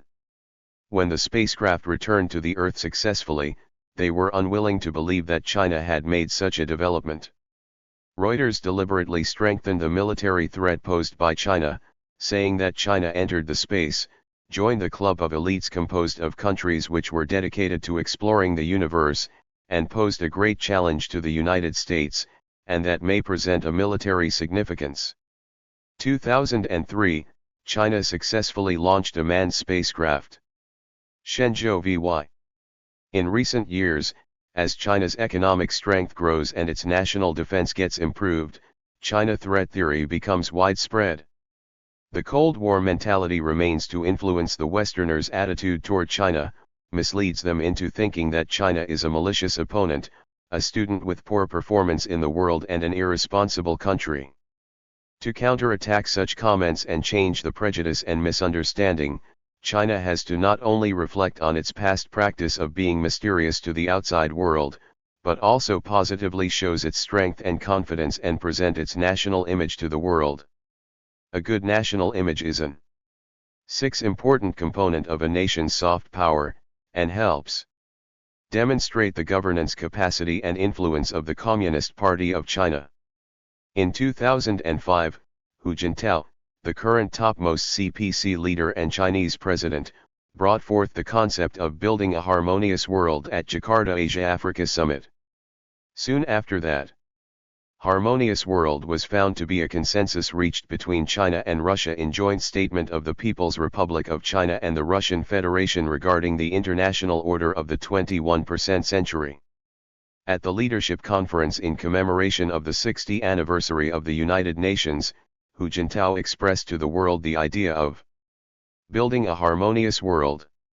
The new phrase full of Traditional Chinese wisdom frequently appeared on the international political stage and has been understood and appreciated by more and more countries. As China's economic 189 190 impact becomes increasingly great, China will surely get involved in more and more international affairs and present itself to the world with greater confidence and pride. In recent years, China has constantly shaped and promoted its national image. By holding large-scale international PR activities, promoting the building of cultural exchange institutions abroad, popularizing national image films in overseas media, it actively presents the brand new image to the world. In January 2011, the LED on U.S. Times Square broadcasted China, in which outstanding Chinese figures in various fields and the ordinary Chinese people show themselves to allow the American audiences to see a realer and more vivid China. In May 2012, British Broadcasting Corporation released the results of an opinion poll, in which the interviewees' views on China have got improved significantly, and 50% of them instead of the past 46% see China positively. The figure is even higher than that toward the European Union, listing China the world's number 5. As a great power striving for maintaining world peace and fairness, China, as a civilized, democratic, open, and advanced country, will be appreciated by more and more people.